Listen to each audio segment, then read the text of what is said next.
welcome back to the Global Progressive Forum, where leaders and thinkers from around the world share their progressive dreams for the future. I'm your host, Kelly Agathos. I'm back at the European Parliament. We had a wonderful day yesterday, starting with Madeleine Albright, ending with messages from Enrico Letta. We have another incredible amount of panels and speakers today, starting with one on access to resources at 2 p.m. But first, we have the Silver Rose Award ceremony for lifetime achievement in the field of social justice and solidarity, happening here live from the European Parliament. It is organized by Solidar, and to present it, I have MEP Udo Bullmann with me and Michael Leahy, who is the Secretary General from Solidar. Hello, gentlemen. Hello, everybody. Hi, everyone.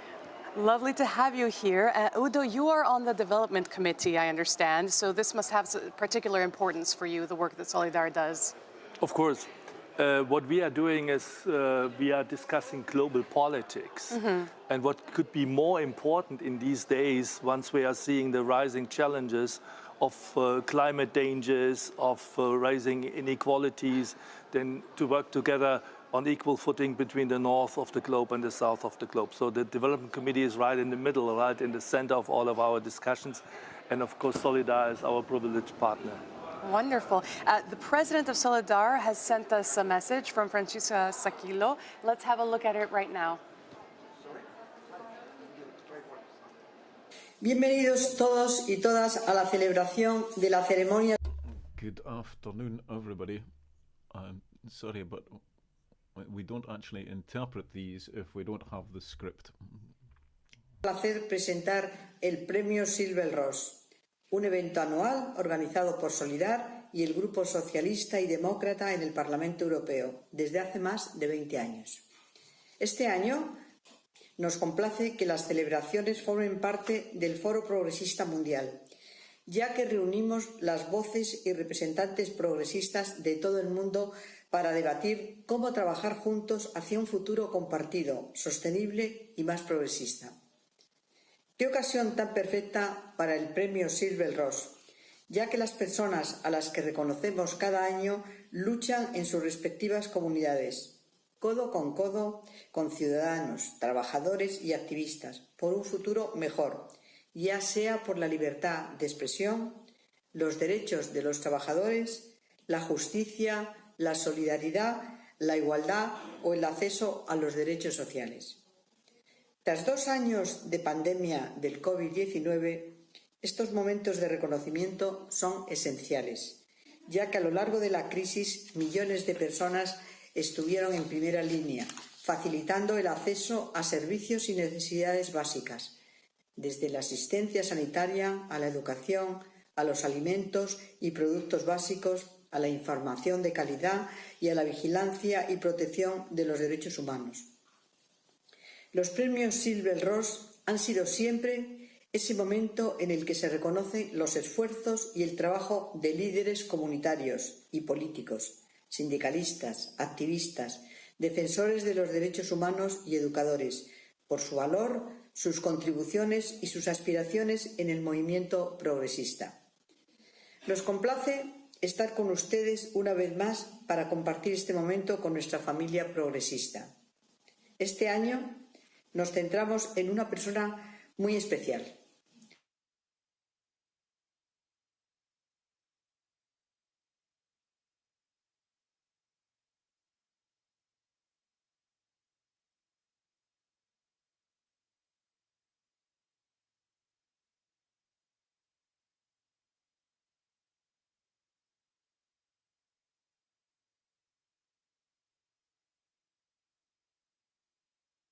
Un saludo a todas y a todas y que tengamos buen premio Silver Rose.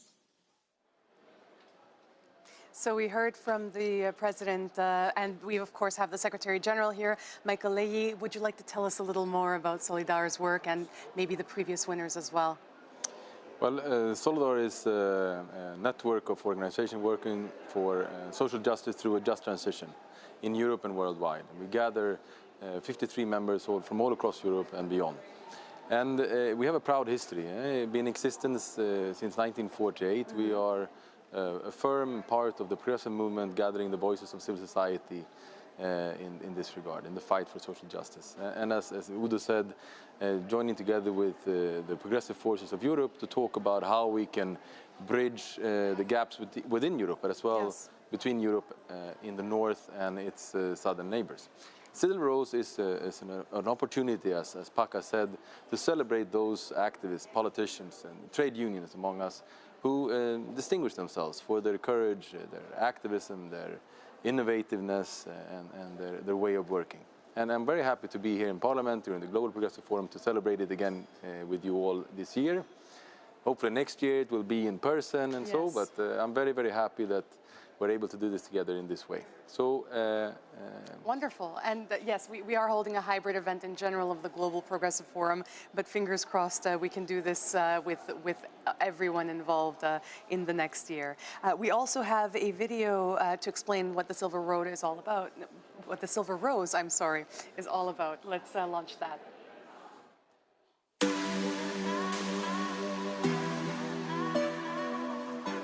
Hi, I'm Jampi Aldif. I was the founding Secretary General of Solidar. Glenn Skinner, then a Socialist member of the European Parliament, Paul Adamson and myself came up with the idea of the Silver Rose to celebrate the wonderful achievements of women and men who fight for human rights across the world. The Silver Rose Awards were first held in 2000 and have since become a key annual event that puts the spotlight on individuals and organizations from all over the world that inspire us in their fight for human rights and social justice. Organized by Solidar in cooperation with the Socialist and Democrat Group and the Party of European Socialists in the European Parliament, the awards represents also a moment for Solidar members, partners and the whole progressive family to come together. Since the first edition of the Silver Rose Awards, the world has changed significantly. We have witnessed a war on terror, displacement and conflict, a global financial crisis and a pandemic, increasing inequality and access to universal social protection, and an ongoing climate emergency threatening humanity and life on Earth. These circumstances have impacted all our lives, although unevenly, as we see the majority of people struggle to live a decent life in the world today. However, there are always counter-movements, resistance and positive examples across the world.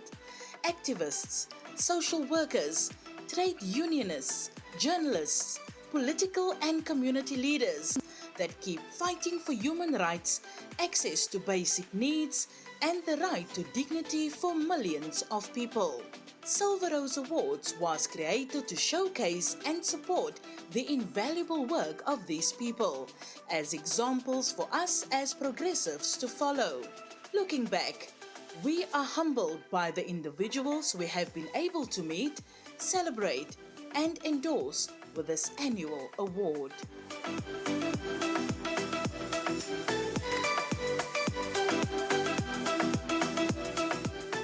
Hello, my name is Esther Lynch, as Secretary General of Solidar. and I'm the Deputy General Secretary at the European Trade Union Confederation. Silver Rose means an incentive and a constant motivation to keep supporting our members and partners in Europe and beyond in their work for social justice through a just transition. To me, Silver Rose means a chance to acknowledge our heroes, to recognise the work that they do every day in our workplaces, in our communities, fighting for a fairer future for everyone together. The winners of the Silver Rose is an inspiration to us all.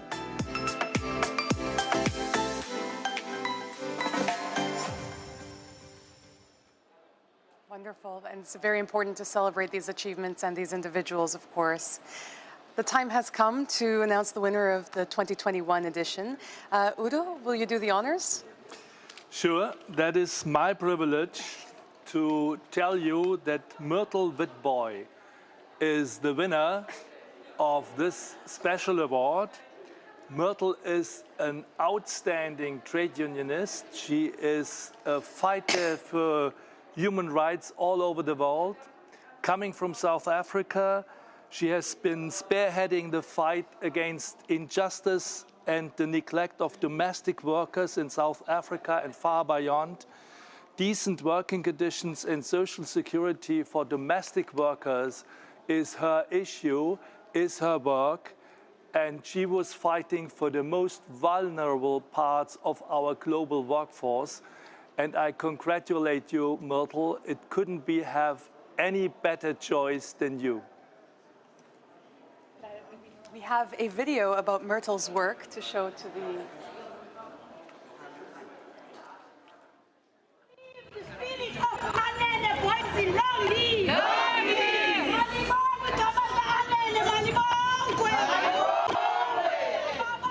Born under South Africa's deep apartheid divides, Myrtle Witboy's first organizing work took place in private homes. At an early age, she saw the impact of injustice without representation. In 1967, South Africa was still in the grip of apartheid, and domestic workers was actually just depending on women. And because women were majority black women, uneducated, we found ourselves as domestic workers. She began to organize domestic workers in her employer's garage, an act of resistance worthy of imprisonment at the time. Her voice became one of the first public figures to campaign for the rights for this isolated group of women workers. Myrtle organized South Africa's National Union of Domestic Workers, the largest movement of its kind. Make sure that domestic workers are included in your decisions making in your country. Make sure that domestic workers get recognition that their work is decent work. In the New Democracy, she posed hard questions to government leaders. Who ironed their shirt that day? Who looked after their children? Who cleaned their homes? Challenges that led to the adoption of 5 national labor laws, including unemployment insurance and maternity benefits.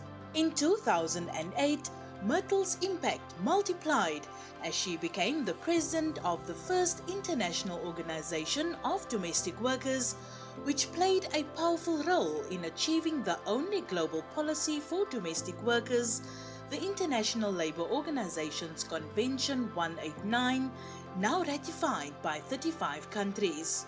Under the global COVID crisis, she led an international process that secured crisis relief funds for domestic workers, literally saving lives and reducing the impact of this virus amongst those on the front lines of care. Myrtle Witboy's life commitment to domestic workers and women's rights has made immeasurable impact around the world, in both tangible policy and economic forms, and is a magnanimous emblem of social justice worldwide.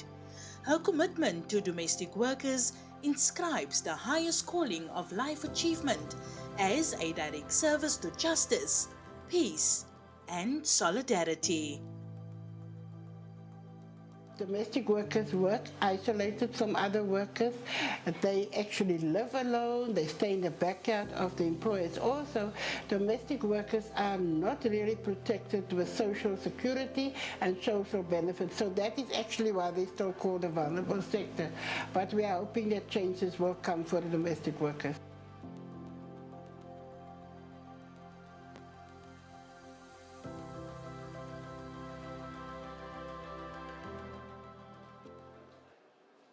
Very well deserved. And I believe we are now connected with Myrtle Witboy. She is on the line. Hello, Myrtle. Can you hear us? Hello? Can you? Hello, how are you? We're very well. Congratulations for your award. Please, the floor is yours to say a few words. Yes, I'm very surprised and overwhelmed with everything that's happening today. But I'm glad to be here, and this is my work and this is my struggle for the domestic workers. It's been my life struggle, and for me it is a great honor to be here and to actually, have this award in honor of those workers that believe in themselves and believe that we can free ourselves. Thank you. Thank you very much. And Udo, I believe you have something you'd like to say to Myrtle as well. Myrtle, welcome to our gathering here in Brussels, to the award ceremony. I cannot tell you how proud the progressive family all over the world is on you and is on what you did during your career as a political activist. This is the substance of our socialist and democratic work. This is the substance of what we do as Solidar, of what we do as trade unionists. Could you describe where the idea came from, how you started to get involved into this movement, and what you did from the very beginning of your activities until the worldwide awareness that you created today?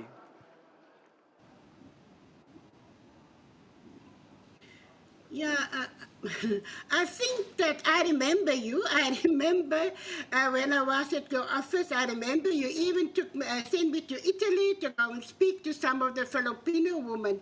I think this is actually something, I think we women are born. We are born with something within ourselves, but we don't realize that we have got it. And I think this is what happened when I found myself as a domestic worker. I found myself, thinking, but this is not right what is happening to me.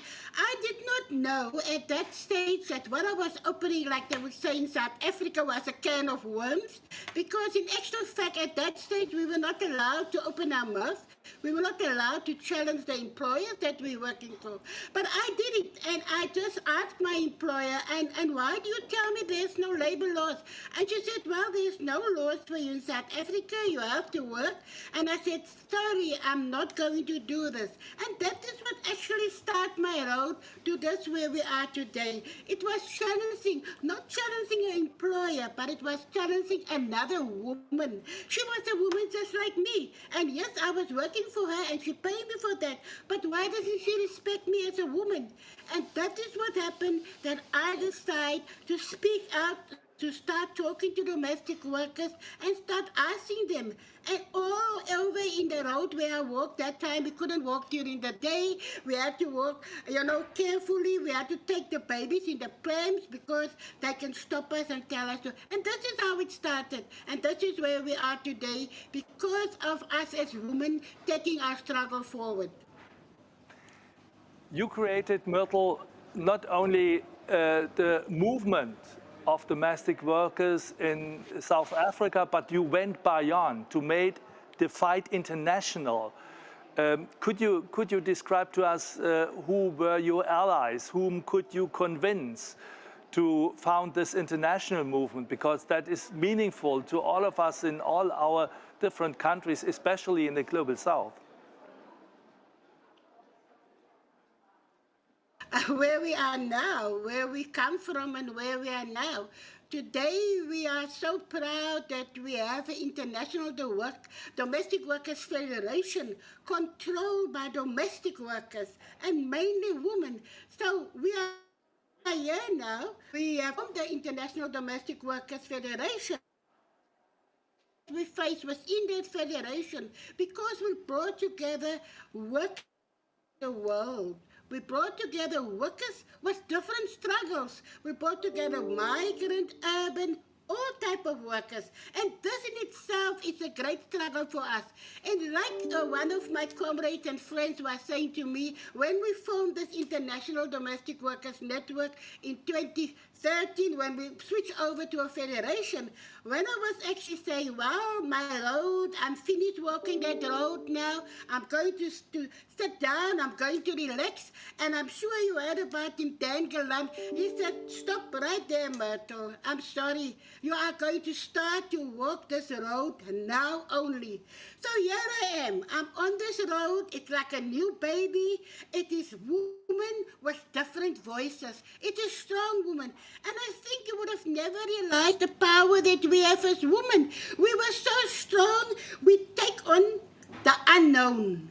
There was people that criticized us to say, what does women know? How will they run an organization?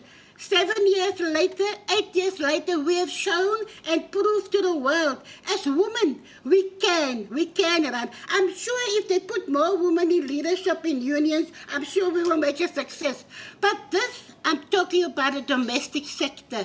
I'm talking about women that had no voice. I'm talking about women that they regard the slaves as stupid. We cannot think for ourselves. And we have shown the world that our work is decent work. And for decent work, we need decent pay. And also our slogan is, our work make all work possible. And that is where we are today. And of course, it's thank you to all of you also. It's thank you to all these organizations that believe in this struggle, that believe that we will do it. And what is the most important part of our federation is the unity. It is the unity of workers. It is when one suffers in a country, we stand together and we support that country. And I think where we are now is we are in the middle. We want to step over. We want to say Convention 189, Convention 190. Let us put it together and let us create freedom for domestic workers in the world. So this is where we are now. We are on a balancing rope and we want to get to the other side, but we need to still mobilize thousands of millions of domestic workers. It's not an easy task. And of course, as you know, the COVID-19 pandemic has really set us back. But once again, domestic workers have proved we are not going to sit down. We are not going to feel sorry for ourselves. We are going to show the world that we are going to survive. And here we are, IDWF, SATSAWU in South Africa, we are all still standing. We are doors and our offices, and we are still there for domestic workers. And this is who I am, and that is how I become strong, because of the belief of the workers and because we can free ourselves. Myrtle, this is so impressive, and this is such a great message to our international community. Indeed, you mentioned it. We are indeed worried that COVID-19 is backlashing on our societies and that we go back, especially in the sector of domestic workers, because we have an informal, say highly informalized sectors with vulnerable people. You have been doing two things which are so amazing. You have been so influential on the International Labour Organization, creating new norms for this sector. You have been impacting on the mighty and the powerful. And on the other side, you have been teaching your fellows, women especially, 80% women in this sector, to stand up and to raise their voice. Give us an idea, what is your message to the world? What is your message to the European Union, to what we are doing here? How can we support you? How can we organize ourselves that your comrades, your fellows can have a decent life in the future that is honorable for all of us? Give us your advice. How can we take action and support your work? Yeah, I think, yes, that is what we would call on today. We would call on all organizations to support us. We would call on all organizations to actually, yes, go back. And I think it's also important that employers go back and have a close look at that person working for them and actually start asking that person questions, because sometimes we don't even know who's working for us. Sometimes they don't even know our name and we're working for them. And I think that is the challenges that we have to challenge employers. We have to actually challenge organizations. We have to challenge all those people that say we believe in the IDWF. We have to challenge them and say, it's not just about funding, it's about your solidarity support. Support us in our campaigns. And if we look at only 33 countries has ratified Convention 189, and Convention 189 is ours, we must be jealous about it. It belongs to us, it don't belong to anybody. It is ours, we fought for it, we have cried for it, and we have to make it real. So as we hoping next year we start traveling in the world again and we start talking again about Convention 189. I'm also visiting Bahrain tomorrow for for a few days to go and talk there to the workers that's struggling, their passports get taken away and things like that. And as we start traveling and going into the world, I just hope that with the workers, pushing me, and with the workers supporting me, because I am nothing without them. IDWF is big, and we are just the people that has to do the work. And like you were saying just now, if you respect yourself and you respect others, you will get a greater respect. And that is what is important. And the other thing that is important is to remain humble. You see so many politicians, you see so many people, once they have power, once they become big, they forget where they come from. And this is what we're trying to preach in Satsao. And that is what I'm trying to say. Remain yourself, remain humble, and I think together we will create miracles for domestic workers if we stand together. Thanks. Thanks so much, Myrtle. I can say, Michael, our promise is to continue our collaboration. Our promise is to give you strength, to help you forward in your work, which is inspiring the whole progressive community. Perhaps, Myrtle, one last question, one very question to you personally. Where did you take this courage from to stand up and to do all these marvelous things for the workers' community in South Africa and all over the globe? What is driving force in you that you can do that? Yes, thank you very much. And I also want to say to you, the one person that's also very special is Barbara, that's in your organization. I think she was the one that introduced me, and she was the one that supported us at the ILO, shouting and screaming. She was really strong. So yes, let us go forward together, and let us not just like put this award and hang it on a wall or put this award one side. Let this award work for us so that we can go forward and work together. And there's many, many things to do still. There's a long road to still travel, but I'm sure together we're going to do it. Myrtle Witbooi, thanks a lot and congratulations again. Congratulations, Myrtle. I'd like to also give the floor to Michael. Would you like to add something? Do you have any remarks for us, Michael? No, I mean, thanks a lot, Myrtle, and happy to see you again. I'm very happy to be with you today in this moment and to be able to be part of this process of making sure that you get the recognition that you deserve as a person and that the IDWF deserve as a movement all across the globe for the important work they do. And I think we can promise both continue our solidarity, support to IDWF and our respective organizations to continue to push for the adoption of the Convention 189, but also to engage in the difficult conversations amongst ourselves where we are also employers in the roles where we are to workers in our own homes. And I think this is also something that I take with me from this conversation, the importance of both having a conversation with ourselves, which is quite intimate and sometimes problematic and complicated, and do it as well as movements and organizations. So thanks a lot, Myrtle, and happy to be with you at this very moment. Thank you and congratulations again, Myrtle, from all of us. And thank you, Michael. Let's hope that Solidar continues to shine a light on the people who deserve to be recognized for their lifetime achievement in these areas. Thank you both. The next panel will be on a similar, very important issue, which is that of access to resources. Because as we know, not everyone in the world has the same access to the resources we do. There's great inequality, and we need to have a conversation about what is equitable, whether it comes to water or food or education or health.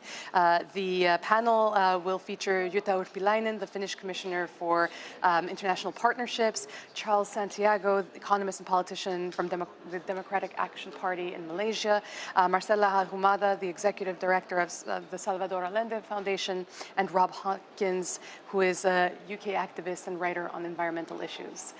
They will be with you in just a few seconds. Thank you again, both of you, and thank you for the work that you're doing to support everyone on these incredibly important fights they're fighting. Thank you. Thanks so much. Very happy to be here.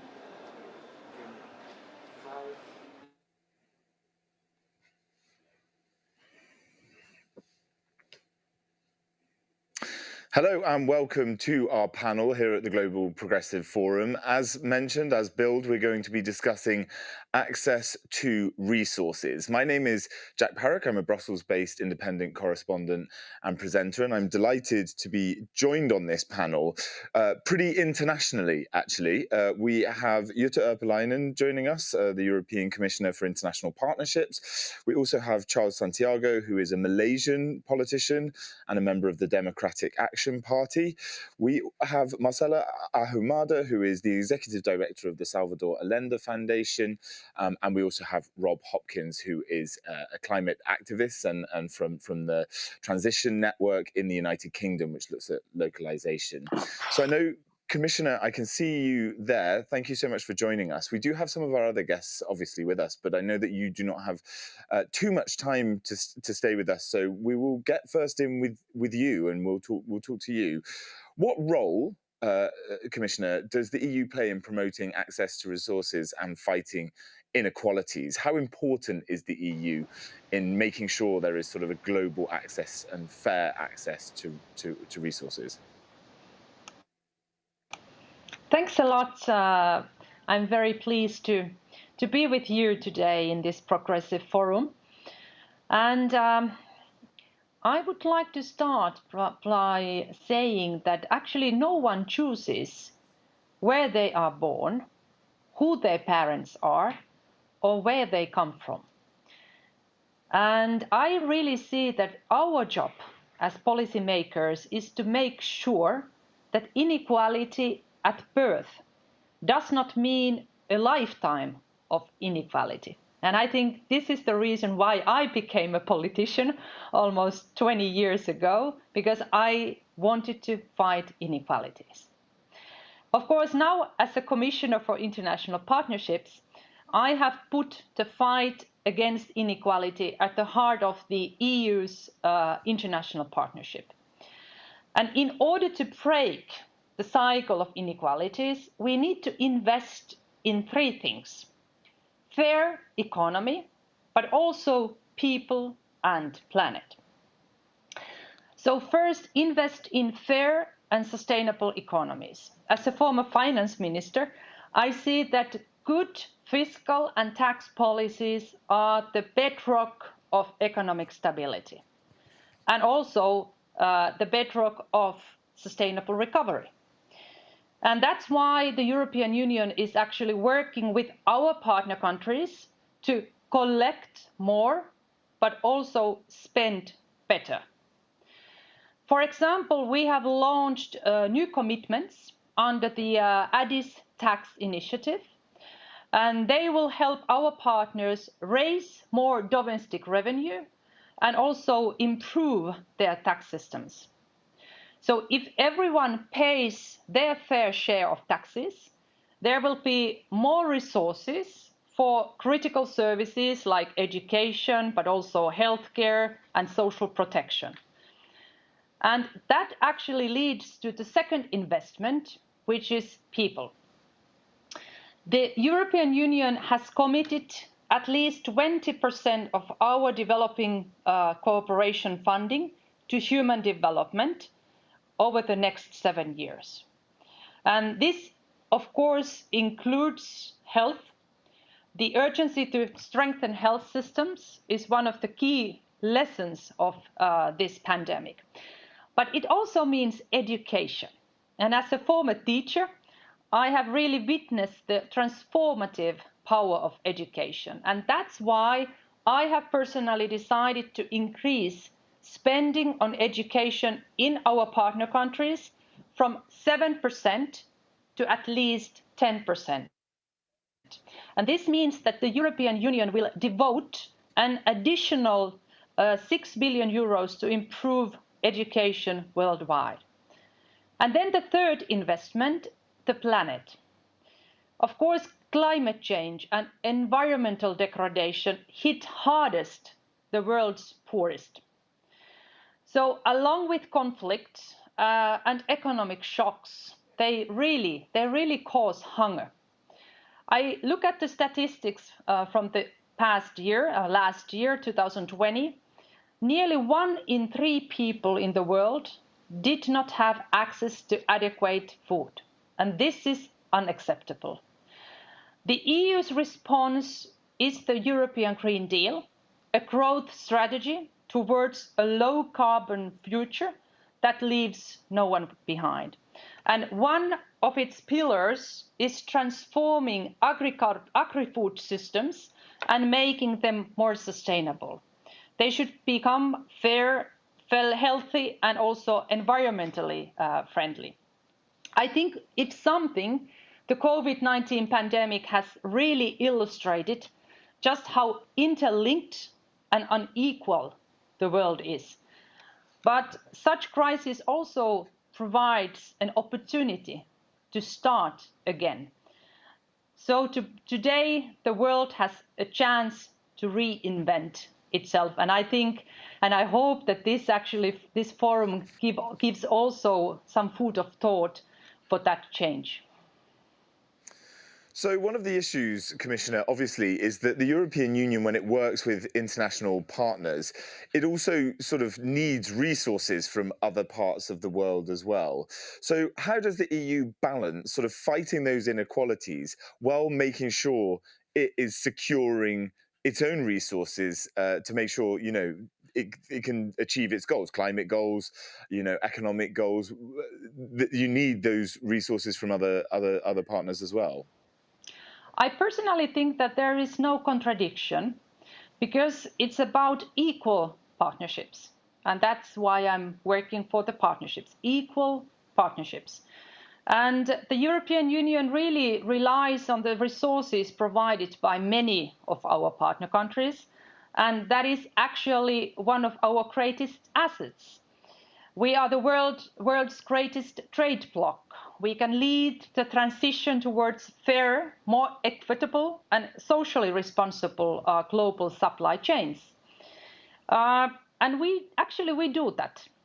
For example, the EU is fully committed to socially responsible investing. We are working on a legislation on environmental and human rights due diligence to reduce the most serious violations in global supply chains. This work is ongoing, and we hope that we are able to adopt a new legislation still by the end of this year.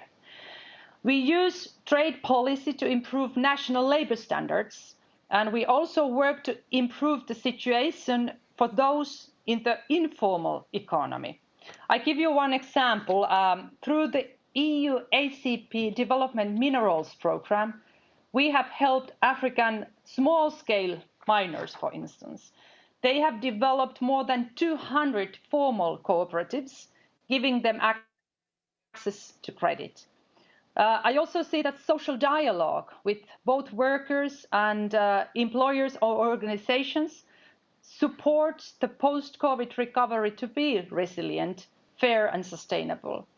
Open global borders, we know, do not automatically translate into fairer, more prosperous and peaceful societies. So the global inequality exposed by COVID-19 have made that clear. I think I hope everybody really understands it now. But effectively managed, open borders can contribute to inclusive development, and we believe in this. And that's why EU itself exemplifies the principle of fair and also open trade.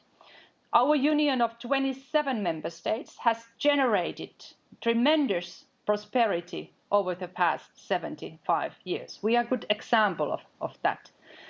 And not only prosperity, but it has also helped us avoid war. So we can really leverage our experiences on the global stage by promoting environmentally and socially responsible standards, and we can lead the transition towards fairer, greener and more sustainable societies. Thank you so much, Commissioner Jutta Urpilainen, for joining us on this panel. I hope that you'll be able to stay, but I know at some point you're going to have to jump off. So we just really appreciate you joining us at the Global Progressive Forum today for this discussion about resources. So one of the things that the Commissioner was talking about there was financial resources. And money is obviously a really important issue. And I know it's something that Marcela Ahumada, who is the Executive Director of the Salvador Allende Foundation, who's joining us from Chile, is able to talk about. So Marcela, thank you so much for being with us. I wonder if you can just explain a little bit about your foundation and what you do with the European Union, or the work you do with Europe, and how that sort of plays into access to resources. En primer lugar, me gustaría agradecer la invitación a este panel. The interpreters inform that the connection is poor and that interpretation may not be guaranteed. I'd like to begin by greeting all those who are here today. The Salvador Allende Foundation was founded following many years of dictatorship. It sought to commemorate and celebrate the life of Allende and foster peace and understanding amongst societies and leaders. This work is carried out through the provision of research and documentation and networking with civil society organizations and human rights organizations that support democracy in the spirit of Allende. We, in recent years, have been working to support democracy in areas of conflict.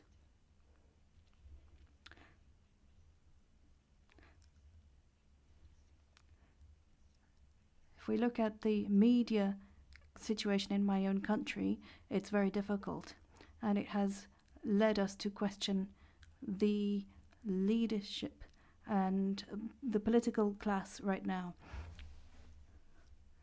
We seek to provide a bridge between the social world and the political world, and this is a complex and difficult task.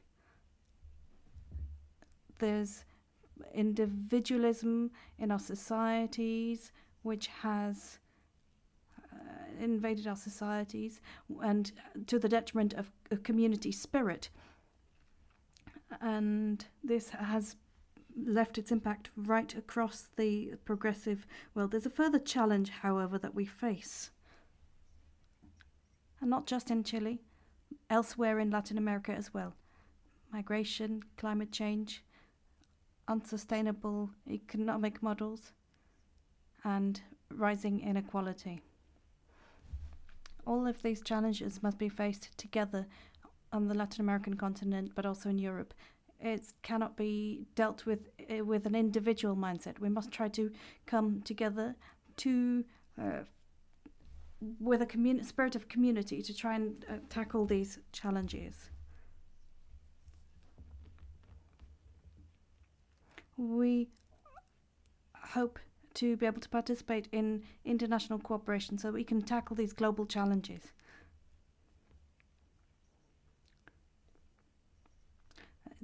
Progressive societies need and rely on your support for this. Our continent is not only about trade, it's not restricted to that. We have people living here who feel the brunt of inequality on a daily basis, and they are affected in their housing, education, and social security situations. So bridging this divide between societies and the political world is the key to fostering greater understanding the world over. Now, we're not going to be able to solve all the problems ourselves, but we will hope to have some impact on inequality. This is something that threatens democracy. Anything that poses a threat to democracy, we will fight. And the far-right movements seek only to further the divide between the wealthy and the poor. We must try to counter this through progressive public policies that will tackle and take on some of the social challenges we face in our nations. So to conclude, President Salvador Allende stressed the importance of solidarity amongst peoples, the right to self-determination, and the need for dialogue around all the issues that we struggle with. We do need more Europe. We need a Europe that is socially minded and that plays its role to support others to build more humane and dignified realities the world over. So I thank you very much for allowing me to participate. Thank you for the work that you do on our continent on behalf of everyone. On some of the issues that you've raised there, but firstly we're going to turn to Charles Santiago, who is a member of parliament from Malaysia. As I said, we're talking really internationally here. Charles, perhaps you can outline perhaps the issues that exist in Malaysia. I know that you work on access to water, for instance.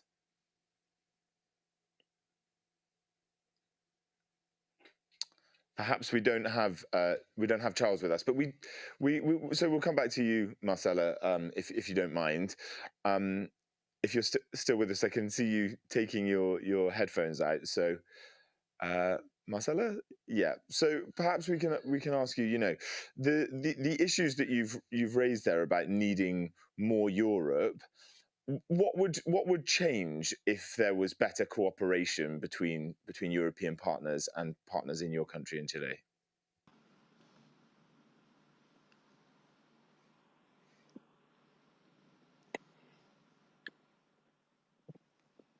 You didn't hear me?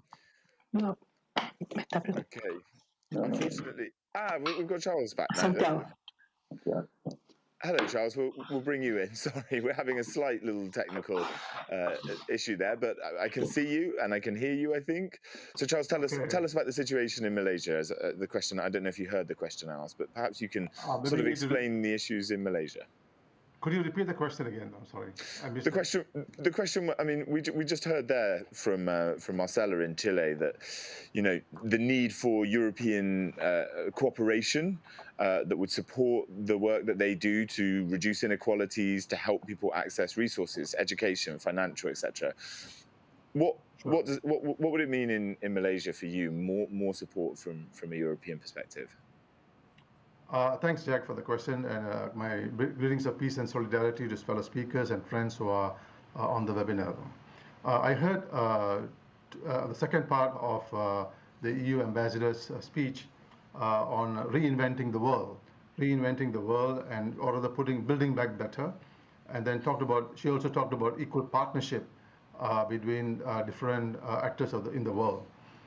My quick response to that is, one, that the European Union, European companies, and European institutions in Malaysia and in Southeast Asia have played a very important role in the development of our countries. There's no doubt about that.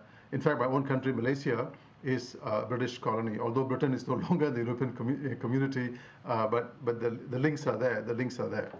But what I would like to raise here, Jack, is the issue of trade agreements that impinges on access to healthcare, access to medicine, access to water, and so on and so forth. The trade agreements are very much focused towards big multinational corporations.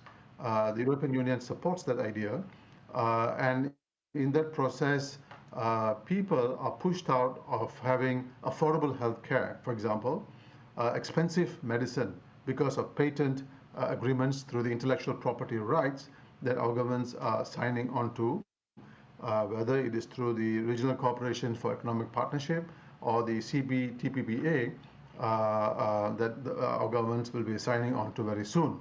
The point I would like to make is, if we want to build an equal partnership, then it must work for both the continents.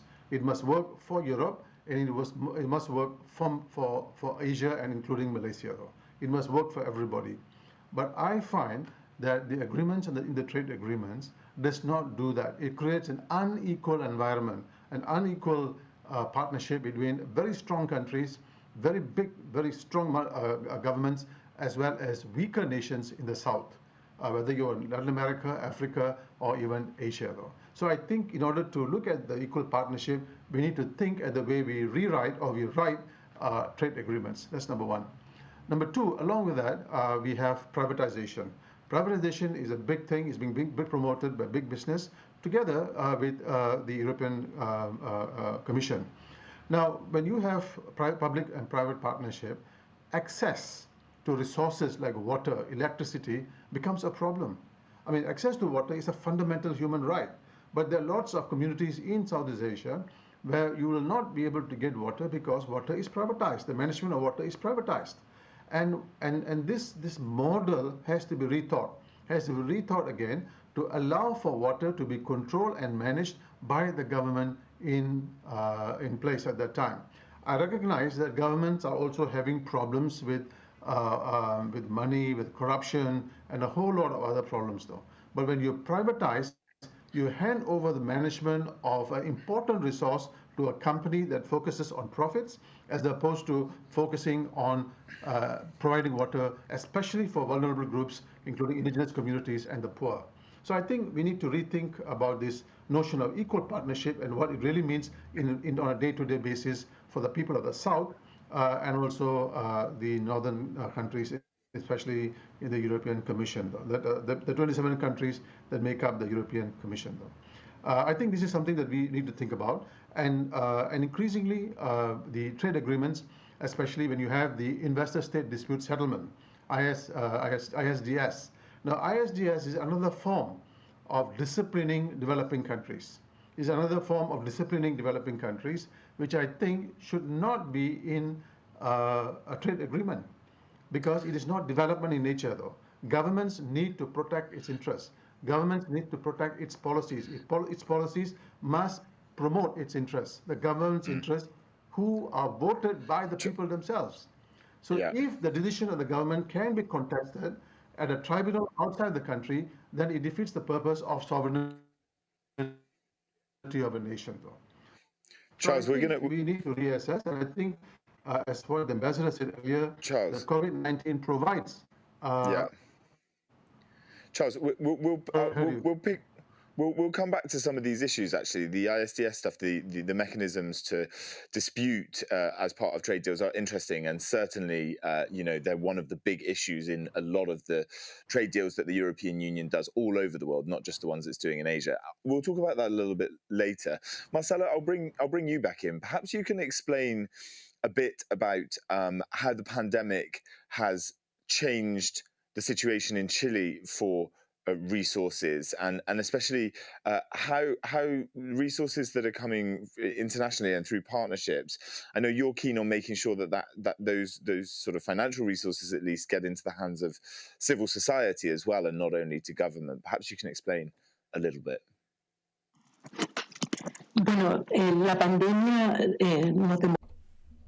The pandemic has shown us all, not only in Chile and Latin America, that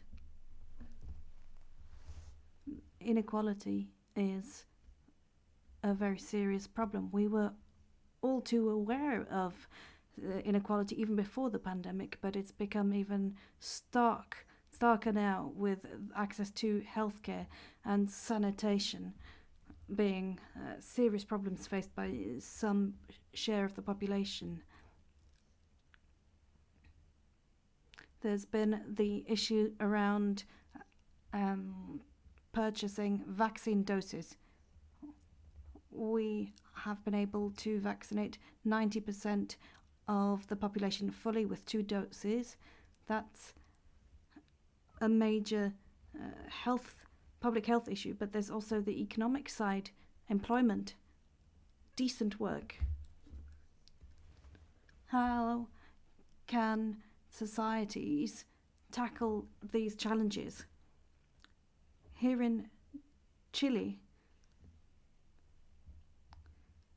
we have a very big challenge. Many women in particular work in insecure work, without healthcare insurance, without unemployment insurance, without acceptable, decent working conditions. These people have no choice but to accept those inferior working conditions in order to put food on the table for their families. These economic problems affect entire families. And what it means in practice is that in order to plug a shortfall in the workforce, in the labour force, there's discussions of making adjustments to the organisation of the social security system. That's going to impact many, many people. So over the past 20, 30 years, in the following 30 years, we will see entire generations that will lack these basic securities, basic safety net that we all rely on. That's what's facing these millions of people who have been unable to, will therefore not be able to benefit from this kind of safety net.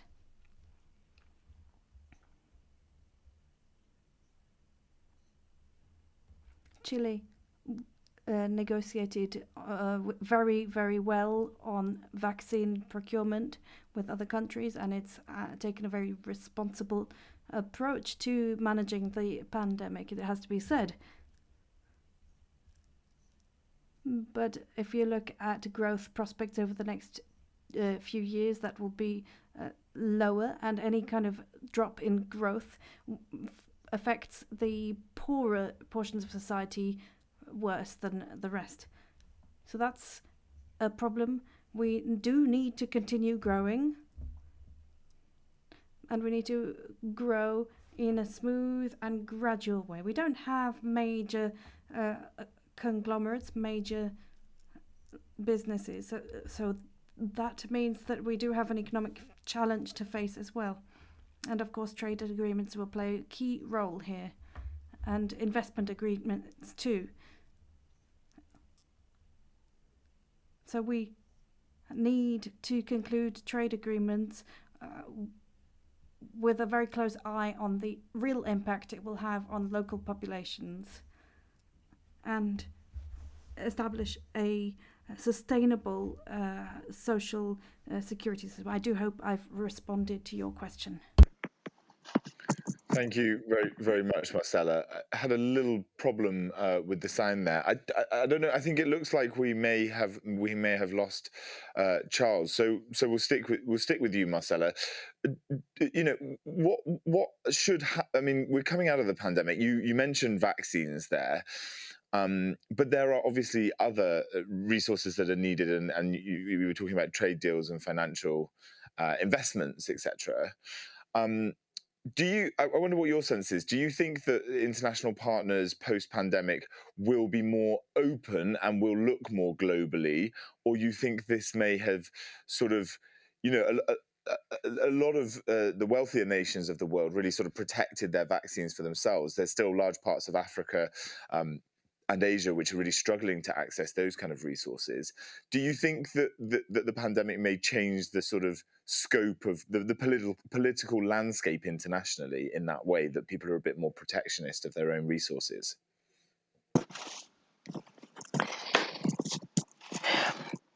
Bueno, ciertamente que... Without a doubt, the pandemic will have lasting effects on our societies. The interpreter confirms that the sound is extremely poor. And we will have to be very strong in our position as countries so that we can support public policies that will provide sustainable solutions and appease the wider populations in times of crisis.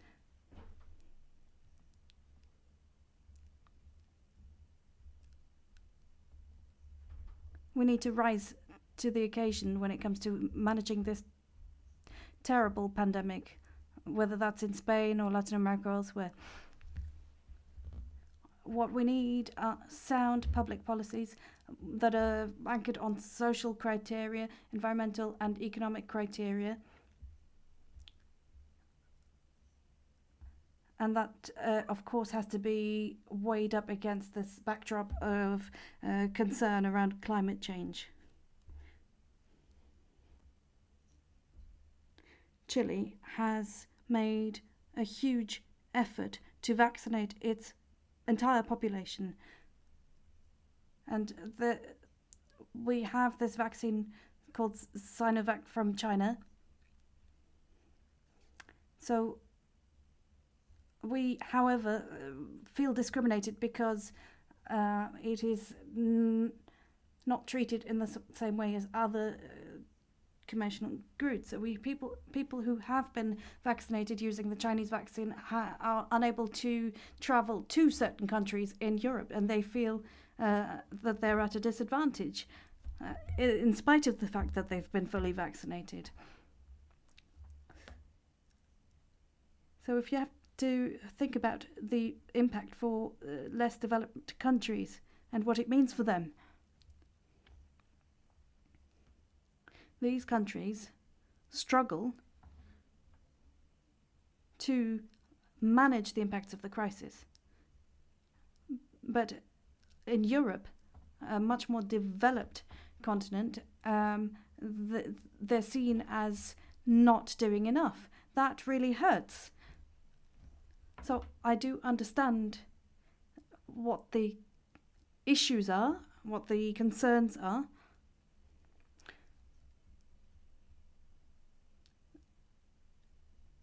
The pandemic has had an impact on politicians, without a doubt.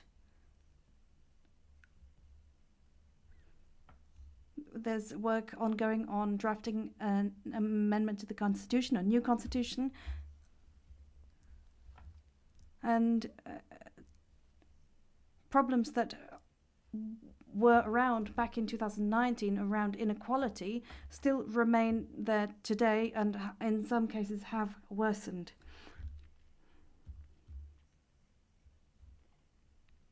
So that's going to be extremely relevant in the forthcoming presidential election and the social imbalances that will emerge as a direct consequence of the pandemic.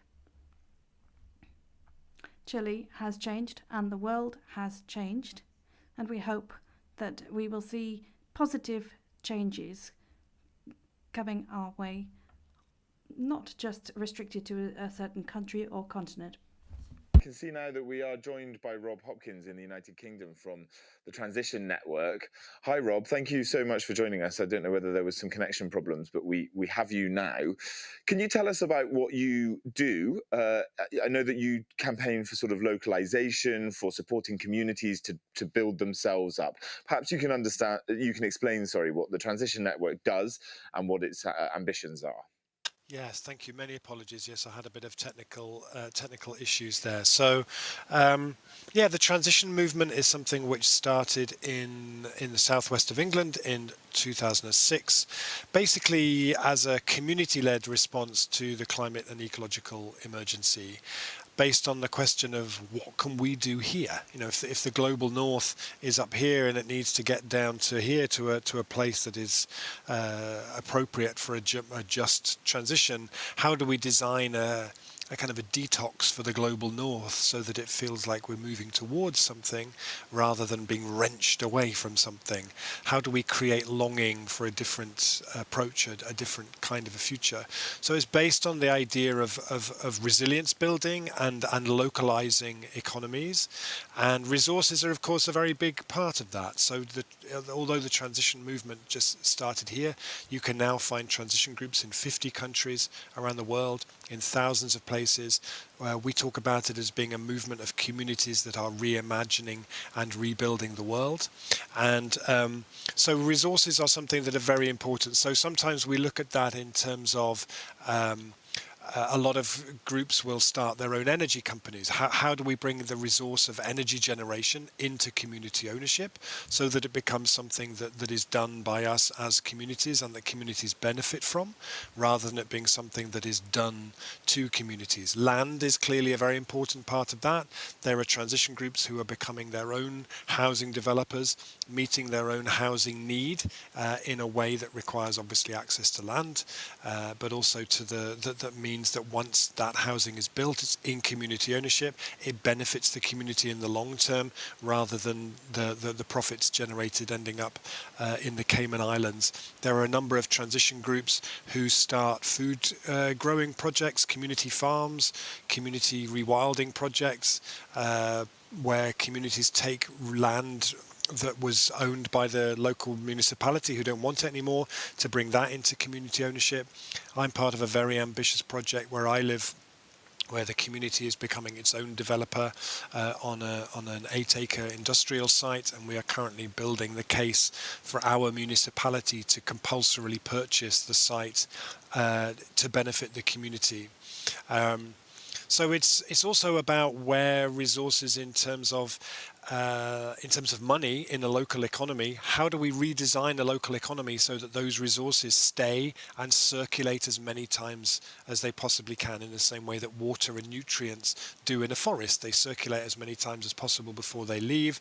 That's really a model that has underpinned the transition movement from the beginning. It's one of the reasons why lots of places use local currencies, for example. I was just in Belgium, visited a town where at the beginning of the lockdown, the municipality there bought 4 million euros worth of local currency to distribute to local people as a way of trying to incentivize people to support the local economy as part of their thinking about what they look like when they emerge out the other side. But using cooperatives, using a whole range of different models which enable money to stay locally rather than leave is really important. In Liège in Belgium, the transition group there started something called Ceinture Alimentaire, which means food belt, where they're localizing the food system with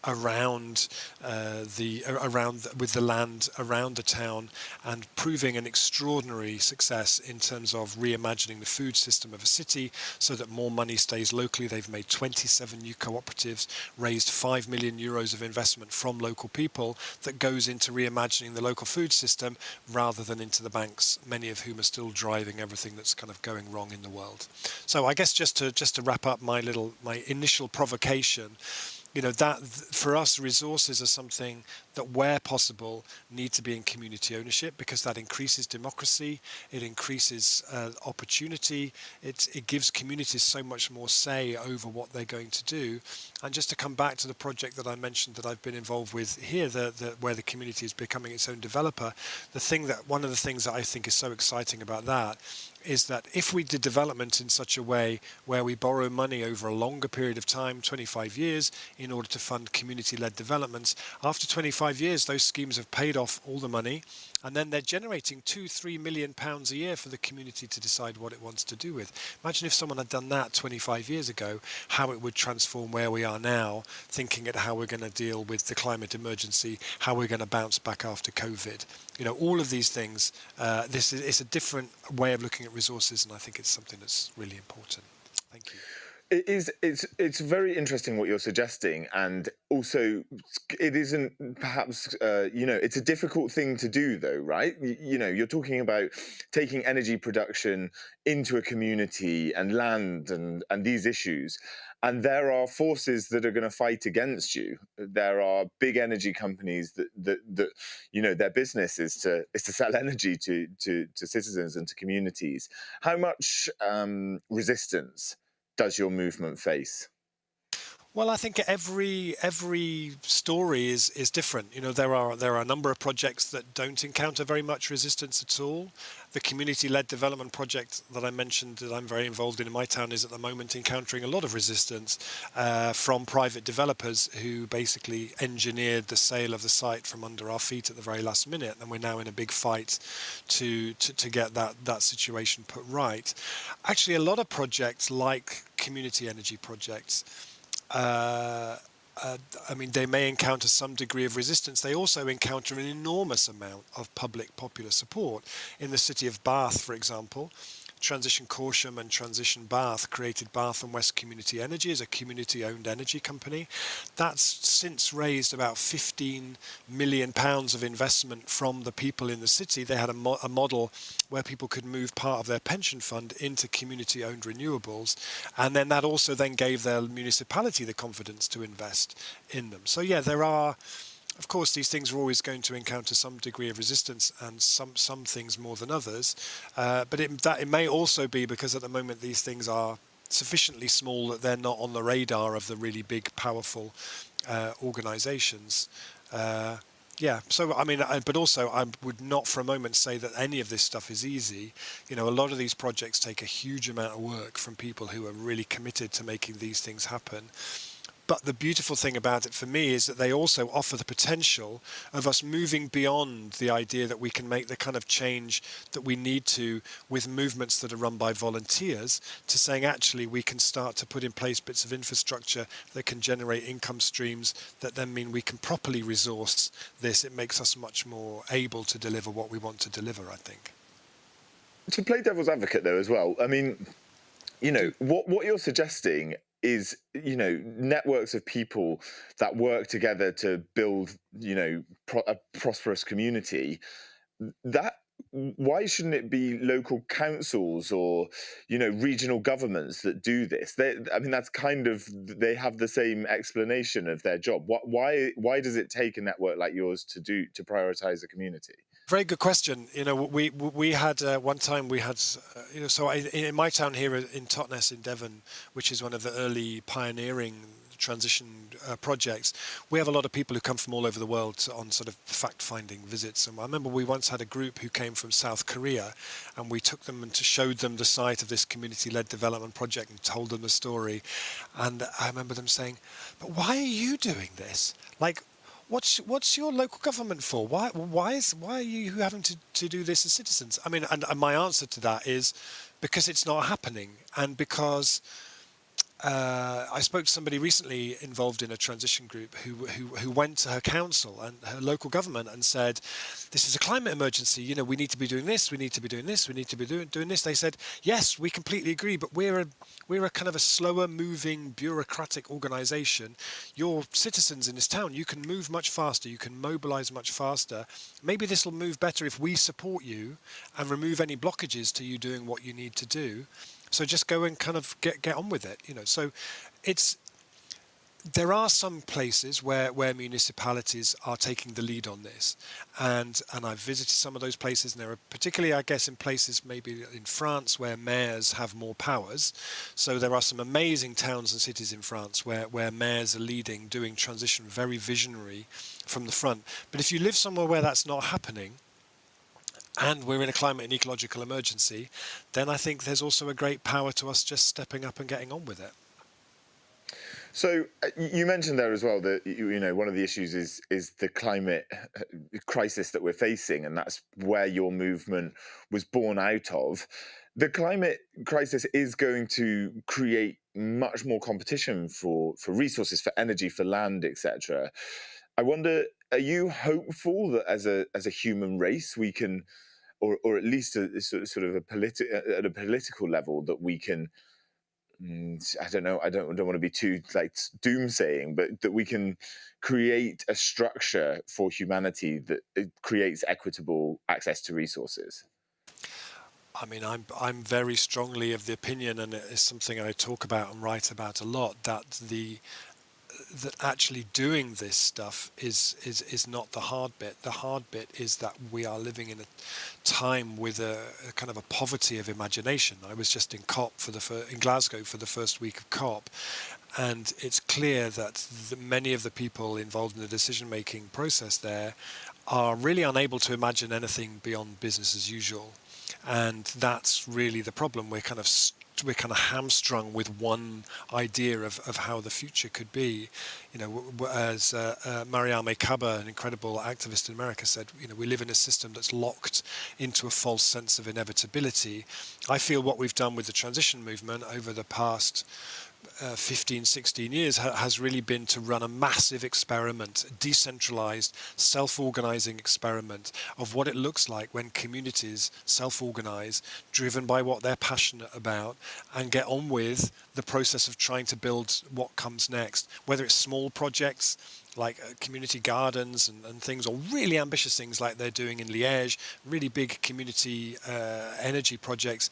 All of those things are really not waiting for permission from anybody, and the body of knowledge that has been accumulated through this movement during that time, I think when the wider world realizes that actually a climate emergency means an awful lot more than in the global north, people switching to air source heat pumps and driving electric cars. It requires a profound reimagining of how the economy works, how agriculture works, how everything works. Then there are many, many lessons from the transition movement and from many other movements, indigenous movements, social justice movements from around the world.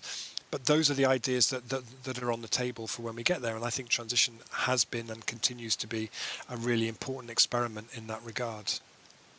Thank you, Rob Hopkins, so much for joining us. That was really interesting. And thank you to Marcela Ahumada and to Charles Santiago and to Jutta Urpilainen as well, who all joined at slightly different times. But we managed to hear that sort of international perspective. So thanks for being with us on this panel at the Global Progressive Forum 2021 on access to resources. Cheers.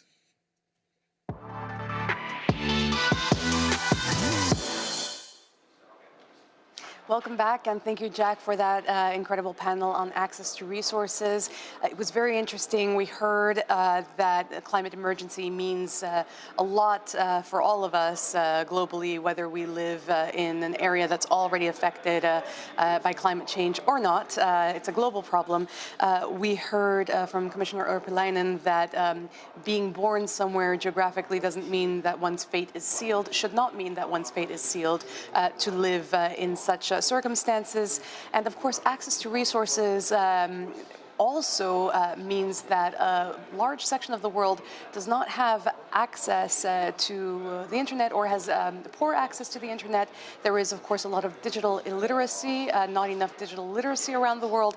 And we do have a panel at 4 p.m. on digitalization and democracy. So if you're interested in that, please tune in then. We will have Raphael Glucksmann, a member of the European Parliament, who's chair of the Special Committee on Foreign Interference in all democratic processes and its information. We will have Tristan Harris, president for the Center of Humane Technology, Max Schrems, who's a privacy activist and lawyer from Austria, Maya Wang, who's a senior researcher from Human Rights Watch China. But before that, of course, we will talk about migration, another very important topic. And we're joined by another European Commissioner. This time it will be Ylva Johansson, the European Commissioner for Home Affairs, as well as refugee rights advocates and refugees currently living and working in the EU. But before all that, you can still follow us online on our social media. And here we have our social media expert, Dana. Hello.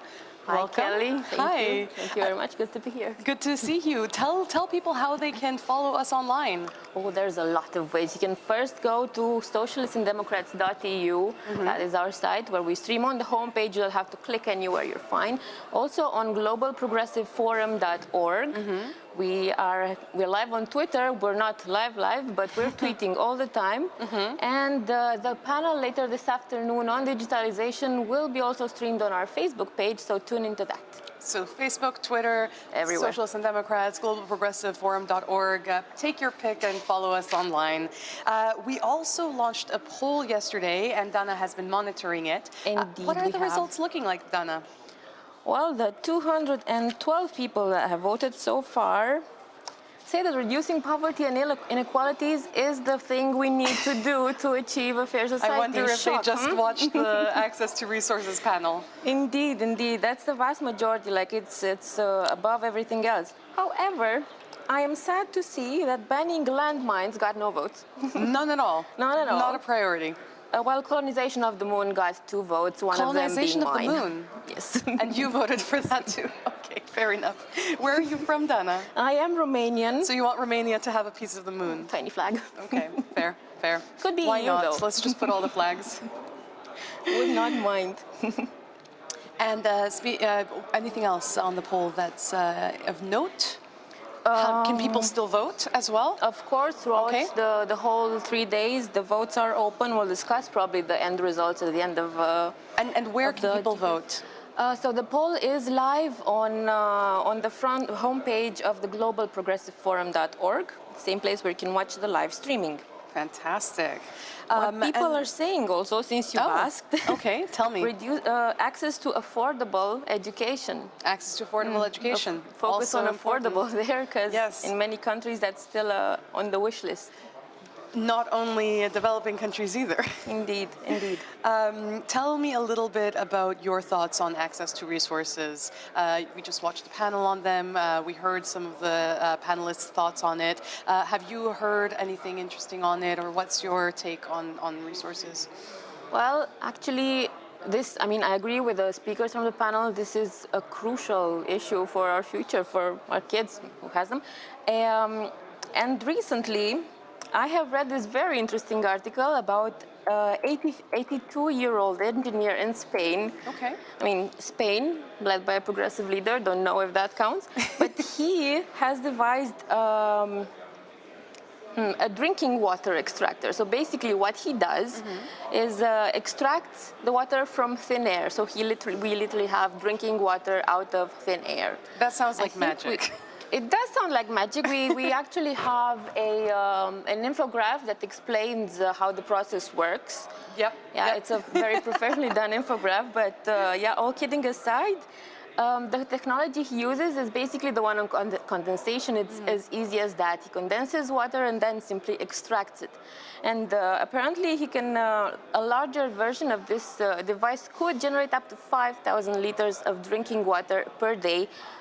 No harm to the environment, no plastic bottles. Like this literally could be the future. It could be a game changer. It could. And are there any plans? Is there a patent?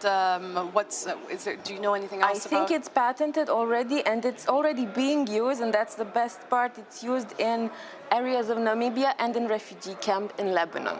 Wow. So it's already being put to good use. It's good to have some good news stories on access Finally, to resources. Because, as you know, our next panel is on migration, which has been in the news a lot, not just recently with the Poland and Belarus border, but the last few years. We have seen the Mediterranean has been really full of stories. Lampedusa, Greece, Spain, the Canary Islands we heard earlier from Juan Fernando in the morning. It's just, it's not a problem that will go away, and it's also perhaps not supposed to be viewed solely through the lens of problem, because we also need immigration, as one of our speakers said yesterday. What do you think? It's spot on. Like migration, for me personally and for progressive leaders, I know it's not a problem, it's an opportunity. We have educated people. Yes, they're fleeing war, they're fleeing famine, they're fleeing horrible circumstances in their countries, but they're educated people who can make a difference in Europe. God knows we need to make a difference in Europe. We do, and I believe that we have connection with Tim Dixon. Not yet. Okay. We're first going to see a video, and then we will establish connection with Tim, who is the moderator of our next panel. 82.4 million people worldwide are forcibly displaced, a devastating tally and the highest on record. Data from UNHCR, the UN Refugee Agency, shows that the numbers have doubled over the last decade. Beyond the numbers lies a human tragedy. Despite a global pandemic, people continued to flee persecution, human rights abuses, and deadly conflicts. 26 million people have crossed borders to find safety. 48 million are displaced within their own countries. Several crises have persisted for years.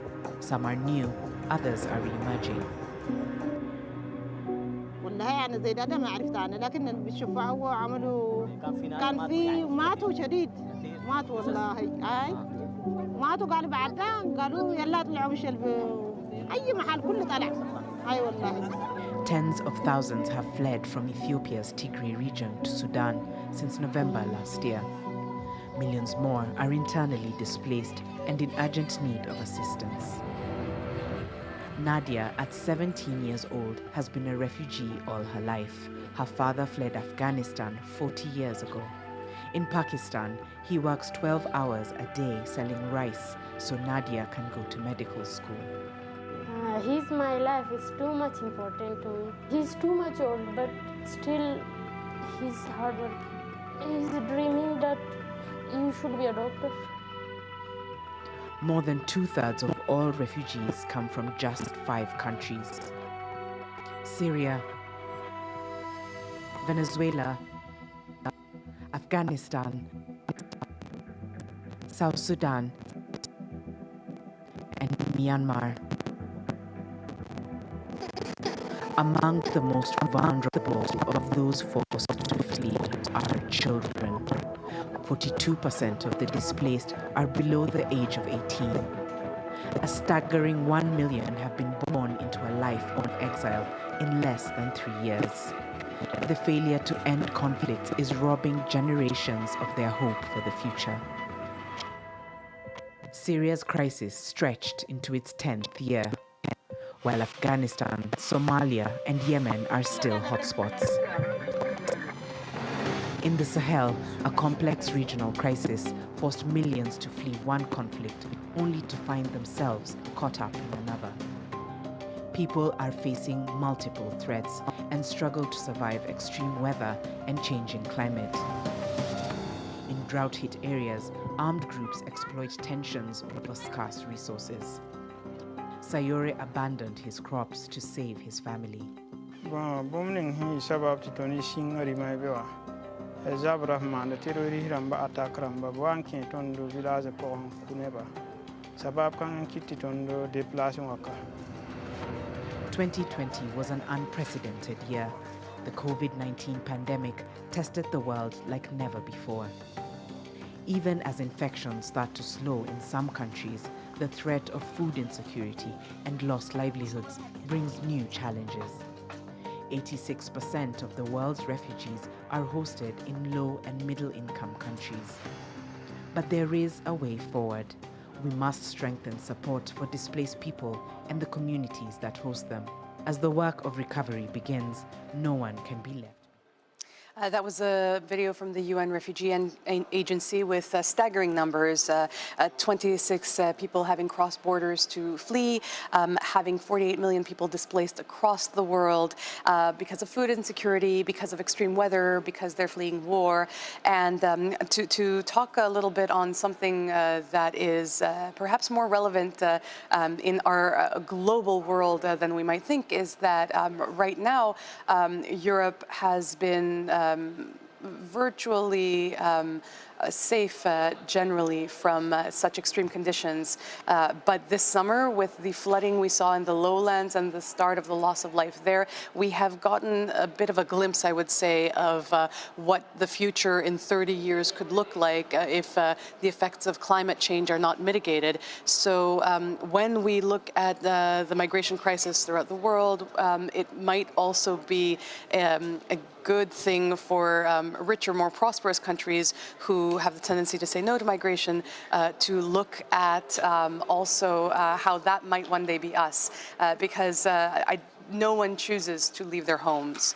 No one chooses to leave. Do you agree, Dana? Completely, and this is one of my concerns as well, that you're optimistic in 30 years. I actually believe it might be even sooner than that. Even sooner than that, that Europe becomes... that we become the refugees. And then who's going to receive us? I mean, we're probably going to... And that we should be treated with in the same manner that we treat refugees. So we better make an example out of it so people know what to do in the future. We are writing the handbook on how to manage refugee resettlement.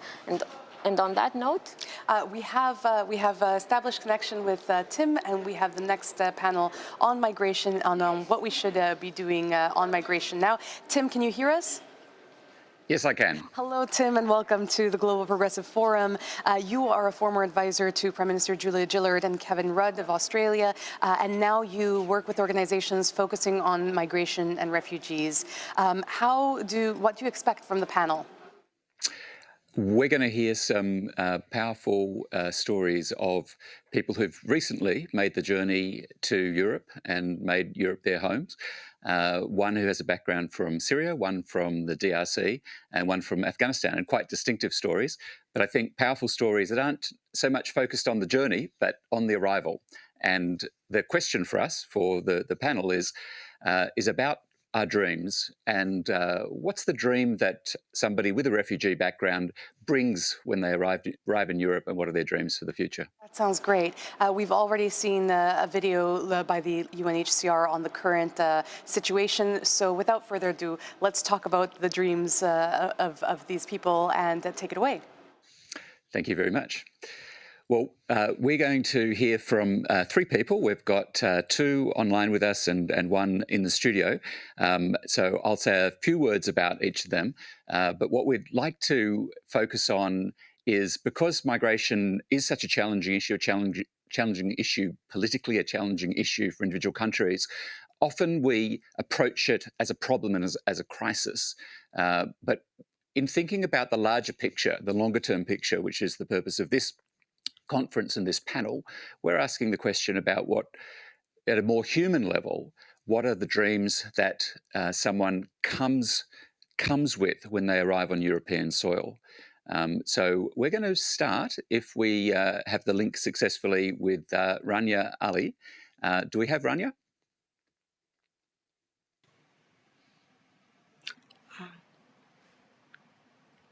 Yes, Tim. Hello. Yes. Not sure why the camera isn't working, but I am here. Well, why Thank you don't for we? having me. We'll see if we can get the camera working for a Great. moment. Why don't we start with SI, who's here in the studio with me. SI's got a fantastic and quite remarkable story and the story of the refugee story is always a story of being forced to leave your home and not making the choice out of what you want, but what you have to do. But he's more recently arrived here in Belgium. He had to lived in Matadi on the border of DRC and Angola, made a journey into to Brussels, came here with a background in commercial financial services. He has trained in website development and set up an organisation to help other people with refugee backgrounds to train website development, worked in logistics, and more recently has gone back to university for further study. And so he's extending his skills in many different directions and has a great entrepreneurial spirit. Plus, and this was the thing which made me feel particularly limited, not only speaking native language, speaking French, perfect Portuguese, English very well, and better than he thinks, and also now learning Dutch. So, SI, I wonder if you can tell us, what dreams did you have when you first set foot on European soil? Thank you very much. Thank you very much to be invited in these platforms in order to share my experience. I don't know if I can say that someone has dreams when he is fleeing his country. But in my particular case, the first dream I got while I was leaving the country is to get a safe place where I can live in, the safe place where I can be hosted in. And then after I got out of the danger, so I start thinking about dreams. For instance, just when I was hosted in Belgium, I followed all the procedures to get my papers. I was granted a statute of refugees for 5 years. So I decided, what can I do during the 5 years of protection?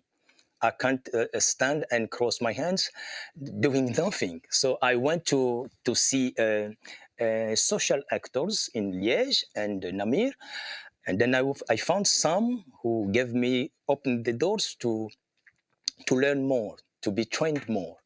And then from that, I start thinking about real dreams, because I have my background in my country. So I had the dreams before I came. So the dreams that I had couldn't impact my going out from my country. So the very one I had was just to get a safe place where human rights are respected. That's it. Mm-hmm. Yeah. And how long ago was it that you arrived in Brussels? Oh, sorry, you arrived in Belgium. In Belgium, I arrived in Belgium since December 2017. Just when I came, I flew my country from Matadi to Angola. I crossed the borders and all the forests, you know, if you go to localization to see the region, you can remark that there is many forests to cross before going to Luanda, which is Angola capital. So from there, you know, I can't say it, we are online, but I'm very sure to say because I feel free. I went to some fraudulent ways to get out, because when you see Angola and DRC, they are very close countries that if they are checking for you here, they can easily find you on the outside. So I didn't feel insecurity being in Angola, and that's why I tried to get contacts with the people who could make us get out from Angola. And so you arrive in Belgium and you train in website development. What was the inspiration to then do an initiative to help others learn the same skills? Yeah, when I see about the interviews and all the stuff that's happening around the world, specifically for digital hub and digital way, I thought about my country, where there is a lack of that use of digital. So I found a school in Liège with the Monde des Possibles. And from there, I get into the organization because they organized the Cirrus Digital Hub, which is an European plan with the Belgium Digital Skill Funds. And then we got into, and inside the school, we created a little cooperative for all the refugees, all those people who are lacking papers and are in the situation of scarcity. So we get into touch to put together our knowledge and the training we had from the school to create that cooperative in order to impact some social projects in Liège. So there are many projects that we did. There is Casa Solidaria, there is Casa Migas, there is Thais Asbel, an association that leads with people who are toxicoman and so on. There are many projects we did inside the association. Yeah, it was it inspired me like that. We can do it here, but at the same time, got to be trained in order to implement the same project in the youth of my country. So that's the real goal. Yeah. Terrific, thanks. Now, I wonder if we've got Rania with Vision yet. Yes, I'm here right now. Fantastic. So Rania, you have a remarkable story of creating a viral video that tells the story of your passage as a refugee from Raqqa in Syria. And so you've got a social media presence from all of that. But I'm especially interested, and we had the conversation a few days ago about how when you are forced into that situation to be seen by the world as a refugee, in some ways that has its own frustrations, because it's not, you don't want to be forever sort of seen in only one way. And you know, you're doing some really interesting work now. You're getting towards the end of your undergraduate degree, and I know you're joining us from South Korea. Could you tell us a little bit more about the dreams that you had when you got to Austria? And you started, not out of your own choice, but out of very difficult circumstances, a new life in Europe. Yeah, first of all, Tim, it's great talking to you again. And I think I think you're absolutely right that right now, not right now, it's been most of the time, it's more like a trend that refugees or people who escape war zones and do have the status of a refugee are stripped down to something that is merely that's only a label that very dehumanizing, extremely victimized. So you kind of put in a box that that's the only thing that you're allowed to do, and that's the only thing that you're allowed to be for the rest of your life. And coming to Europe, as you mentioned, that coming to Europe, obviously there were dreams that I have brought with me. It wasn't that. It wasn't that something that is so different from any other person that's whether it's a European or Asian or whatever. But you get to a point that it's no longer a dream. You turn into thinking about responsibilities and what you can do and what you can give back. So for me right now, I'm trying to live a life where I have to, or I try my best to give back, whether it's Austria, the country that took me in, Syria, my home country. So as you've mentioned again, that I am finishing right now my undergraduate degree, and I am working on post-conflict development and post-conflict reconciliation and transitional justice, because we've got to a point in Syria, at least, as Syrian people, we have to make sure that we take responsibility over what's happening in our own country. And right now, with more and more countries trying to normalize a relationship with the leader of the Syrian regime, Bashar al-Assad, it is very important that, at least as educated Syrians, we take matters into our own hands, and we contribute to what's going to happen in our country in the future. And if I'm going to also give a more of a make-believe, wishful thinking answer, I would say that right now, as we're witnessing what's happening on the Polish and Belarus borders, and with Europe every day, many European countries adopting a policy of criminalizing humanitarian work, I would say my dream would be seeing more and more countries owning up to their words, I guess, because Europe takes so much pride in presenting itself as the continent of human rights and democracy, as it is. But then you see all the different practices and acts from governments or their representatives, where the choice isn't hard. It's not a difficult choice when you have to choose between letting people die or letting them survive. You have to always take the first one. However, it's extremely heartbreaking that a lot of governments are taking the other option. And I'd love to, in a few moments, pick up on some reflections on how we can do things better. But I wonder, Rania, if you could just tell us a little bit about how South Korea fits into this story.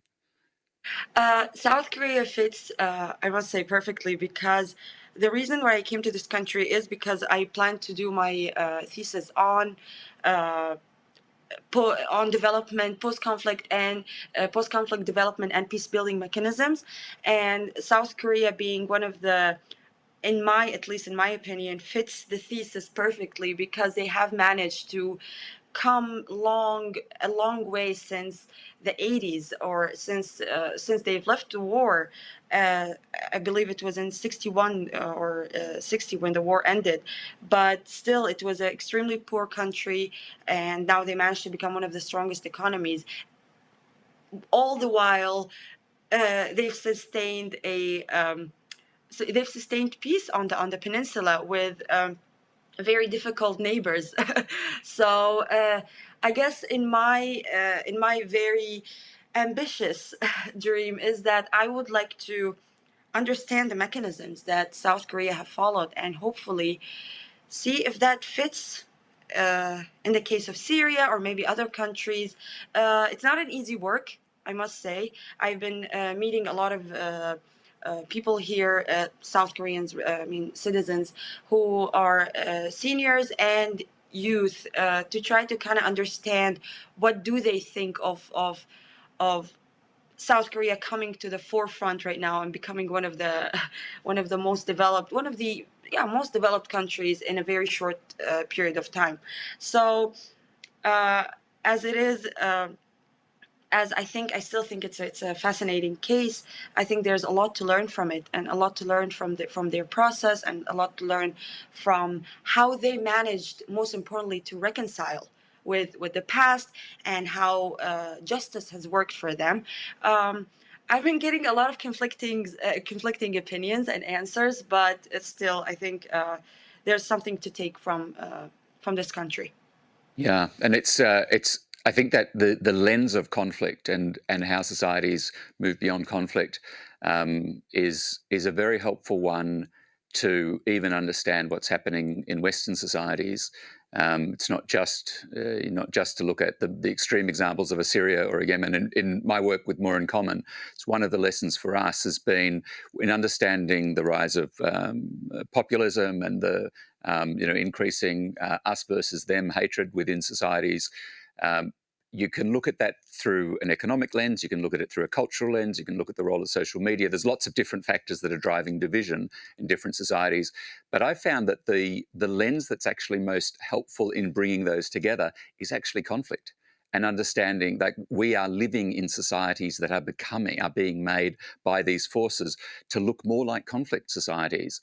And I've had interesting conversations with Americans who spent a lifetime working in conflict zones, who've come back to the United States in particular and suddenly found that that skill set they developed that they thought would be irrelevant is actually very relevant for the context they're now in. So maybe what you're learning is not just about where for countries like Syria, but maybe has benefits for on your new home soil. Yes, absolutely. I think the whole looking at conflict, looking at societies from the lens of conflict, it's really fascinating to see that it's not bound to actual, let's say, war zones. You can see how societies more and more are walking towards. It's not just America within the European Union. Countries are not totally at complete harmony together. So the case of South Korea, I guess, since we're talking about it, could be applied not to just actual war zones, but countries that are relatively being considered peaceful and safe. Too, don't we? Well, let me now take the opportunity to switch. We'll come back to Rania in a few moments, but we're going to speak now to Syed, who is from Afghanistan originally. He's now based in Leipzig. Also somebody who became a bit of a social media star because having been more recently in Afghanistan the Minister for Telecommunications and IT, Syed came to Germany and took up, as he was learning German to transition to bring his telecommunications skills into German industry, he took up a different job. Syed, can you tell us a little bit about how you became famous, unintentionally?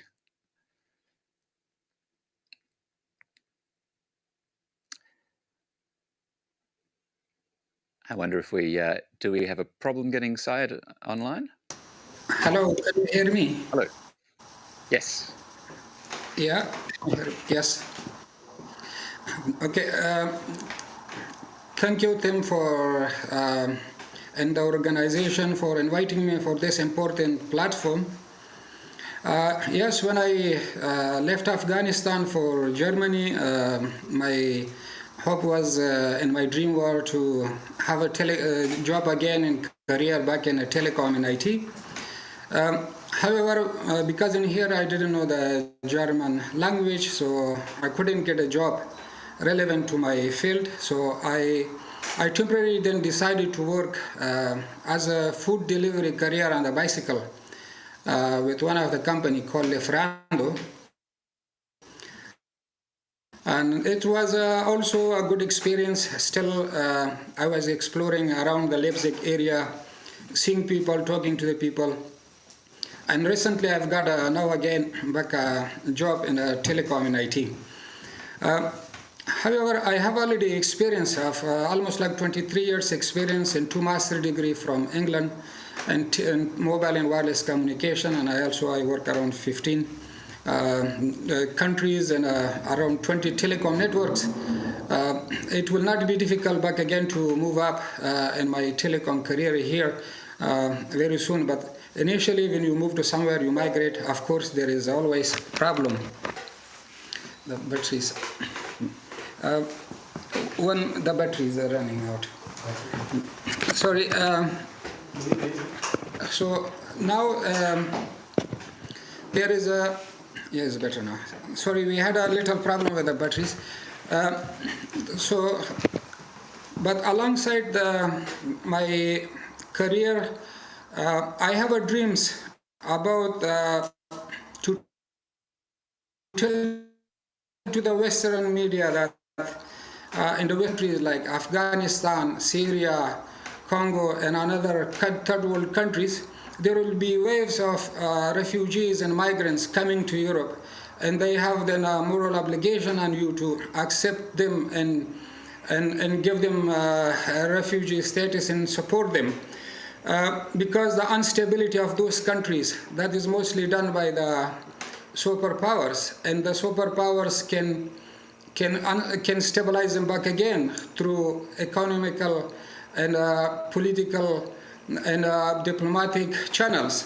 So I think it is a best way that to make the third world countries stable. Other thing my dream was to see the Afghanistan stable and the world out of terrorism and narcotic business. And we all want to see the world safer. I can share you my own stories. Like I'm a 50-year-old man, and my 40 years has been in the war. I've seen 2 major wars with the time of the Russian, and war later the American and the 40 nations when they went to Afghanistan. I have lost my father there in the war. I lost my uncle. I lost my 2 brothers were injured. My mother lost 2 children just after the birth because there was no medication. And my 1 brother was kidnapped, and we didn't see him up to now. So this is basically a story, just one example, and most Afghans has got the similar stories. And I'm sure all the countries which have got the conflict has got this type of stories, and they are leaving the countries because of the conflict. People, they don't leave their country because of their choice, but because they are forced by the war to leave their country. And those conflicts are very horrible, and of course they have to move in. The refugees, they need support, and they should be supported. This is a human obligation that in the West, in Europe, or any other part which they go for refuge, they should be supported and being given at least paperwork. In Germany, for example, in here, when refugees comes, they've been put in isolated places. In those isolated places make them, for example, they cannot integrate into the society. And the later integration, it means that they feel that they stay jobless, they have no paperwork. So for this reason, I think that Europe has to change their way towards the refugees. Come on just in a moment to that the policy issue, but I'm struck by what you've said in your story, because Esai and Rania also have the same story in the sense of both wanting to build a new life in their new home countries, but also thinking, how can I contribute to the problems that caused me to have to leave my country. So you're thinking in both ways. In fact, you've in a sense already done that in going back to Afghanistan, serving in government as Minister for Telecommunications. How do you now find yourself working in Leipzig, fixing mobile phone black spots for in Germany? Yeah, when I came to Germany, I noticed that when I came to Germany, I noticed that many places here they have spots that you cannot have internet and wireless signals. And then I talked to one of the telecom company, and they decided to cover those areas, and they also hired me for to work and fix the mobile network in Germany, especially the areas which they have no signals. And in Germany, there is a lot of work for telecoms, and that can be fixed. And the only thing for me was basically the language problem, which I'm taking the language classes. The firm I'm working, there are mostly the people are working in German and also English language. And they told me that I will be okay because of the experience. I will be okay with the English language, so they can hire me so that we can move on and they can get projects for those areas to cover. Of course, in Germany, we will start from Leipzig because I'm living in Leipzig, and then we will move to other part of Germany to cover the black spots with the signals. Thanks, Said. So while we're talking about dreams, and we're just to sort of finish off that part of our conversation, SI, dreams for your future. What are your dreams that relate to DRC? What are your dreams that relate to your life in Belgium? Thank you. First of all, in Europe or in Belgium, if you can say so, the dreams are to finish my master in public management. As I studied in international cooperation, finished that master, and then try to find a work, because I know that the labor market in Europe is very strict and in terms of eligibility and competencies. So they are not the same with Africa or in my own country where I come from. So I want to grow again a little bit, and then try to find a job here if I can. If not, I'm just writing some project to implement in the country, for instance, in agriculture. Before I go out the country, I started a program with friends in a small NGO we have there. So we started with agriculture with the local people, some hectares, making the culture of cassava bread and potatoes and so on. So, but I couldn't achieve because the project was going well. And after I go out, all my friends were scattered, and then nobody could take care of the project. So it's on standby. So if I found a job here, thank God, thank God, I work. But if not, why not implement a project in Asia, in South America, in Africa, and other places where people are in starvations and are in lack of water, electricity, and so on. So we have many ideas while we are being trained in the concept of Europe, because Europe is very structured. And Belgium, of course, because I have had the opportunities to see some rich peoples that are in the government and social actors around Belgium. So we are making copy, if not do as they do, but why not copy and paste? Mm-hmm. You know? Mm-hmm. The mechanism that all our government in South don't do. Mm-hmm. They study here, they study around the world in big universities, but the simple operation to copy and paste the concept, they don't do it. That's why we are here today, and many other friends I follow with very attention when Rainer was speaking. Nobody liked to leave his country, because Mr. Tim, the country owns us, our land owns us. We don't own the country. So when we have a citizenship in a given country, that country owns us. So leaving the country without doing nothing, it's like a failed life. Mm-hmm. So we have dreams to implement here, if we have support, of course, and implement in the country. Mm-hmm. Yeah. And there is something about how migration accelerates. I mean, it makes the society more agile and more responsive to change because you bring in those connections and experiences from other countries and other contexts that are very special. I'd like to, Rania, just hear from you as well about your dreams for your future, and maybe as well touching on your dreams for how you can contribute to Syria's future. I must say, whenever it comes to the question of my dreams, I don't know how to answer that, because I don't necessarily consider finishing my degree or working towards the benefit of a country that is dear to my heart isn't necessarily a dream. It's just a responsibility. I would say, though, to finish my education and to as I mentioned before, I am extremely ambitious. That's something that not a lot of people can see it in a positive light. But I suppose finishing, working more in research and then putting it into practice, whatever I'm going to learn, would be something that I am aiming towards.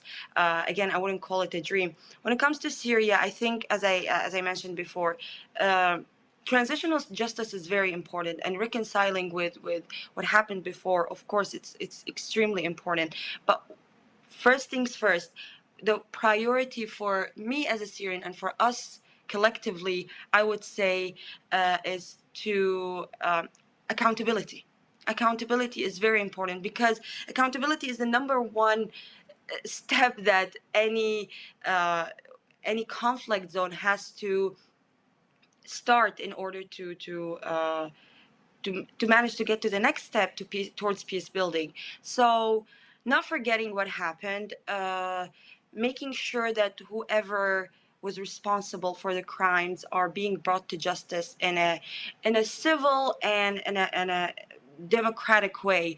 Then I think education. I think when it comes to, I guess I could call this a dream, is because there's a lost generation. My brother is one of them. My brother is 8 years old. All he has seen from his life is war.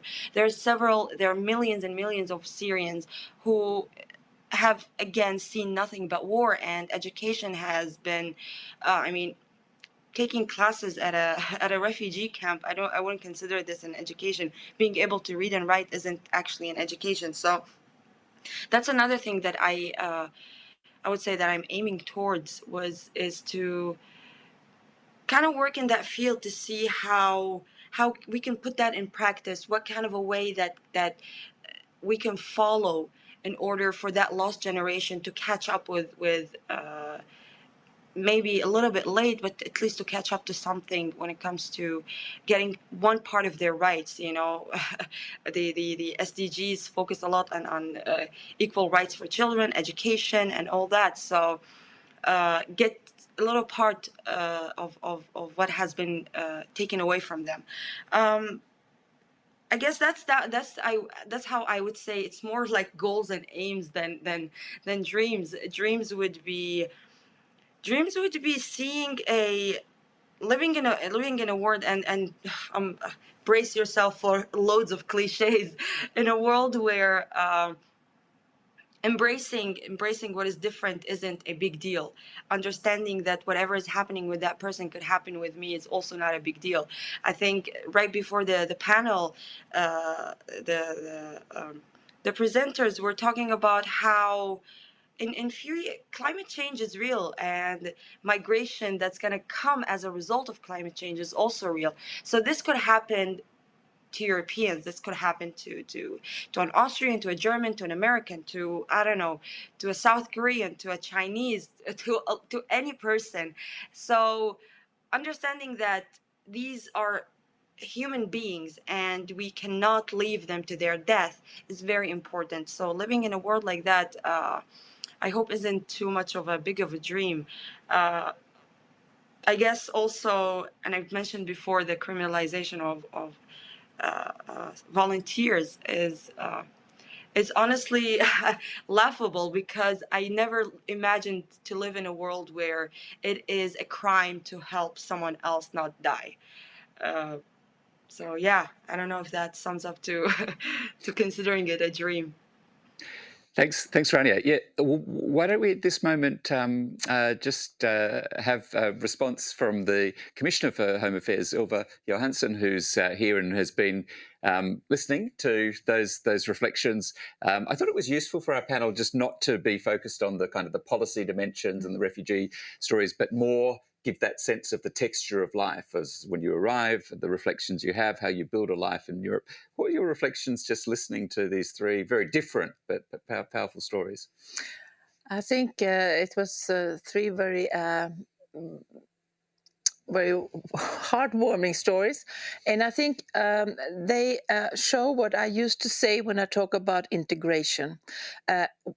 The biggest mistake we do in the European Union when it comes to integration is to underestimate the energy, the capacity, the ambitions, the skills, the knowledge, the dreams that migrants have. And I think we too often put people in, somebody mentioned here, to be put in a camp or outside, or be put into a specific role that makes you much smaller than you are. Of course there are challenges to meet, and of course there are some things where you need some specific help or some specific support. But I think too often we underestimate how much energy and skills and capacity people are bringing to our member states, to our continent, and that we really need. Mm. Do you think there's been a loss of that sense of the values that we, in the post-war era, that we had across Europe, in that era of obviously huge numbers of people had moved across borders as refugees? Do you think we've lost something of what that European commitment to be a place of welcome for people who had to flee danger and persecution and violence? Well, no, I don't think we have lost, but to be very honest with you, I think that we have seen the extreme right-wing narrative of presenting migration, especially migrants, as a threat towards Europe. They had actually gained a lot of ground. And we can see high political leaders, head of states, and really using a language that humanize people, and trying to threatening their own people with, like migration is a threat. Migration is normal. Migration has always been there. Migration will always be. This part of being human is that some of us migrate. Some are forced to flee. And we heard here three people saying that nobody would like to flee their country. But we also have people, of course, that just would like to migrate. That's how humanity has developed, would like to, especially young people, would like to take another step, would like to have new experience, would like to try something else, would like to try to build a better future. And this is something that we need to manage and that we can manage, but it's nothing to be afraid of. And I think that, so I don't want to put like the whole Europe or all the political leaders or all the citizens have the same narrative, because that's not true. But it's true, in my view, that we have lost, I'm a social democrat, we have lost ground towards the right-wing extremists, and they have been able to influence quite broadly in the political debate, and also been able to, for ordinary citizens that are welcoming to a neighbor that comes from another country, who are welcoming to children in their own children's class that are coming from another country, are welcoming to a new colleague, but are still afraid of migration. like putting like it's not really being able to see in another person's eye that we are the same, we have the same dignity, and I think that is also for me as a social democrat and for the social democratic family, and also broader, of course, we are not the only ones, to actually fight about making migration because migration is normal, and we have to describe migration also as something normal. Sometimes, of course, we have challenges, but we can deal with that. I'm struck by More in Common's work. We've done quite detailed national studies: France, Germany, Italy, Greece, Netherlands, United States, all on attitudes around migration. One of the big lessons from that is that the debate often gets polarized in this way that's kind of quite unhelpful, because the people who are very strong advocates for almost like an open borders position have a voice. The people who are totally closed borders get a voice. They actually represent quite a small proportion of the population. And I'm struck, and we're always finding this, that there are, just because people have some anxiety about immigration doesn't make them anti-immigration. And the challenge at the political level is building that story that doesn't ignore, that does speak to some of those concerns, but also is true, reflects our values, our commitment to asylum, our commitment to giving refuge to people who are fleeing violence, persecution. I'm just interested in your reflection on how we build that story that provides the reassurance around orderly, safe passage of migration, which is a lot of where people's anxieties come from, and combine that with the message of our values and who we are as humanitarians. Is that the essence of the challenge in winning the public debate?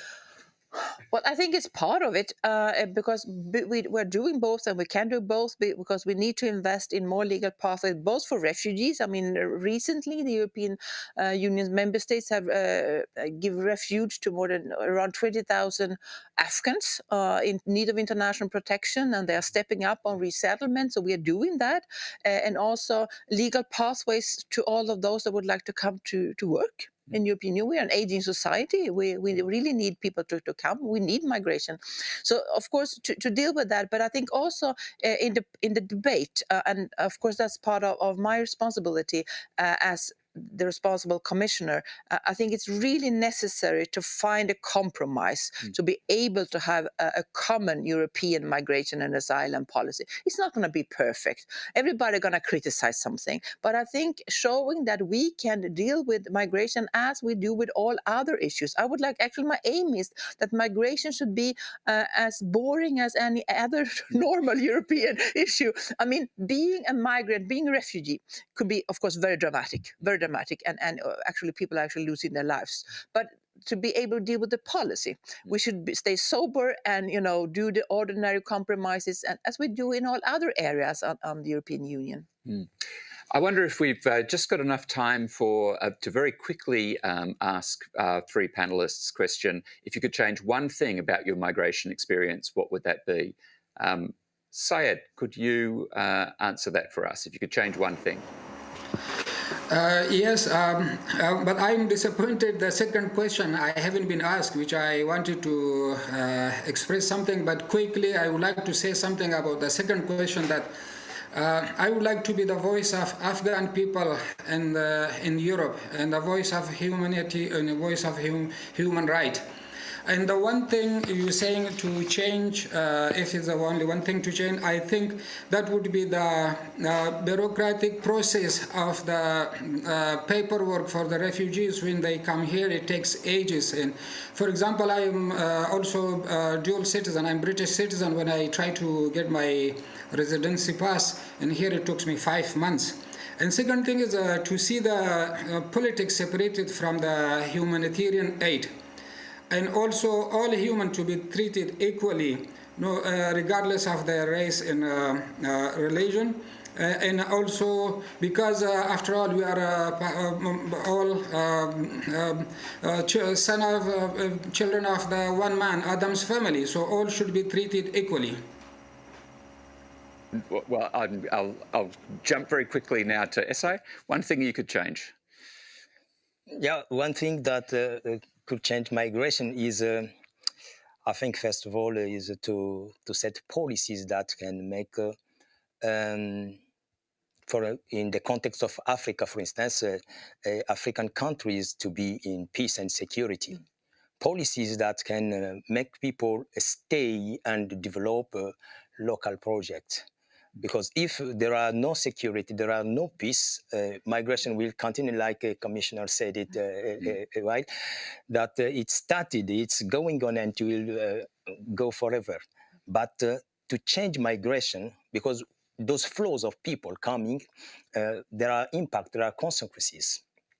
So it's a very huge cost for Europe, for instance, to host those people, give them the right they deserve to, and so on. So if we want to change migration in the context of Africa, is the government, European Union, International Commission, and all these actors that are involved in security. For instance, in the east of Congo, we have MONUSCO, which is there 20 years ago, but the insecurity continued till today. So if we set up a mechanism that bring peace and security, it can change the... Deal with the root causes, yeah. Rania, if you could change one thing, you were just mentioning the issue of the criminalization of volunteers who help refugees. Yes, definitely. I think I would change a lot of things, but if I'm going to focus on one thing, which is as someone who took ownership over how my story is going to be told, I would have wished for more and more people to be allowed to do the same, because a lot of times the language that is being used is it's either criminalizes the refugees or victimizes them and dehumanizes them. So that kind of builds up on the idea that I think if more and more people were allowed to show that migration is an asset to whatever country that is the recipient of the migration wave or whatever, a lot can change. And then going back to that Said mentioned perfectly, separating policies from humanitarian aid. I would like to just take real quickly the opportunity to mention the case of Sara Mardini and Sean and a few of their colleagues who are right now being persecuted by Greece because of the humanitarian aid that they provided for drowning refugees in the Mediterranean. I think it is quite ironic and I must say ridiculous that in the 21st century and on a European soil, helping human beings is being considered as a crime. And I think because we talked a little bit before when Tim, that it's very it's quite laughable the crimes that they are being accused of, human smuggling and terrorism and whatnot. These are people in their 20s and they are being bullied by a whole government for something that they did just because they thought it was right. And I think they're not the only ones who see it right. I think Europe in general, as a principle, does see what they did is the right thing to do. Save human beings at whatever cost. So separating policies from humanitarian aid would be a perfect thing to start with. Thank you. That's fantastic. Last thing I just want to mention before we close out and pass back to Kelly is that Said was asked by some others in the Afghan community to make some points just relating to the Taliban government and the freezing of assets.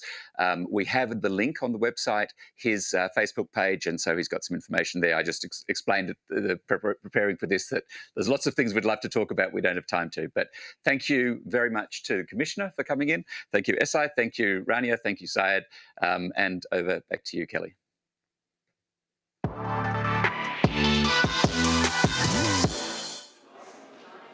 Thank you very much, Tim, for an incredible panel.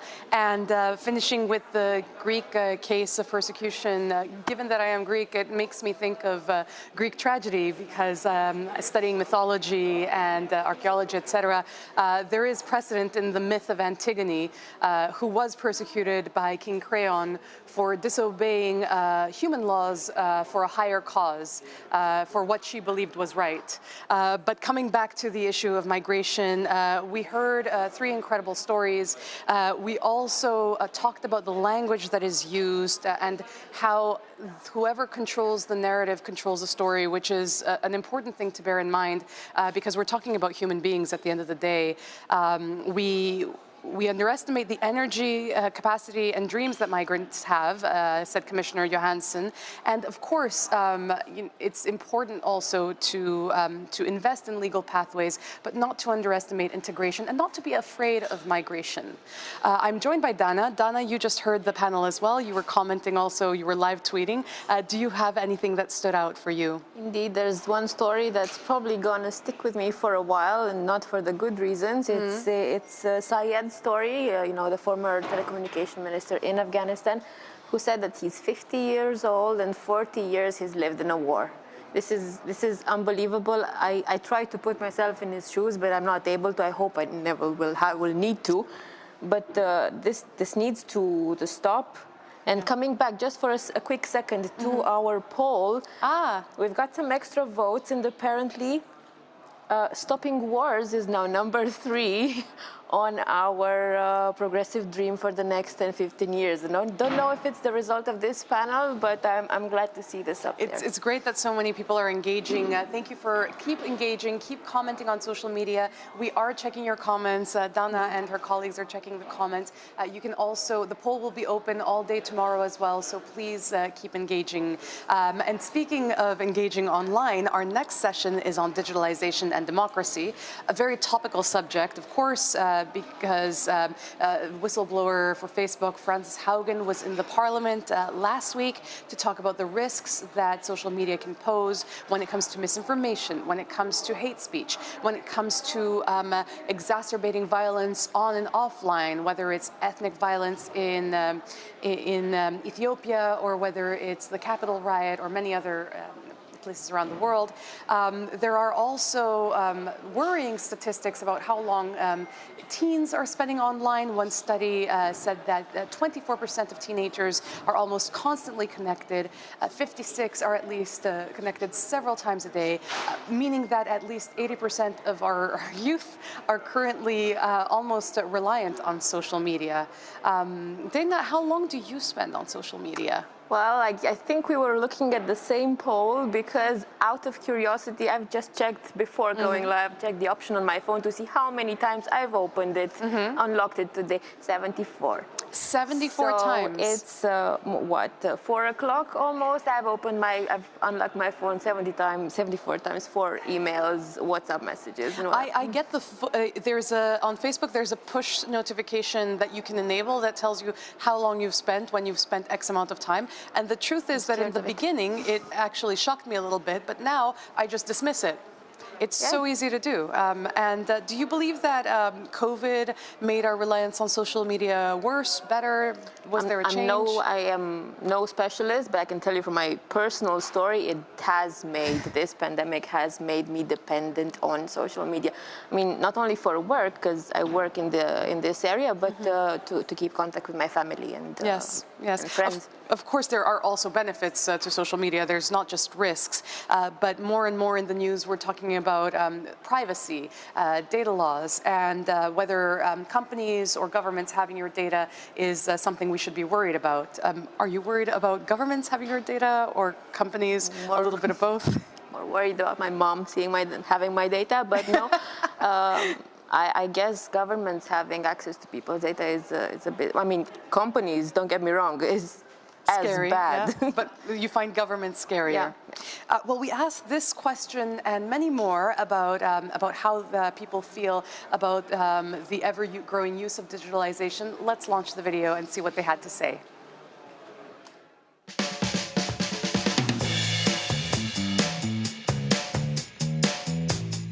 Probably at least half an hour up to an hour. Around 2 hours a day. I think 3 hours. Quite a lot of time. Almost a full day. I'm either using it all day or I let it go for a couple of months. If it's a working day, then a bit less. But if it's not, then probably 5 hours, yeah. I would say an average of 2 hours a day. Not really. I mean, as long as you're not using it for bad things. Yeah, we give them so much data. Yeah. Yes, it does worry me. No one cares what I'm doing, so. Yeah, I find myself sometimes jumping on the incognito search pages, and that's not for funny searches. They say it's deleted, but we don't know exactly if it's deleted or not. I do care about it, but I don't feel like I think about it. They have so much data on us that they can predict a lot more than you think. maybe I'm too trusting, and I think they'll use it for good things rather than bad. Yes, I'm very worried about that. Governments concern me a great deal more than corporations. But it's also other countries that can spy on us. I think I'm more scared of the fact that there are big companies out there gathering data on me. I think both. Maybe more commercial, yeah, maybe. One thing I found very creepy is when you like look something up and then you get ads for it all of a sudden. That scares me.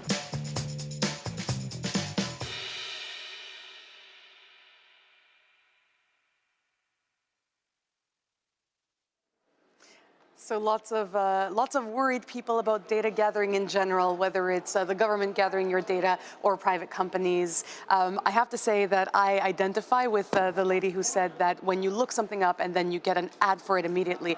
Sometimes I don't even look something up. I'm talking about something and I see an ad pop up on my social media for that very same thing, and that does worry me personally. It scares my mother too. She doesn't understand how social media works, but she understands targeting. For those of you who are watching online, you can also comment and answer these questions, whether it worries you that, that governments or companies have access to your data online, how you feel about being connected online the whole time, because there is so much data collection happening through all these companies, whether it's WhatsApp, Facebook, and what they do with the data. We've seen the darker side, of course, with Facebook and Cambridge Analytica, results of elections, manipulation online, but at the same time, we shouldn't go to the other extreme, which is to worry about being online the whole time. It's about regulation as well. The next panel will have speakers addressing exactly this issue. How do we take the good of digitalization and still preserve democracy? I believe we have Beatriz on the line again. Beatriz, can you hear me? Good afternoon, lovely to see you back. Yesterday you had a very interesting panel on sustainable growth, and today, no less interesting, we're going to talk about digitalization and democracy. What are you expecting from this panel?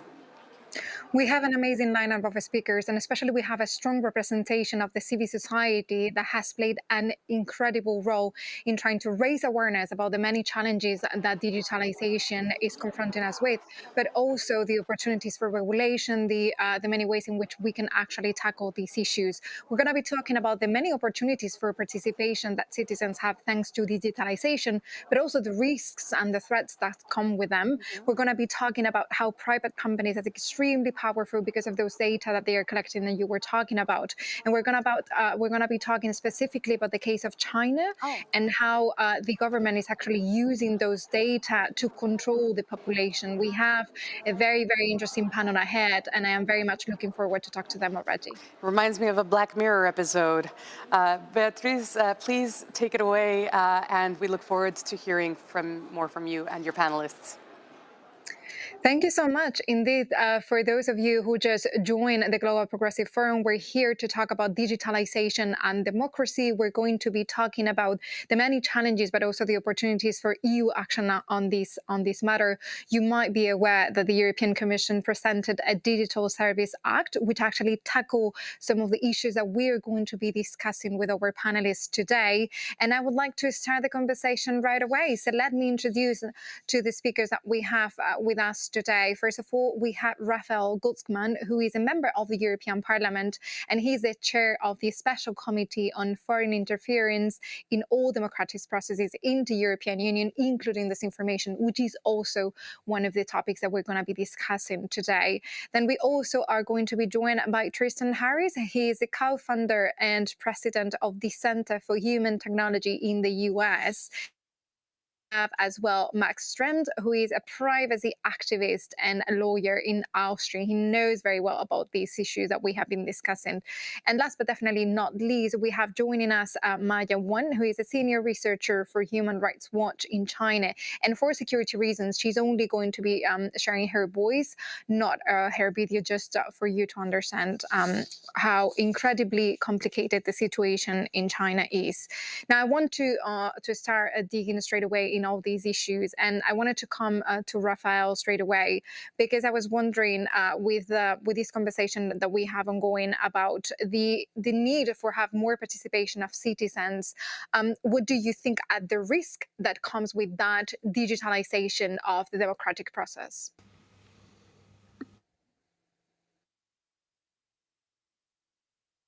And I must say I'm very happy that... Is it working? Yes, great. Thank you for giving me the floor, and I'm very happy that we have this debate together, and especially with the panelists that are sharing the floor with me. I think it will be a very interesting discussion. I want to thank the GPF for inviting us. Well, actually, it depends on us to respond to your question, because more active participation and social platforms can be a really very interesting tool to reinforce and regenerate our democracies. But at the moment, as we speak, the problem is that there is no regulation and there is no control of what they are doing with this participation, and there is no knowledge of their algorithm, and there is no way for our democratically elected people, I mean the legislators, the representative of the people, to actually control this debate and to make sure that there are fair rules of the debate. And what we have seen is that these social platforms, and based on their business model, are actually polarizing our societies and becoming tools of foreign interference in our public debate. And what I must say is that I'm chairing the Committee on Foreign Interference, and for the past year, we have actually witnessed and diagnosed the limits of the existing tools for the public sphere to actually be heard and control what big social platforms are doing. And so it depends on us, legislators, to make it a safe space and to make sure that no one on this earth is too big to be regulated. And that's a huge litmus test for us. So I would say that what becomes the civic participation and the social networks depends on the capacity of public officials to actually understand this new world and make it safer. Thank you so much, Rafael. I definitely would like to talk a little bit more about the many ways in which the EU is trying to actually regulate this matter. But I wanted to turn to Tristan because you mentioned foreign interference. And I know that this has been a very disruptive factor in democracy in the US. I was wondering if I could have a reaction from you about how do you see these risk versus opportunities in terms of digitalization for democracy? Yeah, can you hear me? Yes. Yes, okay, sorry, it's a little bit blurry. I'm trying to figure out with my camera. There we go. It's still blurry for some reason. All right. I don't know why that's doing that. Let me see if I can switch my video for one quick second. I apologize. That is okay. I just want to make sure that it's not so blurry. Yeah, well, thank you for having me. It's a pleasure to be with you. I will take the dark side of this panel discussion. I think it's very clear from Frances Haugen's work, and if you've seen our work with the film The Social Dilemma, the Netflix documentary, we're not just talking about technology in a neutral way. Like there's some goods, there's some bads. I'm perfectly willing to speak to the many amazing goods that we can have from our, from Facebook connecting people with their high school roommates, from or high school sweethearts, or people with rare diseases. There's so many benefits that we can love and appreciate about social media. The question is, with a business model that is about harvesting attention with an AI pointed at your brain to figure out what lights up your nervous system to get a response from you. And the AI doesn't know what's true, it doesn't know what's good for you, it just knows this lights up your nervous system and it works, and if it does, we put that in front of you. With that business model at the center, I would say that the harms side of the balance sheet not just tilts it the other way, but actually breaks democracy. And I'll tell you specifically how, which is in Frances Haugen's releases with the Facebook files. What she showed is that the business model that relies on sorting for engagement, the most attention from people, will always reward things that are more divisive. Specifically in 2018, when Facebook changed their algorithm, their ranking for what shows up for people, they were able to affect the behavior of political parties Specifically, I think it was in Poland and in Spain, Taiwan, and India, political parties said, Facebook, we know you changed your algorithm. These are political parties. And Facebook says, oh, everybody has a conspiracy theory about how we change our algorithm. What's yours? No, they said, no, we know you changed it because we used to be able to publish a white paper on our agriculture policy on how we're going to solve climate change. And then people would click on our stuff, comment on it, and we would get elected, like a good, progressive, open society. Except now what happens is when we publish that white paper, we don't get any attention. And we tested it, and the only thing that actually gets us attention is when we say negative things about the other political parties. If you change the brain implant of a democracy, if you put a brain implant into society, and the only thing that people can say that gets attention, and if I don't do it, the other guy will, is when I say divisive things about the other political party, you profit from basically throwing a wrench into the gears of democracy, because a more polarized and extreme base represents a more extreme and polarized representative class whose basically their selling proposition as a candidate is, I will disagree more with the other side so you like me more. That is the equivalent of breaking democracies for breakfast. And that is currently what we are living underneath. And I would say it's actually incompatible with democracy full stop. And I'll give you one last example, which is that when Frances Haugen testified for 3 hours in front of the US Congress about 3 weeks ago, I was actually in Washington, D.C. at the same time, there was a senator who, for a brief moment, agreed with the bipartisan consensus that we have to do something. And there was a unique moment where the democracy was going to work. We're going to regulate social media because she had created a shared understanding. Do you know what then happened? A story went viral saying that she was a Democratic operative and that she was funded by a billionaire and that she was a fake whistleblower and that this is all a setup to set up the government for more government control and of free speech. And that story went viral to the political base of this senator. So that senator was supposed to meet with her the next day, and he had to deny the meeting. He canceled the meeting because he says, I can't meet with you because my base thinks that you're a political operative. So there we have it. We have bipartisan consensus. We can regulate social media, but because an incendiary, inflammatory story, a conspiracy theory, goes viral, it breaks the gears of democracy, ironically, about the very thing that we need to regulate. You have here to Raphael talking about the need for regulation. You're mentioning it right now. How do you see the situation in Europe from your perspective from the US and the attempts that we have seen on the side of the European Commission to try to make accountable those social corporations that actually controlling not only so much data, but as you said, that the algorithms completely shape the way the information is perceived by society when they are present in these social media? Do you think that is the adequate response? What would you recommend considering your own experience in the US?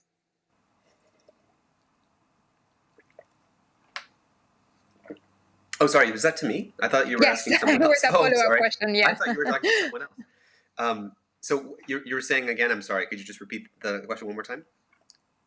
Yes, I was wondering, because you hear Raphael saying that definitely there is a need for regulation. You're talking now about the many challenges that you were confronted with when you tried to do so. I don't know if you are aware that here in Europe, the European Commission presented a proposal to try to make accountable the so-called gatekeepers. In this case, we're talking about Facebook, of course, but also other social media platforms where people are present and the way they receive information is actually shaped by these algorithms you were mentioning before. So are you aware of this legislation, and do you think that it's actually the way forward? It could be something that if it's implemented in Europe, it could also be applied in other countries as well. Well, I'm not aware of the more recent changes in the EU legislation that I know that Frances was there testifying just recently, and we have yet to actually sync up since that happened. I think that it's very important that Europe is probably leading the way here because of the very phenomenon I mentioned. The US is probably not going to have a consensus in the short term if the business model continues to operate in this way. I will say that I think that there's a mistake in the legislation, which is to focus just narrowly on illegal content. The issue isn't that we have a good system that has a couple pieces of bad apples in the system. If we got rid of the bad apples, then we'd have a good system for democracy. This is not true. A business model that is pointing an AI at your brain that says, what's the next fault line in society to show your nervous system and to put that at the center of attention for every society, that's the real problem. And I have yet to see legislation that focuses specifically on that we cannot have a business model that's incentivized by showing people whatever gets the most attention. That's what harms teenage girls. That's what creates political polarization. That's what creates the opportunity for Russian and other sort of interference, is that kind of amoral algorithm. So that's the problem, I would say. Obviously, I want to praise the EU for leading the way and actually trying to build a whole regulatory slate. But if it focuses just narrowly on illegal content, that is not going to be enough, and it's not the real problem here, that it's the business model. Let me turn to Max now and have a reaction on this one, because I guess that you've been following a little more closely what's happening at the European level, whether you agreed with Tristan that indeed what we need is to completely break the business model of those organizations, or if there is something that we can do to actually tackle this kind of content that promotes disinformation. Yeah, to be honest, again, we're usually doing data protection and data protection enforcement, so we're not the content people here.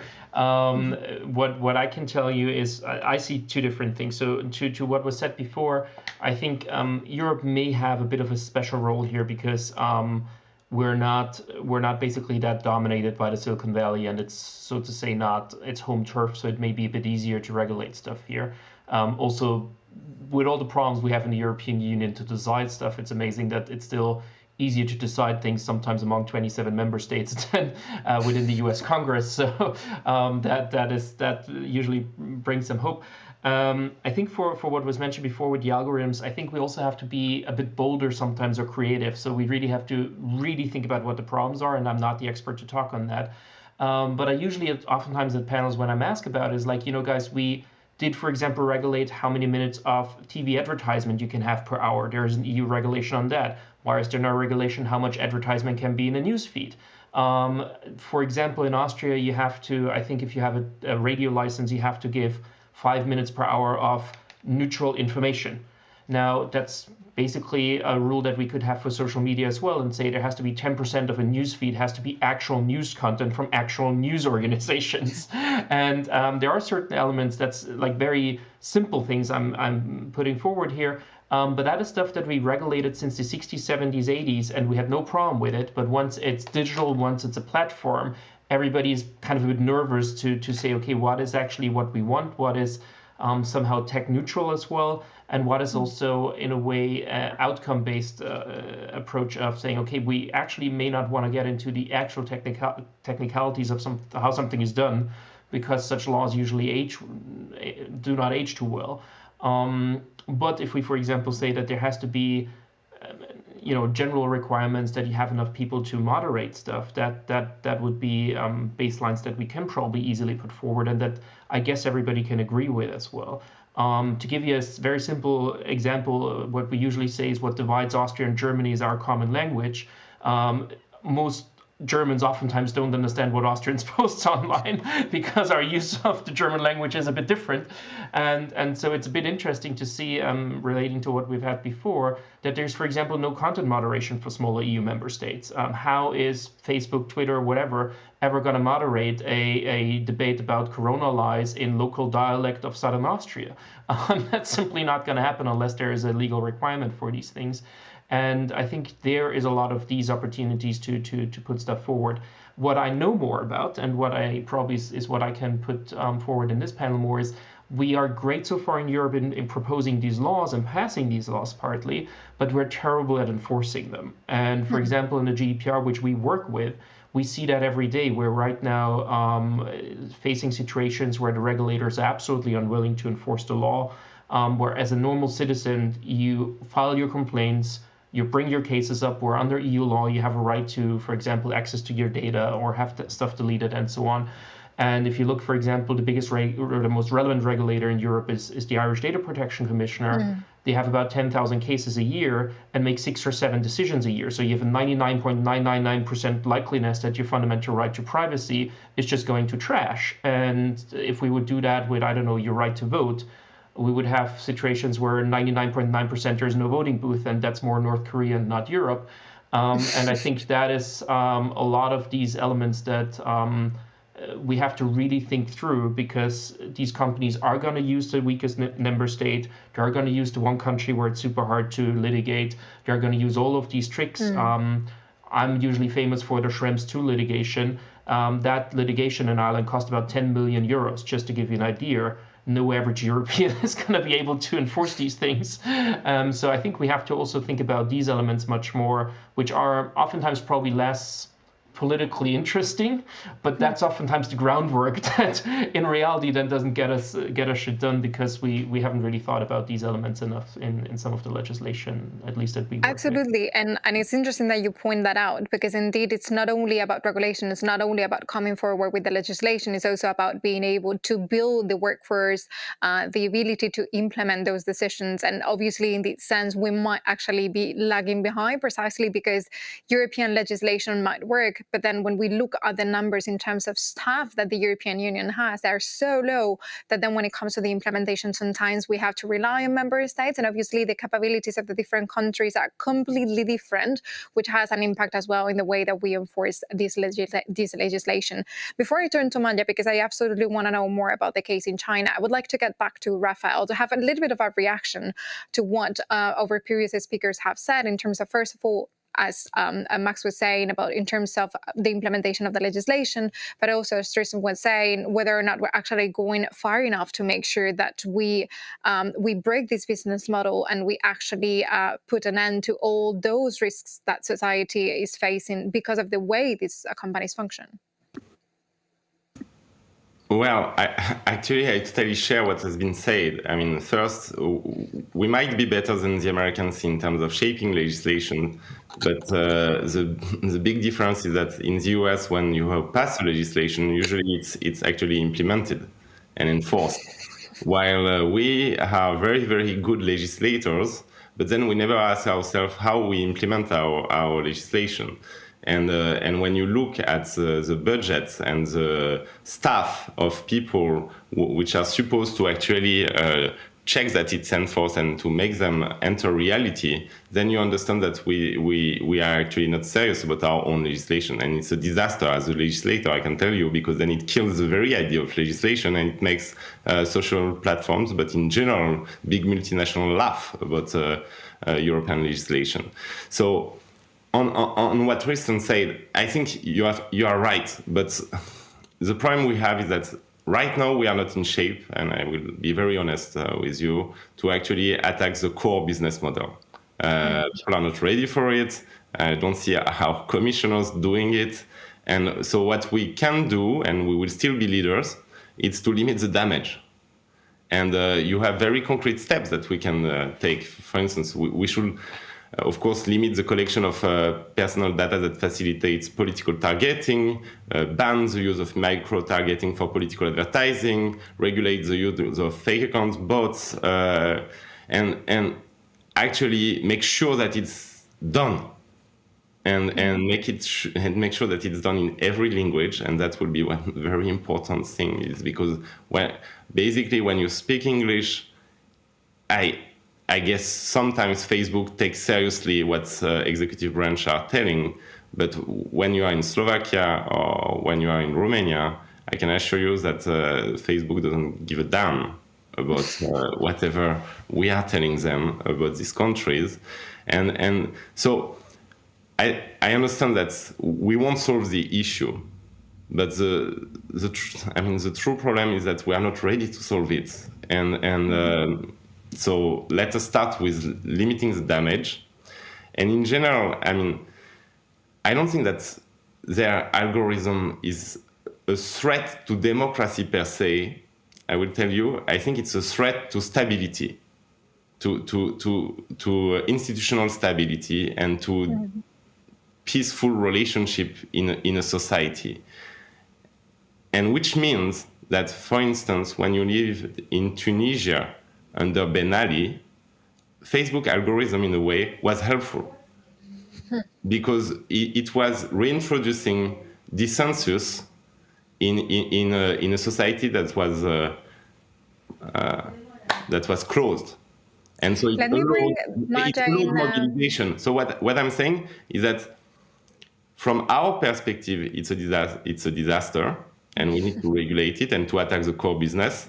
But when you look, and I'm making the transition for you, I'm working for you, transition to authoritarian states.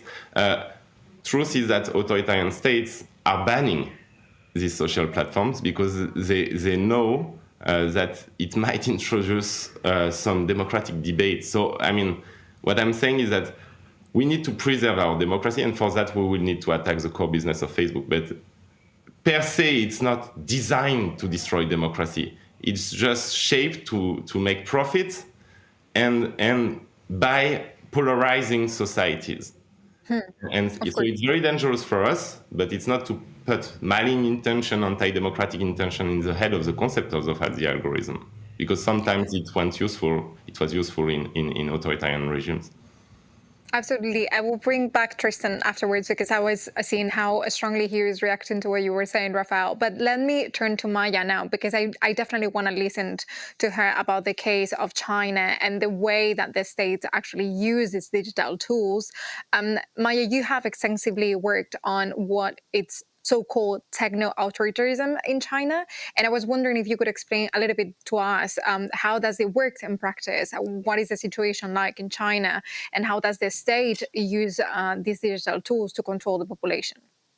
Well, thank you for having me today. And I think Tristan said something about how you're bringing people to the dark side. I think I can go darker when it comes to the Chinese government. So basically, let me just describe what the Chinese government's vision for technology is. And then I think I can link a little bit to what's happening to democracies.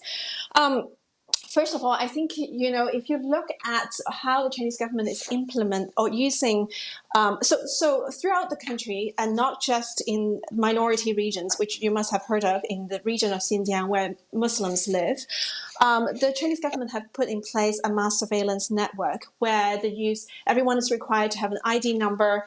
And in order to access services like, taking a long distance bus or a train, or accessing getting a SIM card, you have to, use your ID number. That provides data points for the government to track you.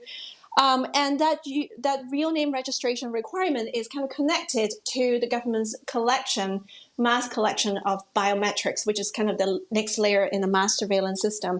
Meaning that, you must have heard that how the government is collecting people's facial images, but also your IMEI number, the number of the phone, your identifying number of your phone. In some areas of China, the government is collecting iris scans, also mass collection of DNA.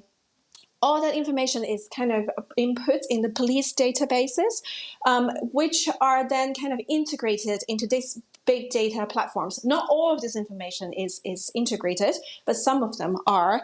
And these big data platforms, and this is where things really do go into the distinctly dystopian flavor, is that these big data platforms, in the case of Xinjiang, for example, are constantly 24/7 evaluating people's behavior and relationships and movements. And that means if you go into the gas station too many times in a day, you're flagged to the police. If you use too much electricity, you're flagged to the police. If you have donated to the mosque in the past, if you've used WhatsApp, if you have a connection in Turkey, in Afghanistan, if you called someone there, the police will come and interrogate you. And some of these people end up in political education camps where they are arbitrarily detained without trial because of these perceived irregularities in behavior. So this might sound very extreme, and I'm presenting to you an extreme example of what's happening, but it is happening, and it's not science fiction. It's happening right now. And I think it is important to know this is because it is not just happening, it's happening throughout China. The structure of this mass surveillance systems that I described to you is happening throughout the country of China. And then the companies that are providing some of that infrastructure is exporting some of a simplified system similar to what I described, not all of it, to other countries. Some of these companies are selling these systems in the name of smart cities or safe cities or networks of facial recognition cameras. Some of these countries that are buying these systems are struggling democracies. Some of them are authoritarian. Some of them may be, pretty close democracies. But nonetheless, the aggregated impact of all these systems being, purchased with minimum transparency, with no rules whatsoever, with also some of these governments are also buying hacking software from other countries and governments, meaning that the democratic space around the world is shrinking. And that means Europe can think of itself, or maybe to some extent the US, which is also, struggling as well in terms of democratic control. It's going to be increasingly kind of like an island of democracy. And think about it, in 50 years' time, could we consider, can I think the European model kind of persist if everything around it is increasingly being eroded in terms of people's ability to exercise these rights, in which privacy is an important building block of it. So I think I will stop there. Thank you so much, Maya, indeed, because I think you paint a picture that is absolutely terrifying.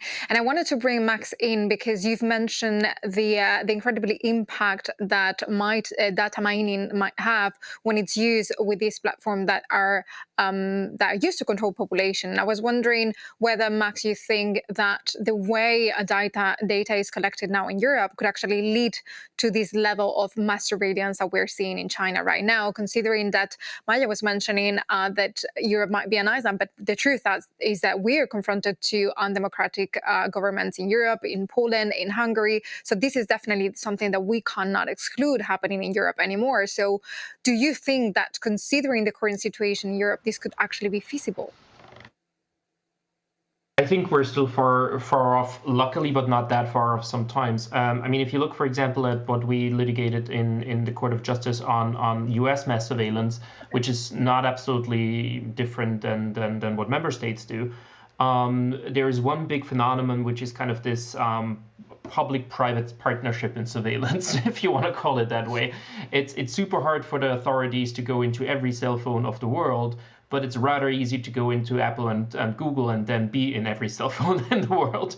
So there is usually, I don't see that big difference oftentimes between the state and the private actors, because many of these private actors, as we can see now with enforcing our laws against them, end up to be more powerful sometimes than a lot of our state actors.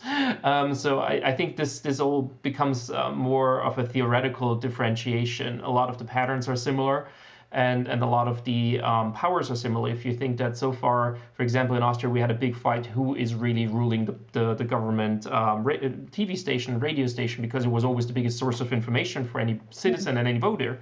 That is almost a sweet little fight if you compare it to who rules the Facebook algorithm. And so I think a lot of that is hard to differentiate, if you ask me, right there. And I think a lot of that will merge, and we see governments in Europe trying to get into these systems, partly for legitimate reasons, partly not so much.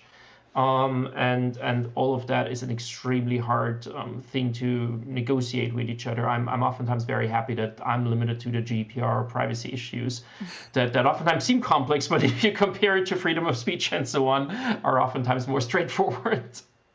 Absolutely. I would like to get back to Tristan a little bit later about this private versus state control of data and how these two sometimes merge together. But I wanted to have a reaction of Raphael on this issue. And first of all, how do you see the situation in China as it was described by Maya? But especially this question about, do you think that this is something that could actually happen in Europe?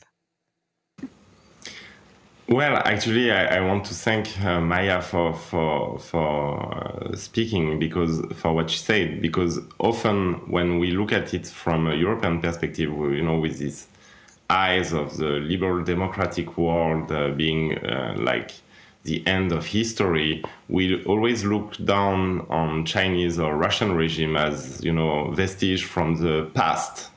And we do as if it's an archaic history, They are not still yet democratic. But what Maya is saying, and that's the truth, is that actually it has nothing to do with the vestige from the past. It's a dystopian future. It's a model for the future, and it can be exported. And actually what the Uyghurs are suffering from is not an old-fashioned crackdown.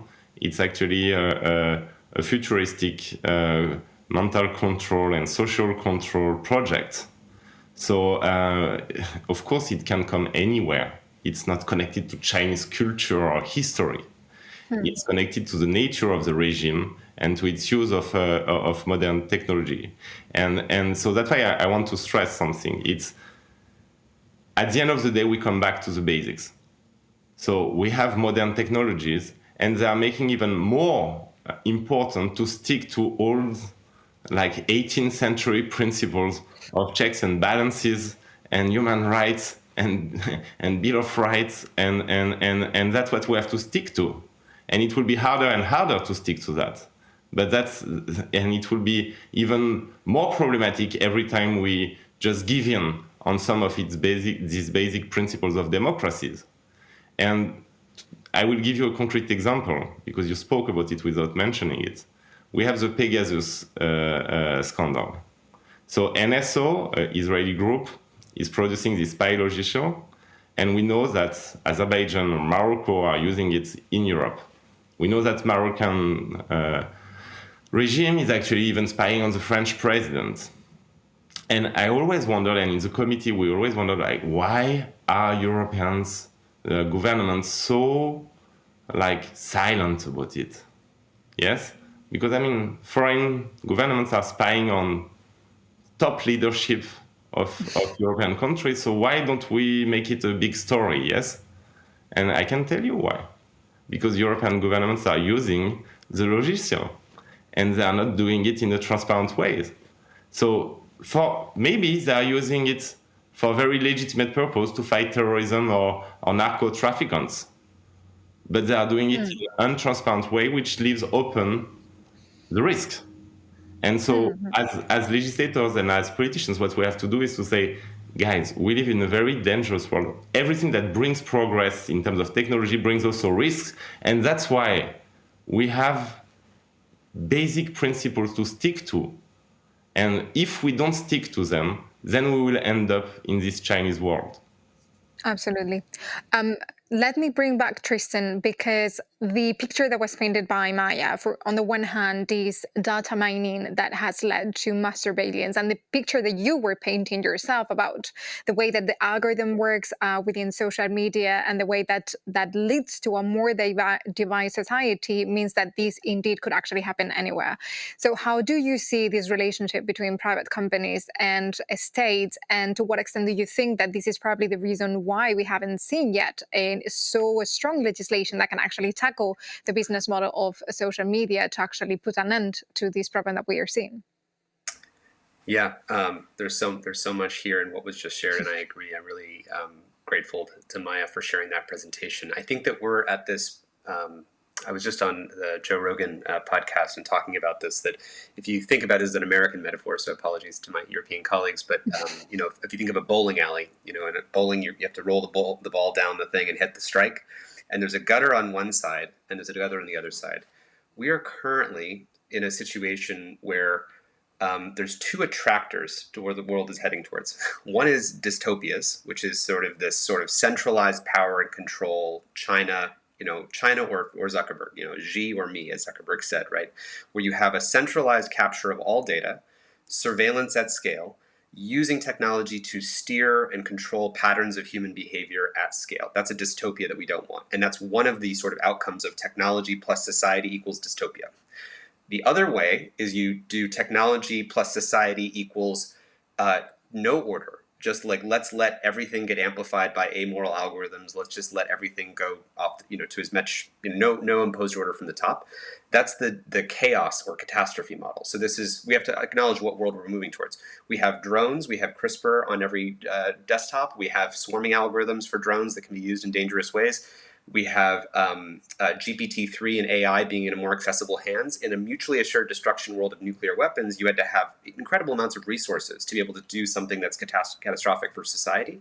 We're moving to a world where technology is moving into more and more decentralized hands. Now anyone can basically influence an election across the board. We interviewed someone for our podcast. It only cost $10,000 to basically reach every single user in Kenya. For less than the price of a used car, I can run an interference campaign that will actually reach every single user in Kenya.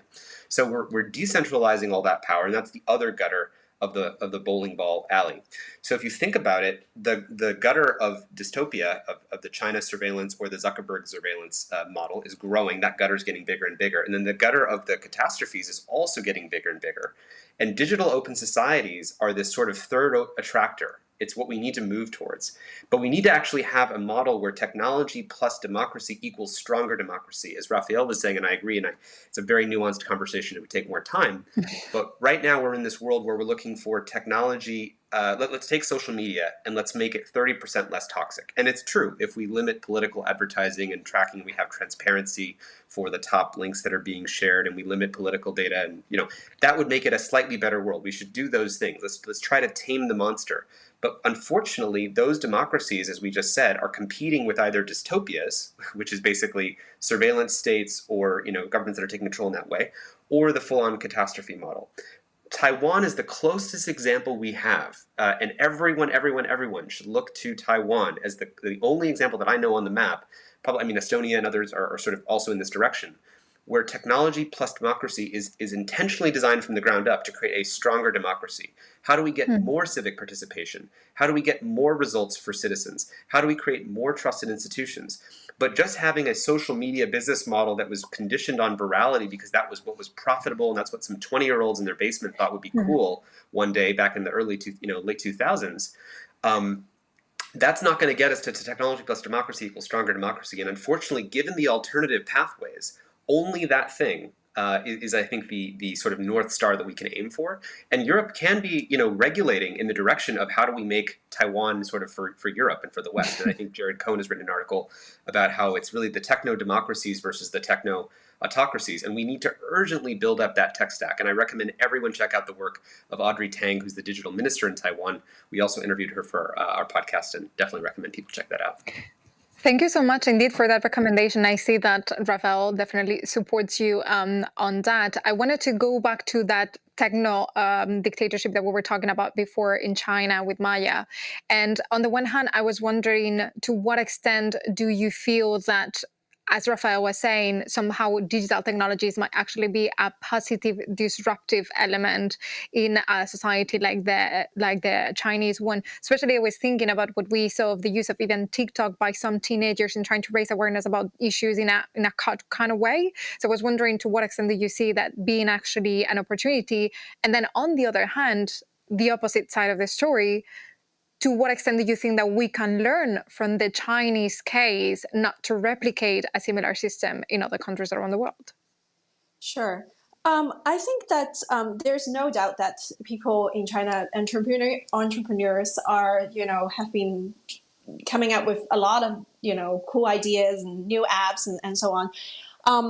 When the internet first came to China in early 2000, the society exploded in kind of just using the internet to express themselves, to organize activism. And as a result, early mid-2000 was possibly one of the most optimistic times of kind of modern China. And people were genuinely thinking that China was going to move towards the right direction. I think the Chinese government very quickly, I think even at the beginning of the internet, very quickly put in controls of the platform and in fact turn it into a weapon of surveillance and of information control, manipulation. And so right now, China is at a point where nationalism reigns. And that's not because most people are nationalistic. I think it's because the Chinese government has made such a good effort at shaping opinion. So how do we, and entrepreneurs have, in order to make profit, go with it and actively cooperate and collaborate with the kind of like the digital authoritarian model, while also, innovating. So you can't, it's innovation on both adapting to authoritarianism and innovating in terms of making new products based on kind of like the China model. I think what we need is a number of things. I'm very glad Audrey Tang is being brought up. I think there is a lot to be learned from Taiwan to innovate the use of technology to innovate and renew democracy. But also, I want to focus also on putting these guardrails on that globally. I think in Europe, it's very it's important that Europe try to get things right in throughout Europe. That leads the world. But also, I think it's time for Europe and for other governments that care about democracy and human rights. Often, promotion of human rights these days is often not linked to the promotion of human rights in the digital space. So we have no real rules globally on spyware, on mass surveillance. And these companies are saying, well, we just, doing business. There's nothing wrong with doing business. But there's a lot of things being wrong. And I think governments really needs to be muscular here to say it's time to get out of, just the rulemaking, which is great. But globally, that the promotion of human rights has to be connected to these rules about digital world. And I think if we outlaw, spyware and mass surveillance, we free the people in these other parts of the world just a little that can give them the power to fight back like they have always been in the past. I think this is very urgent. So I hope I'll see some movement of that in the near future. Let me get, because, Maya, you was mentioning right now this responsibility, this collective responsibility of defending human rights, even within the digital arena. And in the case of China, considering that you work for Human Rights Watch, beyond what we're talking about, digitalization and so on, do you think that the economic power of China has been somehow influencing the way that other governments relate to them, and they have not actually put that kind of pressure that we need on China to make sure that these issues are addressed? Because the picture that you're painting is absolutely terrifying. We're talking about a dystopia, and it's something that should be absolutely unacceptable in the world. And yet we have a lot of negotiations going on with the Chinese government on many areas. So how do you think that has influenced massively the way that governments relate to China, also considering not only the state in itself, but also all the state-based companies that are very powerful all across the world? Yeah, I mean, there is a democratic rollback. And I think, like what Raphael said, sitting in Europe, it could feel that it's not a state that's going to change, and very secure, great for Europeans. I think for the rest of the world, I think we have seen a democratic rollback, not to mention the dangers posed by, climate change and that in relation to authoritarianism. And it certainly, I think the Chinese government is also responsible for undermining some institutions that protect these rights. But I don't think we should blame the Chinese government just for the falling apart of these institutions, which, I think is also a problem in America, for example, and the inability to really take human rights very seriously. These days, the promotion of human rights is often just, a line in a statement, rather than kind of really thinking very hard, how do we build institutions that really do embody these rights? And I think that also comes back to the question of democracy. Democracy should not be just something that we go and vote every certain years, but to innovate and use technology to really make decisions together in a democratic manner. That is institutionalizing and innovating and making these words mean something. And I think it's the same for human rights as well, that China is powerful, and I think it's something that we probably will have a hard time changing, but we can build a digital democracy, and we don't know what that even means right now, except there is something called democracy, there's something called technology, it's mashed up together, but there is no digital democracy right now. And there's, again, an opportunity here, as we were saying before. It doesn't necessarily need to be such a dystopian future. It can actually be an opportunity, as we talk about Taiwan, but also Estonia, which is a very interesting case in the European Union. And the exchange of expertise and experiences has been very interesting within the member states. I wanted to talk back to Raphael, because we were talking before, and I wanted to get back to that, about disinformation and the role that it plays within the society, of course. And you were talking about the influence that China might or might not have, but Russia as well. We haven't been talking so much about that. I was wondering, to what extent do you think that the work that the European Union is doing in terms of tackling misinformation coming from external actors is actually good enough, or we're still confronted by many issues? I was recently talking to Esa about the many cyber attacks that we are experiencing like never before, and that don't only affect to private companies or institutions, but even individuals. I was wondering, to what extent do you think that the work that the Union is doing in terms of tackling these challenges, it's good enough, or we still have to do more work? Well, actually, we still have to do much more work, and that's why we have set up this committee on foreign interference. But I just want to quickly respond to the question you just asked before. In the European Parliament, when we are confronting Chinese violations of human rights, and when we are discussing about Uyghurs, about sanctions, about trade measures, who is confronting us? Do you think it's lobbyists hired by the Chinese government? No, they don't hire lobbyists because they don't need to hire lobbyists. The people who are coming to the parliament and are confronting us and using every leverage, including in progressive groups and other places, they are the lobbyists of big European companies, like Volkswagen, for instance. And why? Because they are connected, their core business model is connected to the Chinese regime and to forced labor in China. And so, of course, there is no mood for confrontation on human rights because huge interest inside the European arena are connected intimately to the Chinese regime. So it has an impact, and that's why we have been so reluctant to actually confront the biggest violation. But on your question on disinformation, I mean, a hybrid warfare has started, and there is no big, clear difference now between peace and war. When you have, during the pandemics, massive attacks on the European Agency on Medication or on the Irish hospitals, then what? It's an act of virtual war, but still, it's an act of warfare, a hybrid warfare. And we didn't come to this point when we are actually serious about defending our democracies enough. And here, I can only stress how important it is what Tristan said about Taiwan. I just come back from Taiwan, and I was chairing the first official delegation of the European Parliament in Taiwan, specifically on studying how they fight against disinformation campaign. And I can assure you that attacks, they are suffering thousands of attacks permanently, and they build their democracy and their digital democracy under the permanent threat of the Chinese invasion, attacks, and destruction. And what we have to learn from them is that the way to fight disinformation is creating exactly what Audrey Tang is doing now, this digital democracy, this participative democracy through digital means. And this is the future. If we don't listen to Audrey Tang, then we will end up in this situation of a dystopian world. And that's a mission for Europe.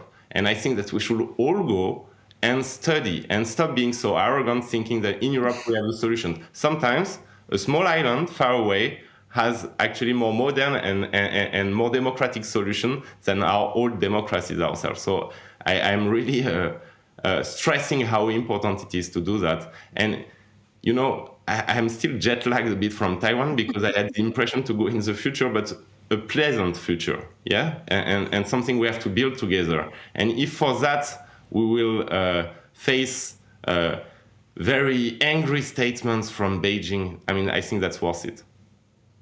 Thank you so much, Rafael. I think it's a brilliant note to finish this debate, talking a little bit about hope and about a positive future that we can move to. Thank you so much to Rafael, to Tristan, to Max, and to Maya for joining us today and for the very insightful contribution. I had many more questions, but unfortunately, we've run out of time. And I go back to now to we close this session and we move back to the main studio where the conversation keep going in the Global Progressive Forum. Thank you for being here today with us and keep on going with the debate.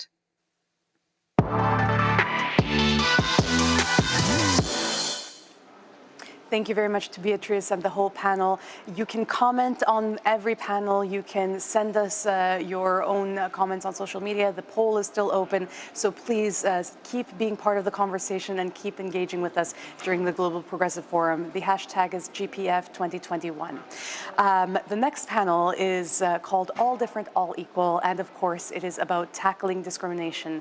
We have an amazing array of speakers, including Jean Willis, a human rights activist and former federal deputy from Brazil, Rayhan Assad, an Uyghur HR advocate from the USA, Soraya Post, who's a former MEP and a human rights activist as well, and Kaisa Rose, a founding director of the Black Lives Matter Fest in the UK.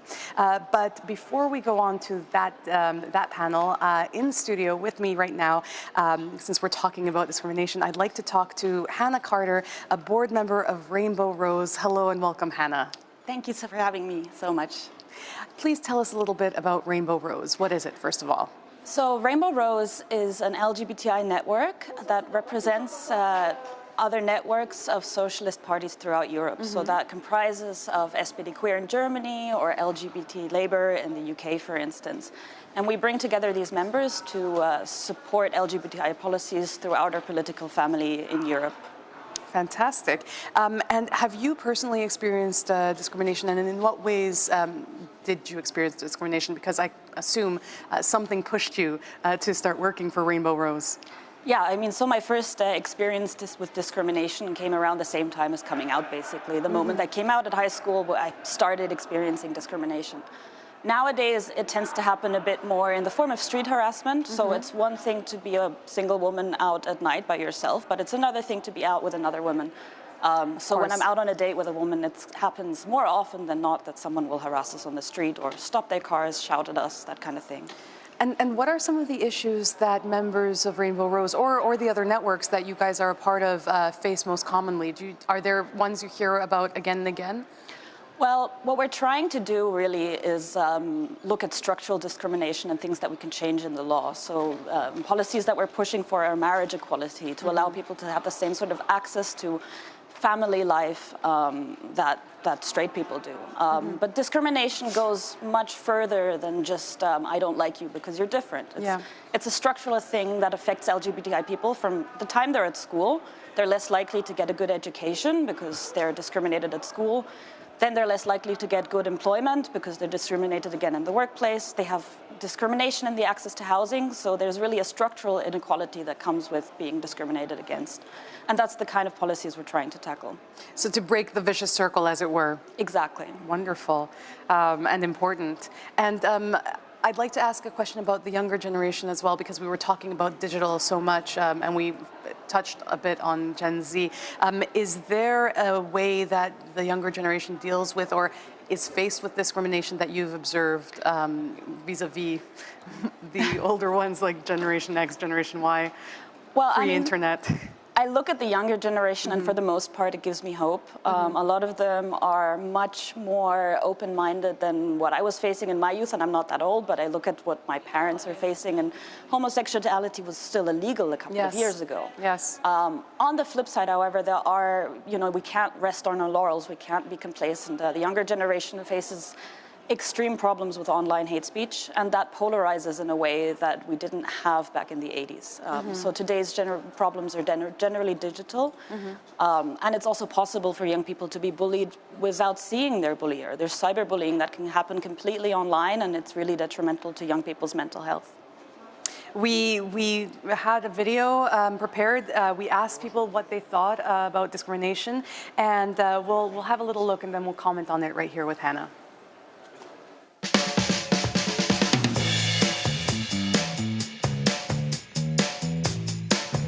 Personally, no. Oh yes, there's discrimination everywhere. Oh yeah. Yeah, I hear it on the news all the time. When I was a younger woman.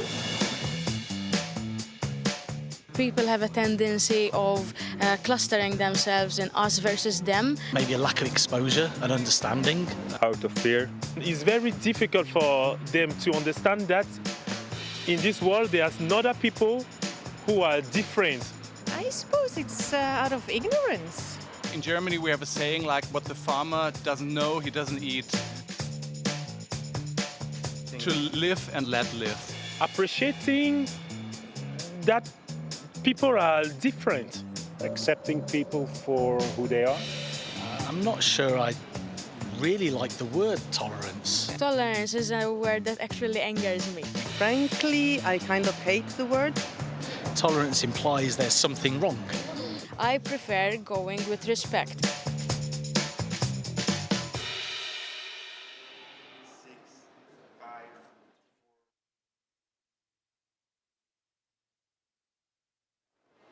Very interesting. We heard that tolerance is a word that some people find problematic. What do you think about that? Well, my initial thought was, it's just a word. Words don't matter. But then if you take it further, actually, our whole societies are built on language, and our laws are built on language, and words have tangible impacts. For the word tolerance, it comes from a time when LGBTI was still illegal and when people were when they were just asking to be tolerated. Which was something that I guess back in the day felt already like a win. Exactly. It's a step away from persecution. But we want more than not to just be persecuted. We just want the same things everyone else has. So I think everyone deserves respect, but everyone also deserves equality. Yeah, respect feels like a better word to aim for rather than tolerance. And indeed, equality, just for your background, your sexual orientation, your preference not to really matter, for you to be able to do what everyone else in society does. The structural discrimination you were talking about so eloquently earlier. I wanted to ask, are there any wins that Rainbow Rose has recorded that you'd like to share with us? Anything that you've noticed in your time there? Well, I started getting into activism around 2016, first with the European Parliament, actually, and then Rainbow Rose. Since then, we've seen marriage equality come to happen in so many different countries, like my own home country, Germany. I really remember celebrating that one. And then most recently, not marriage equality, but same-sex partnership laws being passed in the Western Balkans. That's a huge win. Yes. So I think we're seeing a lot of positive movement, especially in that region that is aiming to join the EU. I think there's a lot of potential for movement in the laws. It's very encouraging. And finally, Hannah, I wanted to ask you, as you have heard probably, the slogan of the Global Progressive Forum is, if we can dream it, we can do it. It's an adaptation of the Walt Disney quote. What would be your progressive dream for the next 10 to 15 years? I think it's not that complicated. I would just like to see a world where it doesn't really matter how you're born. You still get to dream of fulfilling any job you want, going into any career, finding the love you want without fearing that it's going to hold you back. So the ideal world is one where anyone can be free to be who they want to be and to be with who they want to be. Thank you. You can share your progressive dream on our social media. You can also still vote on the poll. The poll will be open until tomorrow. And now we will go straight to Jack Perrick, who I believe is waiting to start the next panel, All Different and All Equal. Jack, can you hear me? Yeah, we can hear you. Hi. Hi. Welcome. How are you guys doing over there? We're doing great. We had a very interesting discussion about the Rainbow Rose movement, and we're very excited to hear your panel, actually. What are you expecting from it? It's different to your morning one, but I guess what Access to Resources and All Different, All Equal have in common is this idea of discrimination, of not having access to what we would consider normal. Yeah, it's exactly that, isn't it? The idea of sort of spreading equality and making things fairer, whether that's a social issue or a more economic issue. As you said, we're going to have a pretty frank debate. We have some activists, some representatives from a broad sort of spread of different people who are, suffering discrimination all over the world, actually. And we're just waiting for them to join our event and our panel. So we're going to kick off from what you were talking about there. This idea of LGBT rights is certainly something that we're going to touch on. We're also going to be hearing from a representative of the Black Lives Matter community in the United Kingdom, where they're trying to expand what that movement is and make it not sort of perceived, at least, as reactionary and something that can actually bring about real change in racial discrimination. We're also going to hear from a representative of the Uyghur community who has quite a powerful personal story for our viewers, and also, as I said, LGBT rights, and also someone, a former MEP here in the European Parliament, who represents, who talks about issues surrounding the Roma and the discrimination against them in our societies. I'm just going to look to the team to see whether we have our panelists joining with us so that we can start the panel. We have two panelists that are going to join us, so I'm going to hopefully see them. Thank you so much. We'll come back to you, obviously, in 45 minutes, 50 minutes or so. Great. Thank you very much, Jack. As I say, the purpose of this panel is all different, all equal.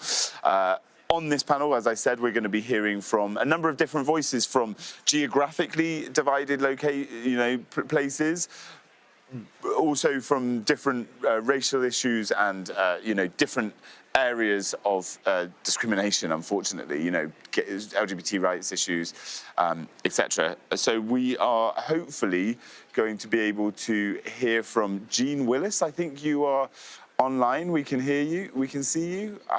Yeah, how are you doing? And you're in Brazil. So I hope you can, just for everybody watching, explain a little bit about your activism and what you do there for the LGBTIQ plus community. Sorry, my English is very bad, and then I speak in Portuguese or Spanish, your choice.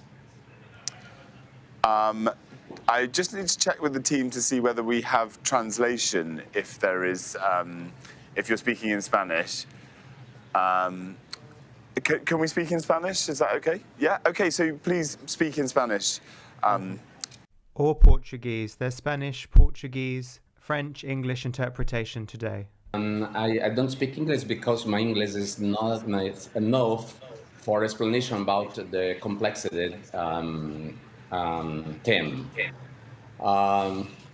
Well, yo soy Jean Willis. Estuve como parlamentario en Brasil.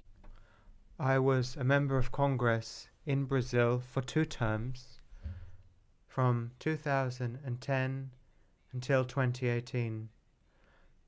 During that period of time, in Brazilian Parliament, I was a defender of human rights, particularly the rights of ethnic minorities and sexual minorities. I'm a gay man. I've come out of the closet, and I'm proud of that. And so I was representing the LGBTQ plus community in the Brazilian Parliament. So we were looking for legislative progress,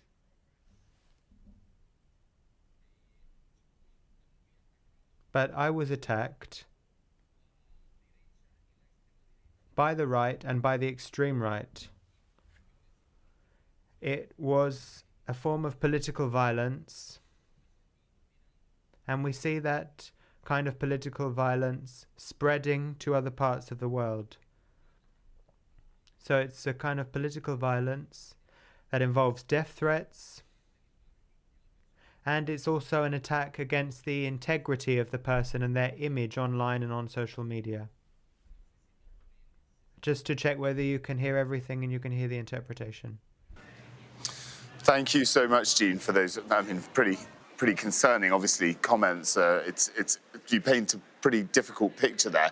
Now, I understand we have Rayhan Assat joining us as well. I hope that we're going to be able to bring her up to have a small discussion. Yes, hey Rayhan, how are you doing? Yeah, so, good to be with Rayhan you. is, yeah. So you're a member of the Uyghur community yourself and a Yale World Fellow. You're an advocate and a lawyer. Perhaps you can explain the situation. I mean, we're sort of flipping from Brazil and LGBT rights to China and Uyghur discrimination and the persecution of the Uyghur community. Can you explain what's going on with the Uyghurs in China right now? And perhaps you can tell us a little bit about your own experiences.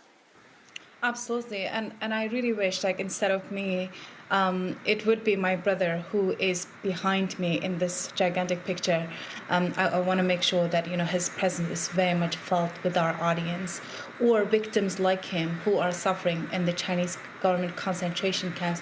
Those voices are heard. Unfortunately, I need to make sure that I am going to uplift their voices because they are silenced. At the moment,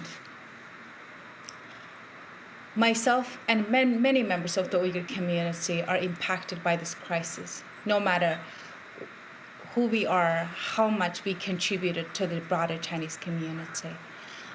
So I appear before you today as a sister, as a member of the Uyghur community, but also as a lawyer, a human rights lawyer who genuinely cares about human dignity and human freedom.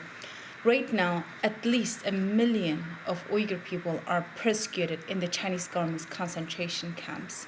Their dignity are lost while they are remaining incredibly resilient in the face of mass atrocities. Uyghur children are separated from their families. Grandparents of these children are also in the camps, defeating the Chinese government's notion that this is a fight against counterterrorism, because grandparents of 70 and 80 years old have nothing to do with terrorism.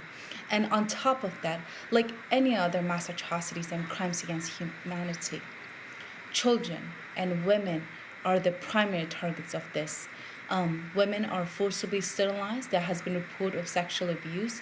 And men like my brother, they have been dehumanized in these camps. But I do want to highlight one thing. When you look at the Uyghur crisis, I think the world is looking at them as if they're the victims of the concentration camps. While it is true, we also need to uplift them as heroes in their own right. Because in the face of such dehumanization and persecution and torture, they are resiliently fighting and surviving in these camps. And to us, that exemplifies a new kind of resilience and heroism that we all should aspire to have. So here I am inviting everybody to truly reflect values of progressivism, which is to fight for human rights, human dignity, and freedom.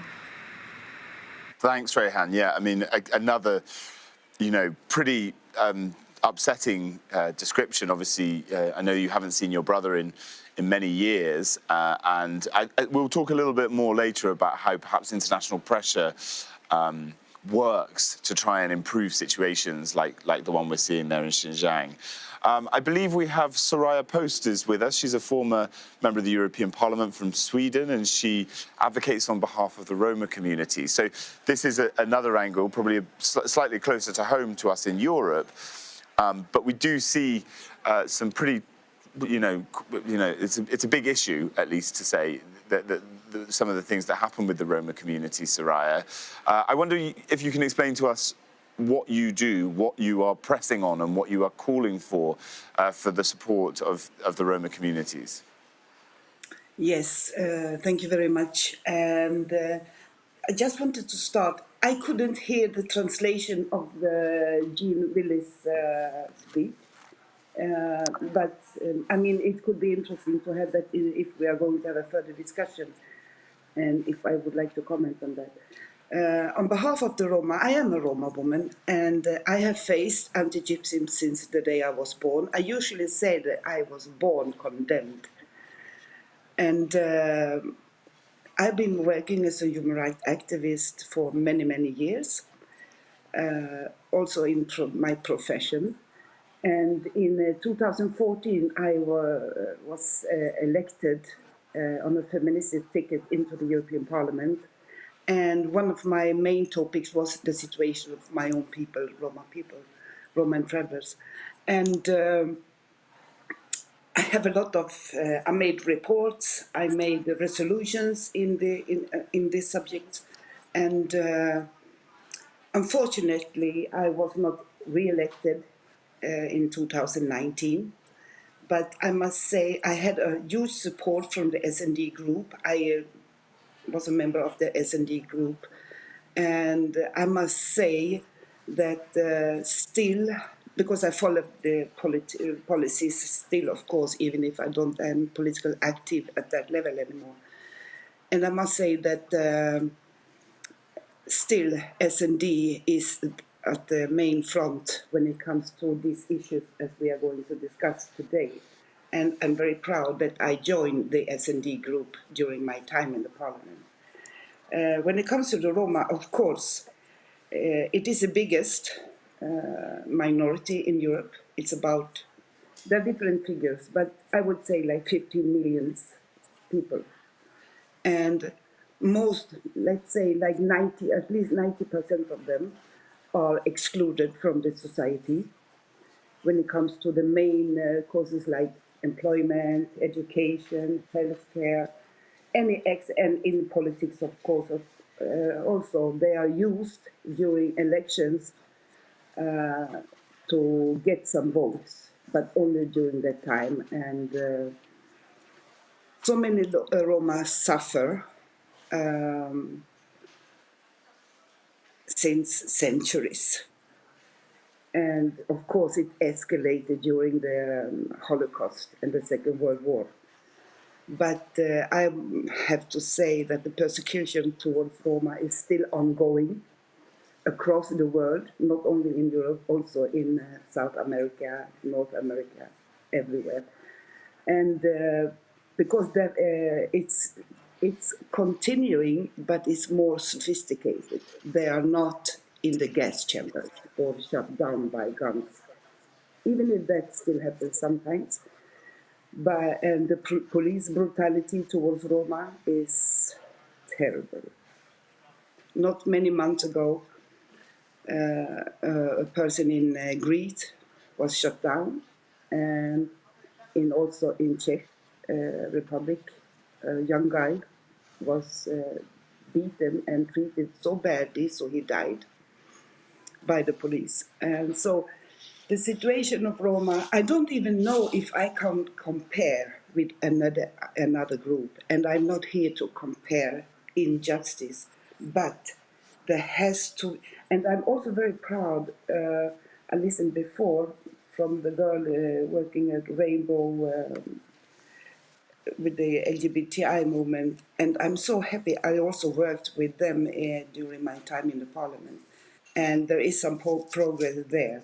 And I'm also happy that Black Lives Matter stands up and organize themselves. And of course, it should not only be as a reaction, it should be continuing, because and also during my time in the parliament, I also worked on that issue, and also on Muslim women. Yeah. So, but I think we can when we get the discussion, I will explain even more what is in need to change the situation. Yeah, we'll get into the details of that a little bit more, Soraya. Thank you for your opening comments. I'm going to bring in Kaiser Rose, who is with us, joining us with this panel, who is the founding director of the BLM Fest in the United Kingdom.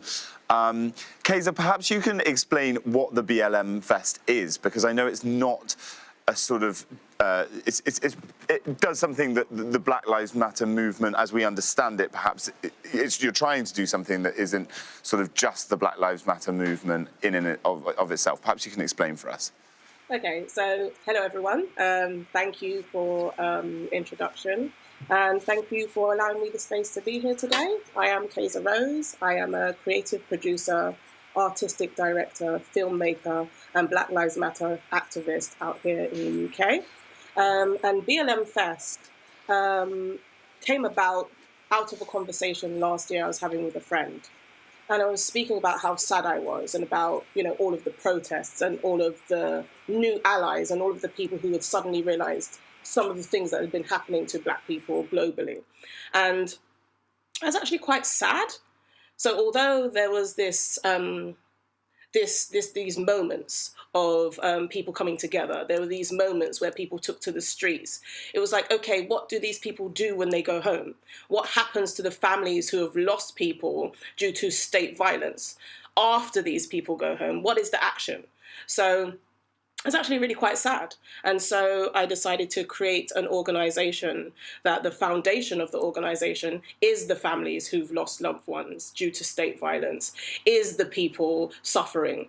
And it's using an arts foundation to relay these messages. It's using the arts to gather people into the spaces. And it's having those difficult conversations all year round, not just when something happens to people, because Black lives don't just matter every time a Black person is dead, every time a Black person is brutalized, every time an LGBTQI plus person is brutalized. Lives don't just matter when something awful happened to people. What about the people who are left to deal with the situations after a person is gone? What about the people who suffer and live? What about them? So BLM Fest is essentially spaces that contain this information, but also Black people are fun. Black people have fun, Black people have joy, Black people create things, Black people make films, etc. So it's a space where everybody is invited all year round. We continue to have the panel discussions, the workshops throughout the year, and we lead into a festival every October.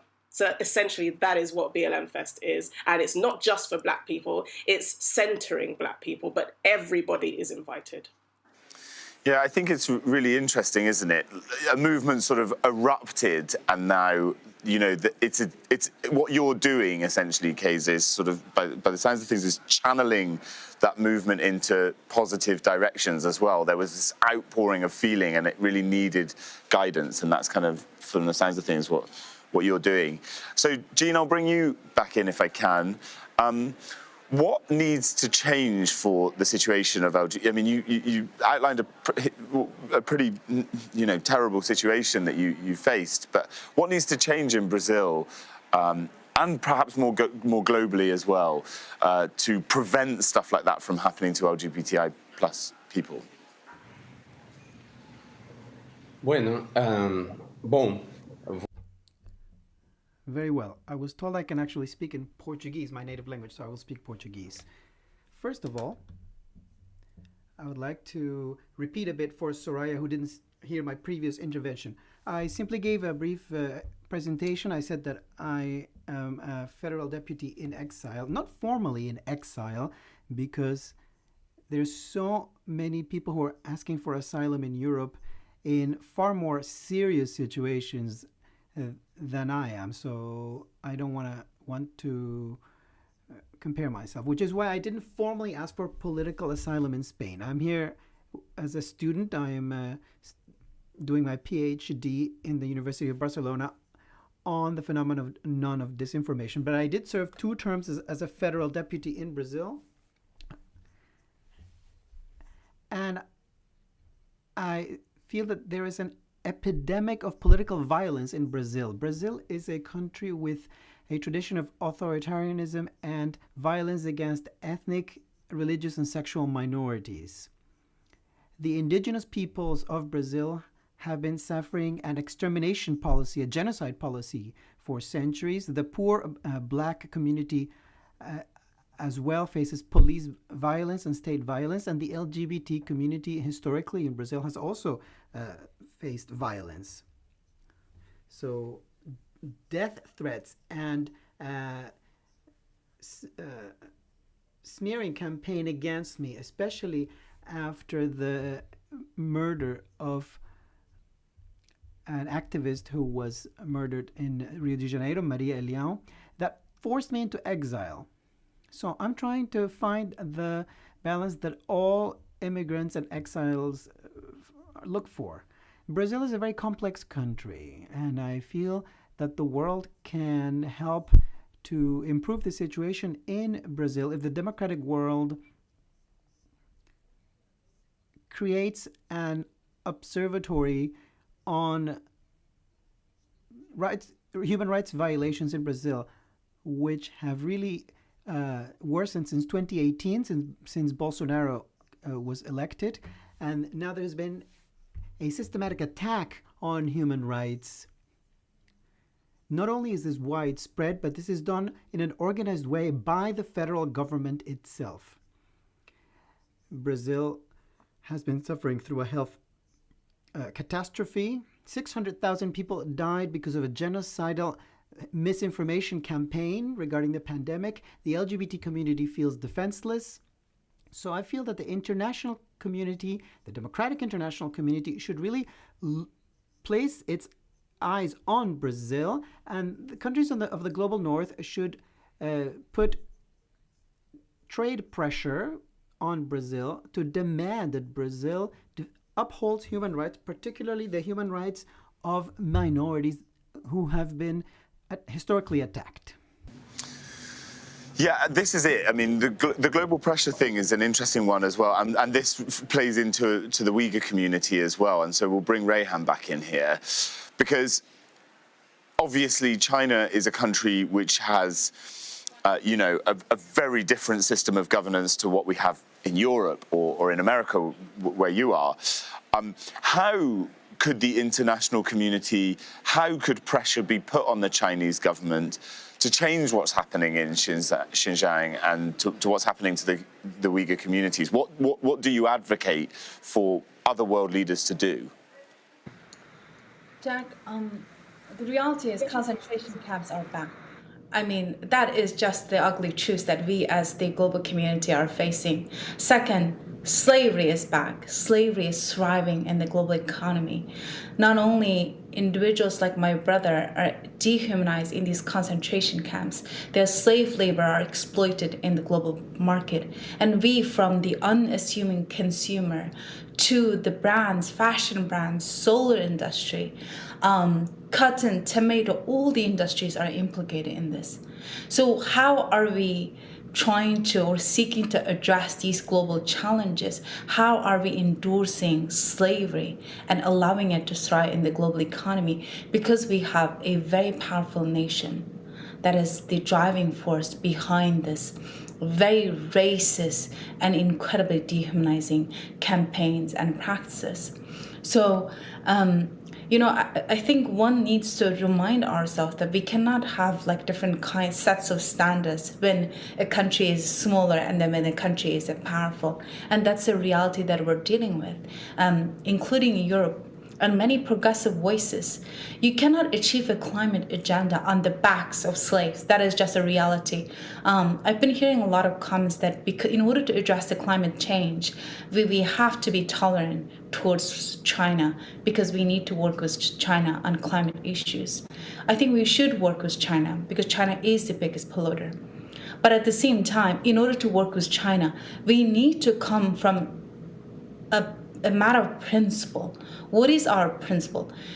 What is our shared values here? Are we going to endorse a concentration camps and slavery?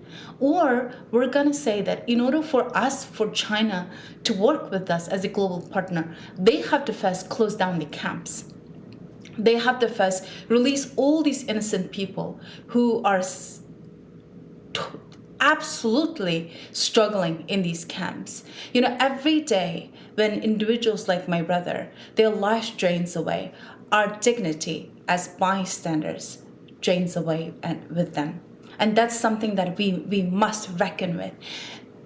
As China committing mass atrocities against the Uyghur, it is set to host the Olympics right before our eyes. Is this the kind of country that we're going to endorse to host a game that is designed to bring the entire world together? What kind of reaction we're going to have from world leaders, sovereignty countries, to us as agents of change, an average daily person? What kind of response are we going to do? Are we going to endorse the country to host the Olympics? And in addition to that, I think, what about the forced labor? Are we going to just allow these brands to exploit Uyghur forced labor? I think there has to be a response to that. Over the past few years, Uyghur community has shown incredible resilience in front of the world eyes.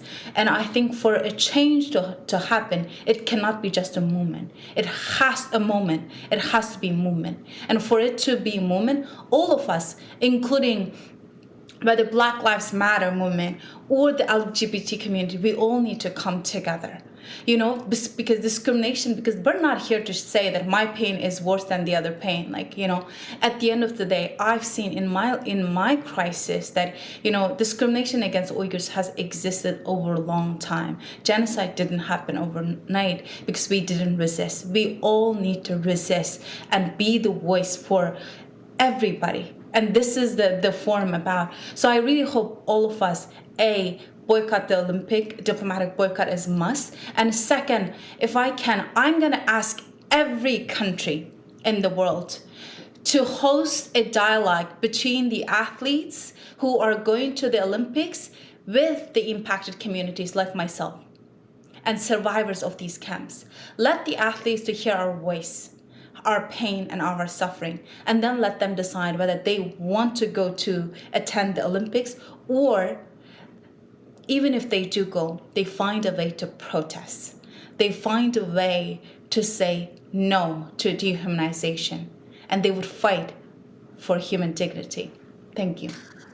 No, thank you, Rehan. I mean, it really is, a difficult picture, isn't it? And I think as well that balancing of those issues, these sort of international issues, that countries want things like the Olympic Games to shine a light on making them look good and to show their country in a positive way, but also they can be used to highlight troubling and problematic issues as well. So, Soraya, I wonder if I can ask you, what structures, what capabilities do we have in the European Union to tackle discrimination right now across all of these communities that we're talking about? And how well are those tools used at the moment?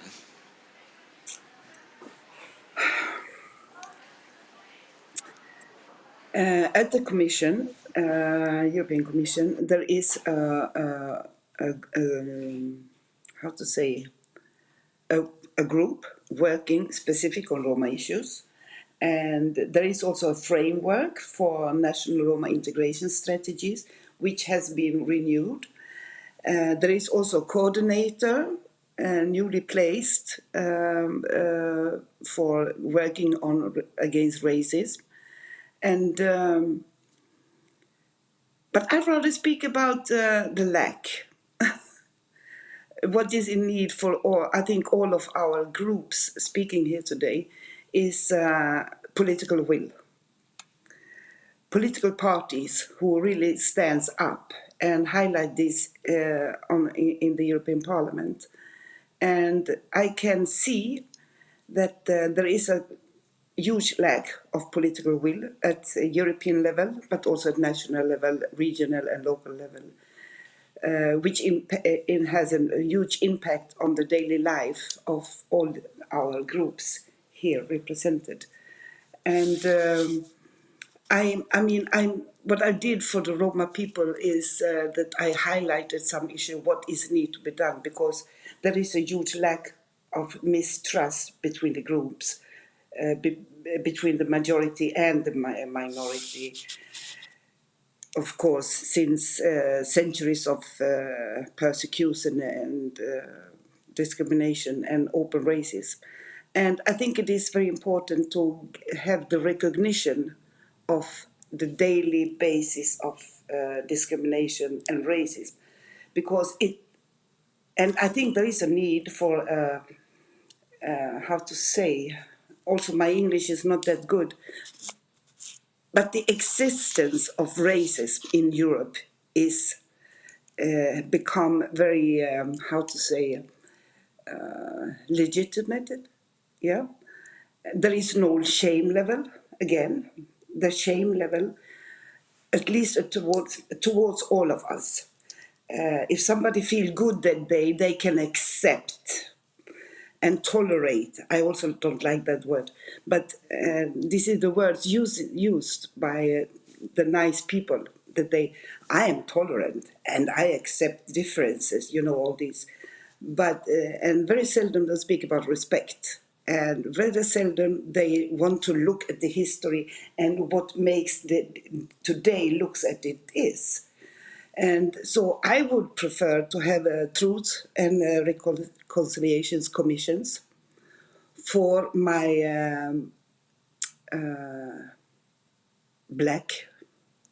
for the black community in Europe, because being black or being Roma in Europe is to be second-class citizens. And it's only good if I have a good day. If I go to work and I'm feeling good, then I can be nice to everybody. But what happens if I have problem homes and comes to the work and meet with a black woman or black guy or Roma woman or Roma man? They don't have that tolerance any longer. And they, it is a long way to go to be equal. My dream is that we should all be equal, of course, that we should have all the same opportunities to create our life as we would like to prefer. Yeah. So I'd like to bring Kaiser in here, actually. It's very interesting what you say about the structures and the lack. I mean, Brussels particularly has a massive diversity problem. There's absolutely no question about it, especially when it comes to visibility. We heard there, Kaiser, that Soraya saying that there is a long way to go. From the perspective of the black community, what needs to change to make things fairer, more equitable, and to bring about the change that we all hope will come? I always find that this is a very interesting question, so I'm going to answer you very honestly. And it's seldom that black people say this, so prepare yourself. Ask people who look like you. Don't ask me. I am not the person, black people are not the people who created these issues. I am just suffering the after effects, the scars, the discrimination, and so is everybody else on the panel. It's all a colonial issue that comes from Europeans. I can't answer your question. You need to get in a room with other white people and ask them why they've done nothing apart from going to a couple of Black Lives Matter marches last year. They may have spoken to some Roma people, and they may have one gay friend that they like. Outside of that, nothing changes. We talk about representation all the time. And what usually happens is they pick one or two black people to be spokespeople for an entire race of people who have several cultures within that group. And usually those people are upper middle class or upper class people who have no understanding of what it's like to live on the poverty line and be trans, to live on the poverty line and be black. They have no idea what is really happening to people and how people are really suffering. No clue whatsoever. So number one, stop asking one black person to represent an entire group of people. It's unfair and it's very harmful. That's number one. Number two, stop saying BAME or POC when you mean black. Just say black. It's okay. I promise you nothing bad will happen.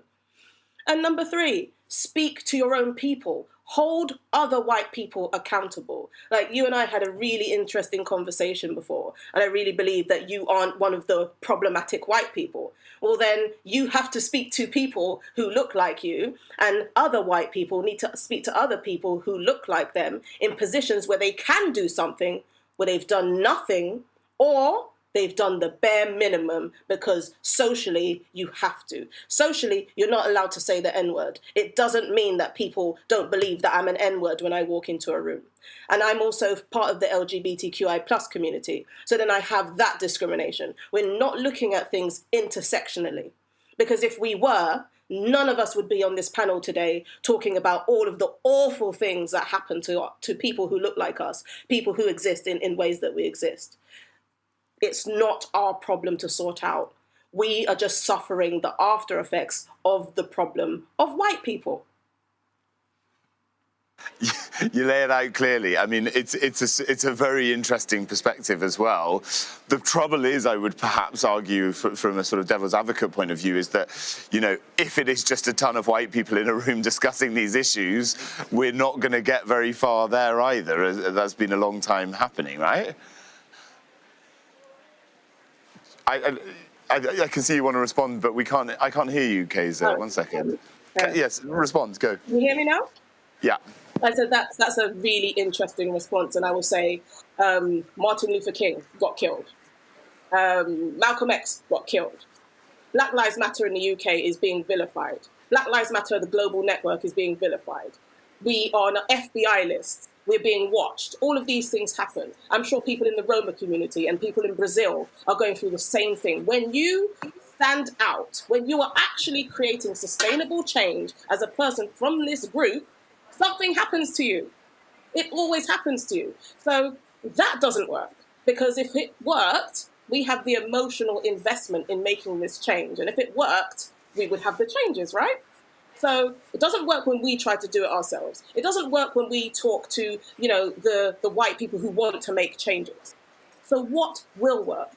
That's the question. And it cannot be up to the people who are marginalized because of these things to do the heavy lifting. We already know what needs to happen. What we need is money. What we need is people to actually hand over that power and let us do what we need to do. It's people in positions of power who are blocking it. But of course, it is not socially acceptable to say you're transphobic. It is not socially acceptable to say you are homophobic. It is not socially acceptable to say you are a misogynist. And it's not socially acceptable to say that all black people are N-words. But a lot of people in power think those things. So I leave the question back to you. What do we do about it? It's a difficult question as well for me to answer. Obviously, I have some power and privilege as a white man, but also I would say I try my best to raise the conversations, and as a reporter, to shine light on these issues where I can. To answer your question, I suppose. Bringing in Eugene, I wonder if you agree with what Kayser's been saying. Whether you believe that there is, very little that can be done from the communities that are represented on our panel. Brazil's a slightly different situation. There's obviously an authoritarian regime there at the moment. How could the situation change? Sí. Bueno, yo Thank you. I agree with Kaiser. I really agree. I really agree with what she said. If we look above and beyond my country, well, if we look at Brazil, it's a very troubled country due to the colonization we had. So we have a lot of oppression against black women and indigenous women. Okay, there was some mixing of races due to love. I myself am from an interracial family. My dad's black, my mum's white. So we've had so-called mixing of different ethnicities. But there's colorism. You get treated better if your skin is lighter. So that's basically how racism functions in Brazil. And of course, if you're mixed race, you're more likely to be affected. Someone like me in Brazil often wouldn't say they were black. I say I'm African Brazilian, but someone who looks like me would probably say they're white, even if one of their parents is black. So I'm not neglecting or rejecting the whole legacy of Europe in Latin America or in Africa. I am speaking out against the brutality of colonialism and the way they plundered our wealth, the way they imposed their language. That was what happened as part of colonialism. Of course, Europe did give us something good, some cultural things, etc. in the global south, and we do appreciate that. So we don't detest Europe. And Europe and democratic Europe has entered into dialogue with us.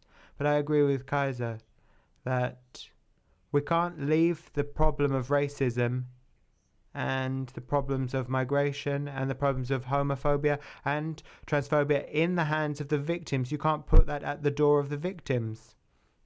I think those that enjoy privileges, and by the way, thank you for being a journalist who is an ally of ours, but it is so important that people like you continue to promote dialogues of this kind and then spread that message and put people in touch with us so that we can form a network to transform this world. And this world continues to contend with really serious problems.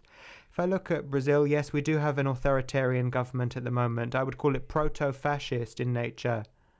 It's wearing a mask, though. And the mask it wears is the mask of democracy. Bolsonaro wears the democratic mask, but at heart it is authoritarian, it's Nazi fascist, and it is a government which is against human rights. So that has made everything much more complicated in Brazil. Issues related to racism, homophobia, transphobia have all got much worse, and things are worse for indigenous people as well, and there's more violence committed against women. So women as a whole are more likely to be exposed to violence. And then within the group of women, you of course have Afro-Brazilian women, those who have Asian ethnicities, those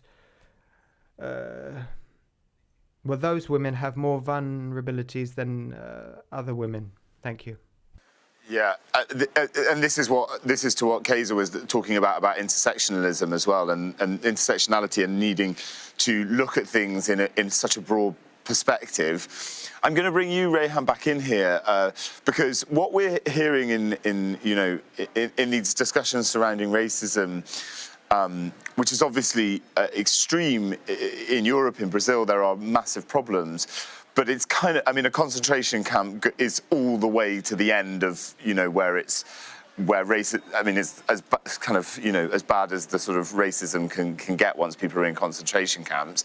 I wonder whether you think that there is any way within China, the community, we talked about the victims. You're here representing the Uyghur community, but the Chinese population would presumably need to feel very differently about the situation in Xinjiang.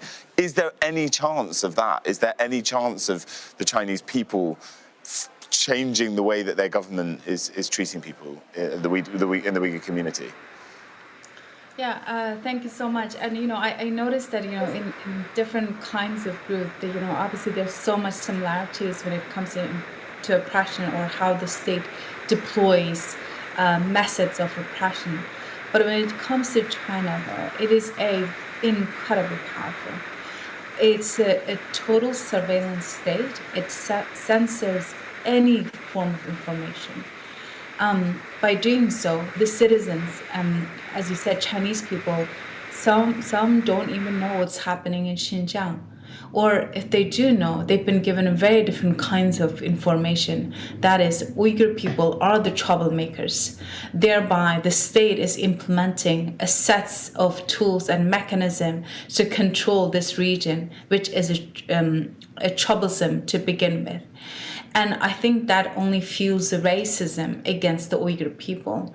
The Chinese embassy in the US tweeted out incredibly dehumanizing language against the Uyghur women by saying that our desire to using forced sterilization is to make sure that Uyghur women are not baby-making machines. When the state representatives on the world stage, this is like an open social media platform, can use that kind of language to describe a particular group and particular community, you can only understand the kinds of destruction that are taking place in the little dark corners of that part of the world. So I myself truly believed in forming a broader solidarity with the Chinese people. Because in my view, I cannot imagine, regardless which kind of race, color, or creed we come from, nobody would endorse concentration camps. So in that effort, when Clubhouse was still allowed in China for a very brief period, I tried to engage with Chinese people. So my message couldn't be more simpler. All I said is that look at my brother and look at me. Both our lives, we dedicated to become bridge builders between China and the rest of the world, between Uyghurs and Chinese people. My brother was even regarded as the positive force for humanity in the eyes of the Chinese government before crackdown happened. I organized the very first Turkey-China conference and invited Chinese scholars to come and engage with Turkish scholars and benefit from that kind of global discussion. So I shared this message, but the reality is my brother in the concentration camp right now. And it didn't resonate with the Chinese people. They were crying, some of them who tuned in. They were remorseful of the government's action. They couldn't believe. And also in some ways ashamed of the government that is capable of committing such mass scale of atrocities.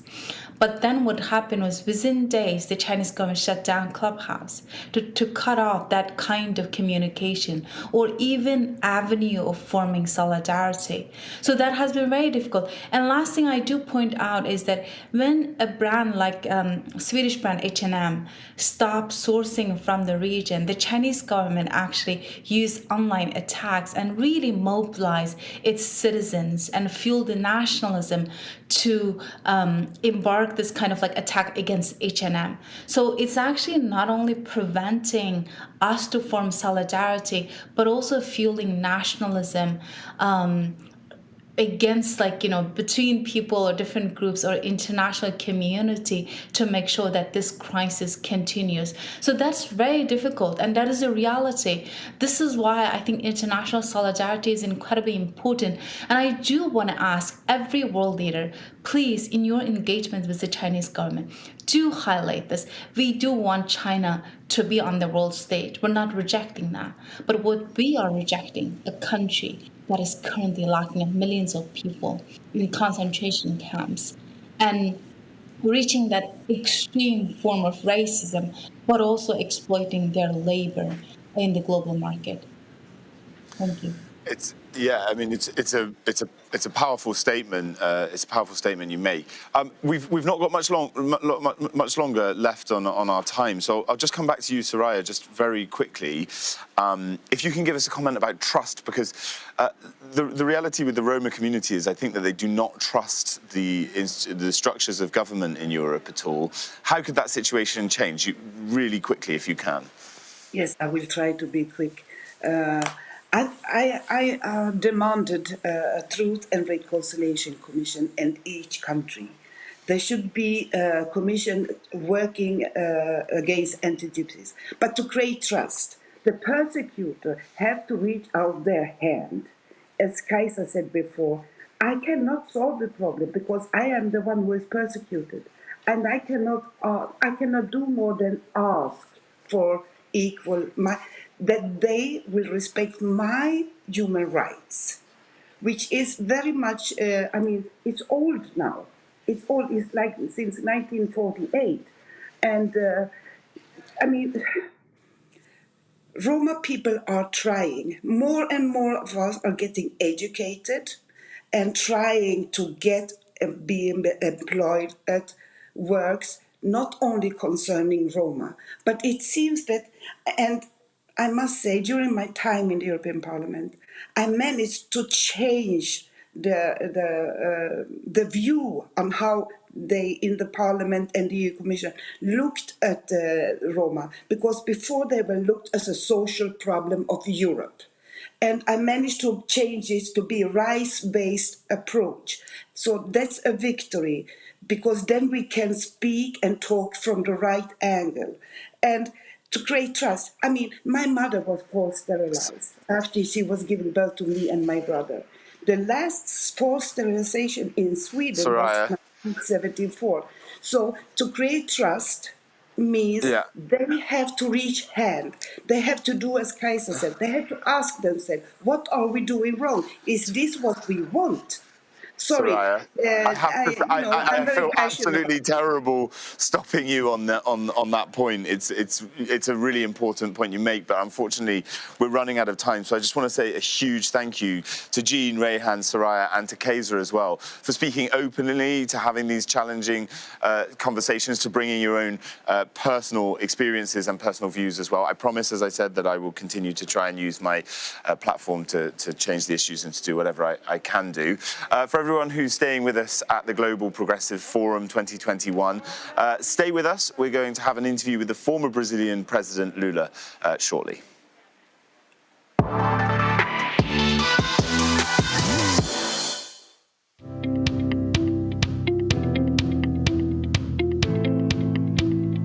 Some people don't have a house, access to water, or food for their family.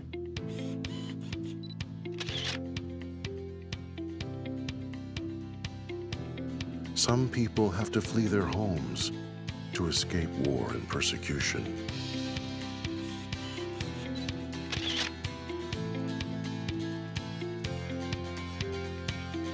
Some people live in countries where love is a crime.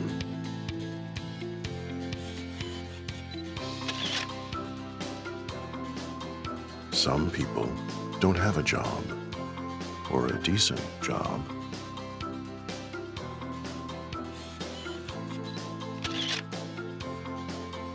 Half of people are women, but they still do not have half the power, half the rights, or half the opportunities.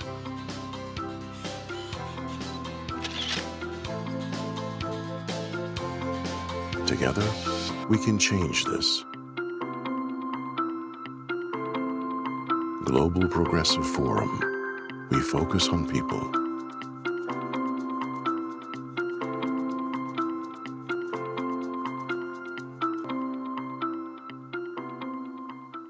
Bom dia, Presidente Lula. Muito bem-vindo à Casa da Democracia Europeia, o Parlamento Europeu. Muito obrigada por ter aceitado o convite do Global Progressive Forum 2021, o GPF. E como diz o nome progressista, eu gostaria de lhe perguntar o que é para si uma agenda progressista, o que é que tem que constar de uma agenda progressista para enriquecer os debates que nós estamos a ter esta semana. Olha, eu acredito que uma agenda progressista hoje, em qualquer parte do mundo, ela tem que ter 3 temas que são inseparáveis. Primeiro, a desigualdade. Não é possível que os setores progressistas da sociedade não estejam incomodados com a desigualdade que toma conta do mundo. Ou seja, embora o mundo produza alimentos necessários para a humanidade, a verdade é que nós temos 800 milhões de seres humanos que vão dormir toda noite sem ter o que comer. Uma outra coisa importante é a questão climática, ou seja, nós precisamos ter em conta que tratar com seriedade a questão climática hoje, cuidar do planeta, cuidar da nossa água, da nossa floresta, da nossa fauna, é uma obrigação de sobrevivência. Não precisa um país fazer pressão sobre o outro. É obrigação de cada ser humano, desde o dia que nasce até o dia que morre, a cuidar do seu planeta, a cuidar da água que bebe, a cuidar do ar que respira, a cuidar da qualidade da vida das pessoas. Essa é uma segunda coisa importante. E a terceira coisa importante é a geração de empregos para a humanidade.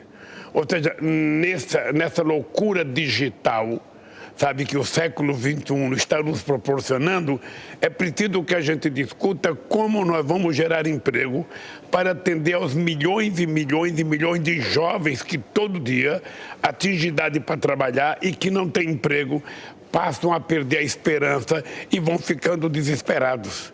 Eu acho que são 3 assuntos que nós temos que resolver: desigualdade, clima e emprego, para fazer a humanidade voltar a viver de forma civilizada, tranquila e pacífica. E qual é o papel que vê o Brasil ter neste debate? Olha, o Brasil tem um papel importante porque o Brasil tem 213 milhões de habitantes. O Brasil é um país com território imenso, são 8 milhões e meio de quilômetros quadrados. O Brasil tem uma fronteira seca com quase todos os países da América do Sul, menos com o Equador e com o Chile, que são quase 16 mil quilômetros de extensão. O Brasil tem 8.500 quilômetros de fronteira marítima. O Brasil tem muita riqueza mineral no subsolo, no solo. E o Brasil tem a maior reserva floresta tropical do planeta Terra. Ou seja, então, o Brasil ele ganha uma importância estratégica no planeta Terra. E o Brasil não precisa ficar discutindo com os outros países quem é dono da Amazônia. A Amazônia é do Brasil, mas o Brasil precisa compartilhar com o mundo a exploração científica do potencial da biodiversidade brasileira.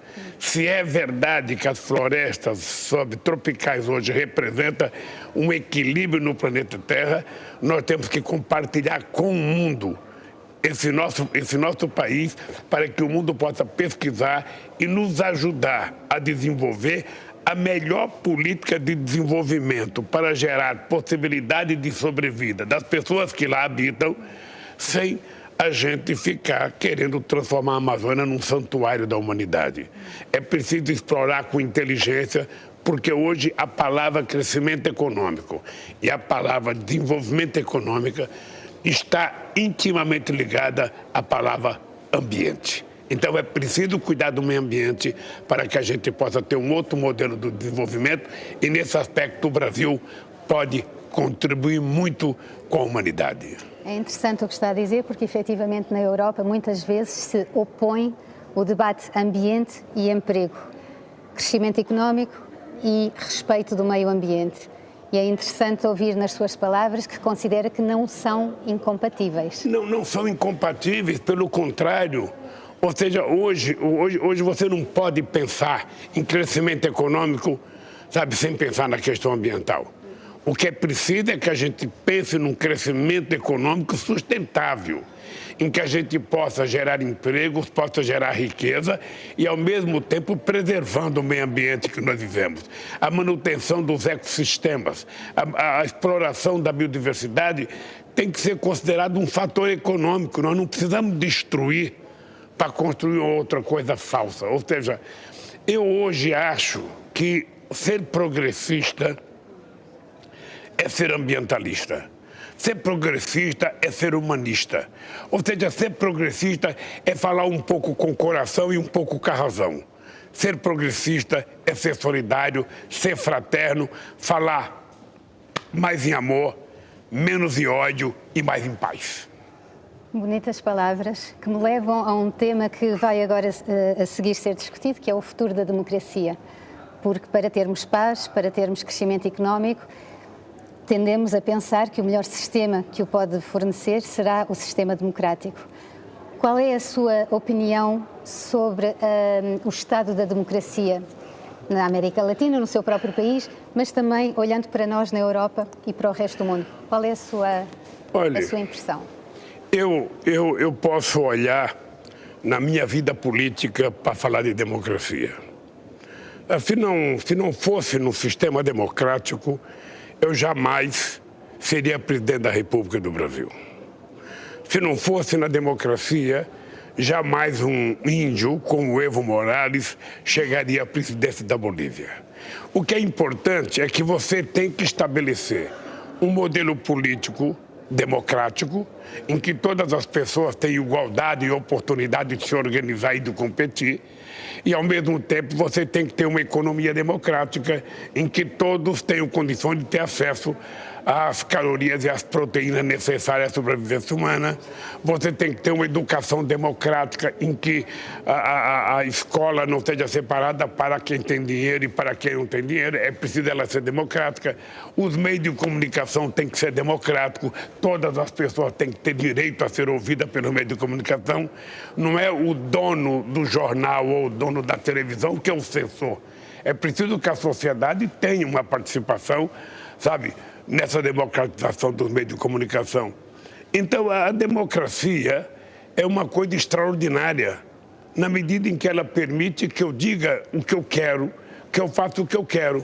O que nós precisamos entender, e eu acho que os setores progressistas não podem abrir mão disso, é o seguinte: democracia não significa você dizer que quer emprego, significa você poder trabalhar. Democracia não significa você dizer que está com fome ou gritar que está com fome. Significa você comer. Democracia não significa dizer que você tem direito a estar numa escola boa. Significa que você tem que estar na escola boa. Ou seja, então a democracia é a possibilidade que a gente tem de garantir que todos, sem distinção, sejam tratados em igualdades e tenham as mesmas oportunidades. São as oportunidades que têm que nos diferenciar e não a questão econômica. É verdade, mas há muitos riscos e há muitas ameaças para esta democracia. Hoje em dia, por exemplo, as redes sociais, quando são manipuladas por algumas formas mais extremadas das opiniões políticas, podem fazer correr o risco a essa própria democracia e impedir o acesso das pessoas a esse mundo melhor. Não, a democracia tem risco. A eleição do Trump nos Estados Unidos foi um risco. Ou seja, todo mundo sabe que a eleição do Trump se deveu à construção de um processo de mentiras veiculado pelas redes sociais, que a gente não pode chamar de rede social. É melhor a gente chamar de rede digital, porque de social tem menos, sabe? tem muita coisa que não é social nas redes sociais. No Brasil, nós temos um presidente que conta 5 mentiras por dia através das redes sociais. Metade das Então, outras. eu acho, mas isso não nega a democracia. Isso só nos alimenta da necessidade de vivermos mais democraticamente, porque nós vamos ter que regulamentar as redes sociais, nós vamos ter que regulamentar a internet, vamos ter que colocar um parâmetro. Uma coisa é você utilizar o meio de comunicação para você informar, para você educar. Outra coisa é para fazer maldade. Outra coisa é para contar mentiras. Outra coisa é para causar prejuízo à sociedade. Não. Você não vai utilizar um meio de comunicação como a internet, que possibilita que todos tenham acesso a informações como jamais tivemos na vida. Ou seja, a gente não pode permitir que seja utilizado uma revolução como essa, sabe, da digitalização da sociedade, por mal. Ou seja, eu não quero ser algoritmo. Eu quero continuar sendo ser humano. Eu não quero ser teleguiado, eu quero ter sentimentos. Eu quero decidir o que eu faço, eu quero decidir o que eu compro, eu quero decidir o que eu voto, e isso nós precisamos regulamentar, para que alguns espertos e maldosos não tentem virar dono da humanidade através da manipulação de algoritmos. Então, a autorregulação dos atores económicos, e especialmente no mundo digital, é uma quimera, é um sonho. Eu acho que é um sonho, não, é uma busca que nós temos que fazer. Hoje, por exemplo, você tem o pessoal, sabe, que são os donos dos aplicativos no mundo inteiro, não pagam nem imposto, estão quase todos em paraísos fiscais. Ganha uma fortuna e não paga sequer imposto em nenhum estado. Não paga no Brasil, não paga na Espanha, não paga na Itália, não paga na África do Sul. Ou seja, não é possível. Essa gente tem que ter responsabilidade. E essa gente precisa ter responsabilidade para não permitir que a maldade seja veiculada para casar mal as pessoas. Você pega a internet e você vê pessoas orientando a outra para se matar. You see people doing a lot of bad things, and this has to be forbidden. The owners of these apps have to take care of it. So I think the left shouldn't be afraid of debating systems, as difficult as they may be. The solution is to have debate, and the solution is to have a democratic way out. We seem to fully agree, and the debates seem to go in this vein as well. Before we finish, I wanted to ask you, because the motto of the GPF 2021 this year is, if we can dream it, we can do it. In your case, as an absolute humanist, what is your dream? Not a generic dream, but specifically, what is your dream for the next 10 to 15 years? What dreams do you have for yourself, for your country, and for the world? I always say that all of us human beings, we have to dream, and we have to dream big. Because if you dream small, then when you wake up, you'll be disappointed. So we must dream big. I dream of a more fraternal world. I dream of a world with greater solidarity. I dream of a world where love prevails over hate, where peace prevails over war. I dream of a world where people can eat 3 meals a day, when people can have access to employment and education, cultural activities. So what I dream of is a world where everyone, absolutely everyone, can live with dignity. I also dream with Lula's world. Well, I think my common dream, I've already really made many of my dreams come true. I started out in a very poor state in Brazil, and I managed to be president of the Republic of Brazil. So for me, that was the realization of a dream I never could have imagined. Now what I would like to see is the return of democracy to my country. I would like Brazil to be democratic again. I would like Brazil to become an example for the world. We could be an example when it comes to climate, the environment, salaries, education, and of course, an example in the quality of the type of human beings we want to be. We want human beings who show fraternity, love, and not war, peace and not hatred. That's what I dream of. Thank you very much, and I dream that everybody could be like you. There are possibilities because human beings are not born evil. Human beings are made to be evil. They learn to be evil. If they learn to be evil, then we have an obligation to teach them how to be good. And that starts at home. We will follow your example. And thank you very much for this conversation. Thank you.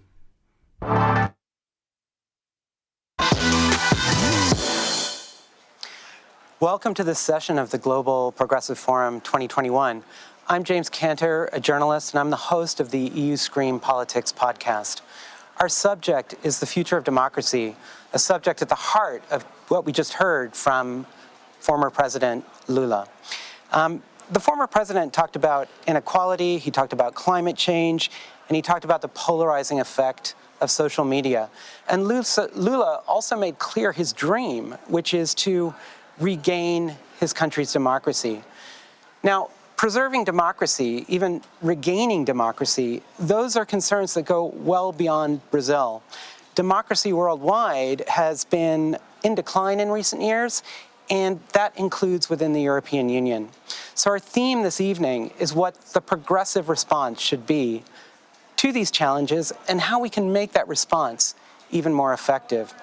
And we have an eminent panel of guests with us this evening, and it's my pleasure to begin introducing them now.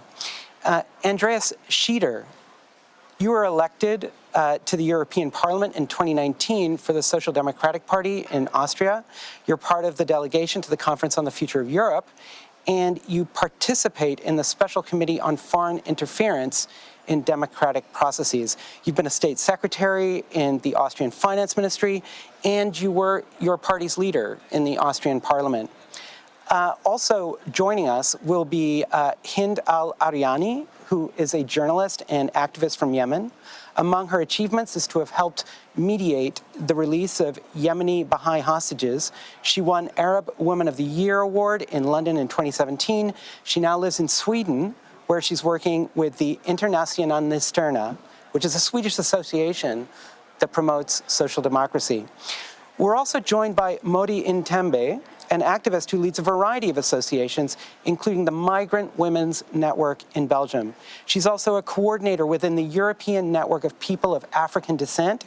She specializes in issues around the empowerment of African women, migration, and development.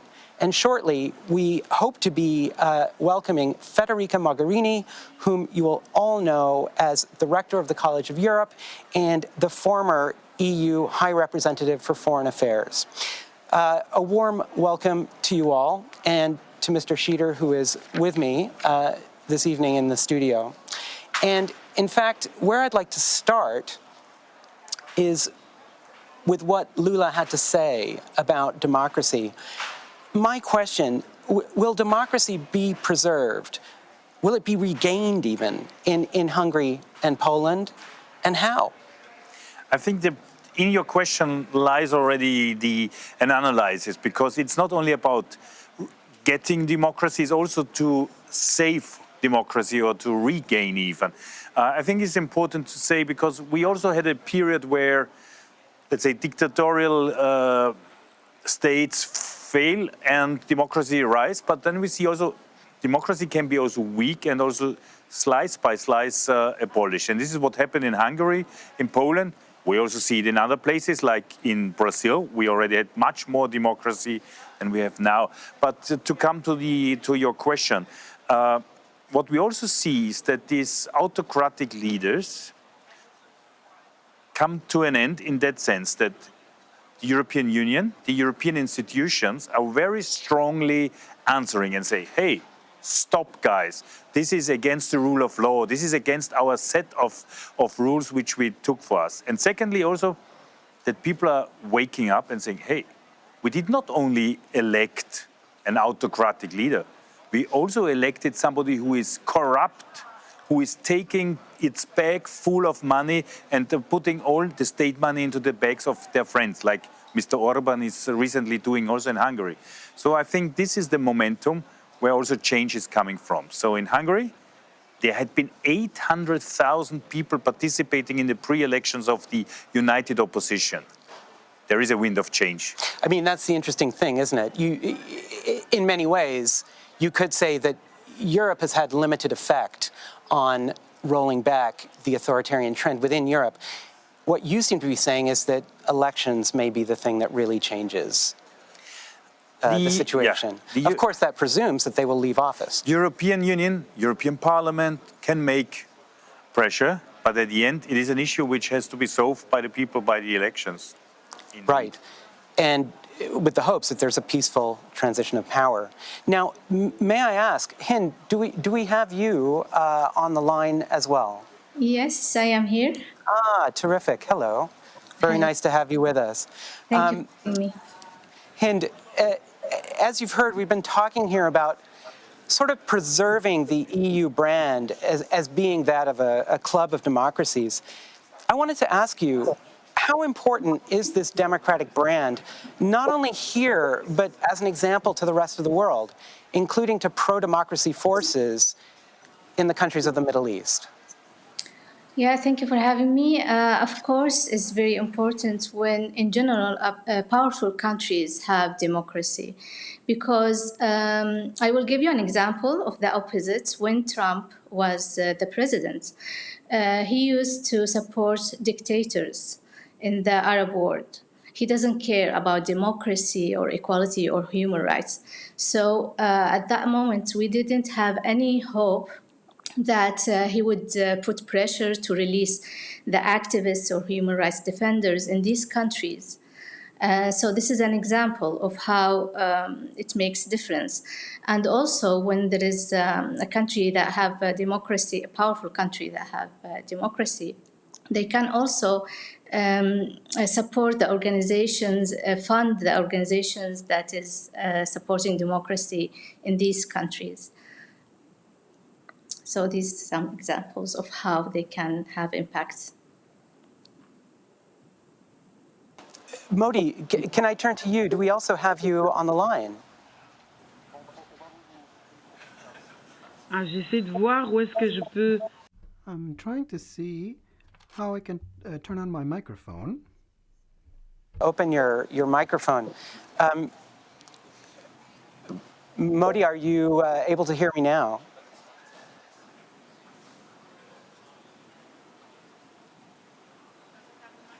Okay, we may have Modi. I will wait for one more moment. While we wait for her, Andrea. Oh, I'm hearing myself now. Andreas, I mean, it's quite interesting what Hind was saying. There is an effect, isn't there, of autocratic leaders on the rest of the world. I mean, like it or not, many parts of the world do look to Europe and the United States for an example. Yes, and I think therefore this what we discussed before, that we always fight for the rule of law, for strong democracies, and what all is connected to this issue, like in Poland and Hungary, is so important because it is also a global fight. There is people like our guests today which are fighting every day for democracy and even more for simply the right to live as you want. So I think this is also important that in the Western society we understand how fragile democracies are, but we have to preserve them, and we have to support everybody who is fighting somewhere else out of a position of being a strong democracy, which sometimes is not so true. Terrific. Okay, I just want to check back and see if we have Ms. Mogherini, who has joined us. May I ask if we have Ms. Mogherini? Here, yeah. Oh, we do. Terrific. I'm here. Good evening. Terrific. Thanks very much. Thanks for making it. We're working on a first-name basis here, so I'm going to go with Federica. I hope you don't mind. I've already introduced you, and I wanted to dive right in with the question that I'd put to Andreas, which is, sort of based a little bit about what we heard from former President Lula, do we think that democracy can be regained in Poland and in Hungary? And if so, how? The $1 million questions. I think for sure the answer to the first question, can it be regained? Definitely my answer would be yes. I mean, we know that democracy is a work in progress. We know that no society, no country, no institution is perfect. The European Union is a unique institution because it helps identifying the shortcomings when it comes to rule of law, democracy, and human rights. So it gives us the instruments to actually act wherever we see collectively in Europe that there is the need to do so. And we know that countries, governments have waves and might have waves, unfortunately, of more promising and less promising scenarios. Let's put it this way. But we know that change is possible because change has been possible in many countries, sometimes for the bad and sometimes for the good. So definitely I have a lot of trust in the fact that the situation of human rights, democracy and rule of law, including in the European Union, but also elsewhere, can be improved always. And I have a lot of trust in the energy, the determination of human rights activists, civil society, especially the younger generations, that put a lot of wisdom. I think wisdom is not connected to age anymore, if it had ever been, into improving their societies. How to do that? Maybe this is the last part of my previous answer is also the good one for this. I think the only positive change can come from the people. And so probably empowering people, empowering participatory democracy, empowering civil society organizations, empowering those that are pushing forward a progressive agenda across the world is the only way we have, I think, to bring positive change. Yeah, I mean, this is the conclusion we came to with Mr. Schieder, that in fact elections are very likely to be the only answer, given the limited effect that Europe can have on those countries right now. Modi, I'm going to give my question to you another shot. I want to make sure that you can hear me now. I can hear you perfectly. I hope Wonderful. You can hear me. I can, and I can see you too. That's terrific. Thank you for joining us. That's terrific. Modi, here's my question, which is on sort of the same theme. Europe takes a lot of pride in its progressiveness, but sometimes it does have trouble walking the walk, as we see. It has trouble owning up sometimes to its colonial hangovers, including structural racism. Democracy has to be democracy for everyone, right? Exactly. And as you almost nailed all the bits, thank you for having me first. And indeed, we've seen with the pandemic also the challenge that it is today to have content to what democracy means for everybody. And despite the commotions that has shown us how systemic the inequality in accessing to human rights for everybody is, for the community I am belonging to, from my DNA, the African descent community, this has been with the epic moment where everybody was looking to the U.S. and forgetting that the George Floyd history is just one in so many thousands of history ending badly that had happened all over the world, globally. And in Europe, when we talk right now about migration and how do we deal with that, how do we deal with the structural discrimination and disparities in the migration histories of people, here where I'm based in Brussels, Belgium, we face new challenges for youth, for example. Not only are they target to risk risky migration and ended up in the sea with sinking boats. But even when they are institutionally authorized, legally holding document, we see in Belgium students that had everything set right to come to study being stopped at the border by agents ignoring institutional authorization given to those students, whereas even when it's professional researcher invited by Europe to come and share their knowledge, being stopped by the border. So thank you, Modi. Let me jump in there and say I think that's a terrific example that you give of the way that structural racism can operate, where even professional people can run into problems with paperwork that others might not face. Now I'm going to slightly change topic, and Modi, we will come back to some of the ideas that you were talking about there. Federica, if I can go back to you. Let me put it this way. In the past, some things you've said have divided opinion in the European Union over how we should approach Russia. And here I'm thinking of your suggestions for rapprochement. And since then, since the time when you were the High Representative, Russia has become even more deeply involved in campaigns to destabilize our democracies in Europe and in the near neighborhood. I wanted to ask, has your approach to Russia being a threat, has it evolved, and if so, how? Well, this question surprises me quite a lot because I never pushed for a rapprochement with Russia. Actually, rather the contrary. In the Italian political spectrum, I was probably the most anti-Russian politician you could find. So probably you have to review your notes and my profile. So the answer to your question is definitely no. My position has not changed. I was probably again one of the toughest ones on especially the violations of international law and human rights violations inside the Russian Federation.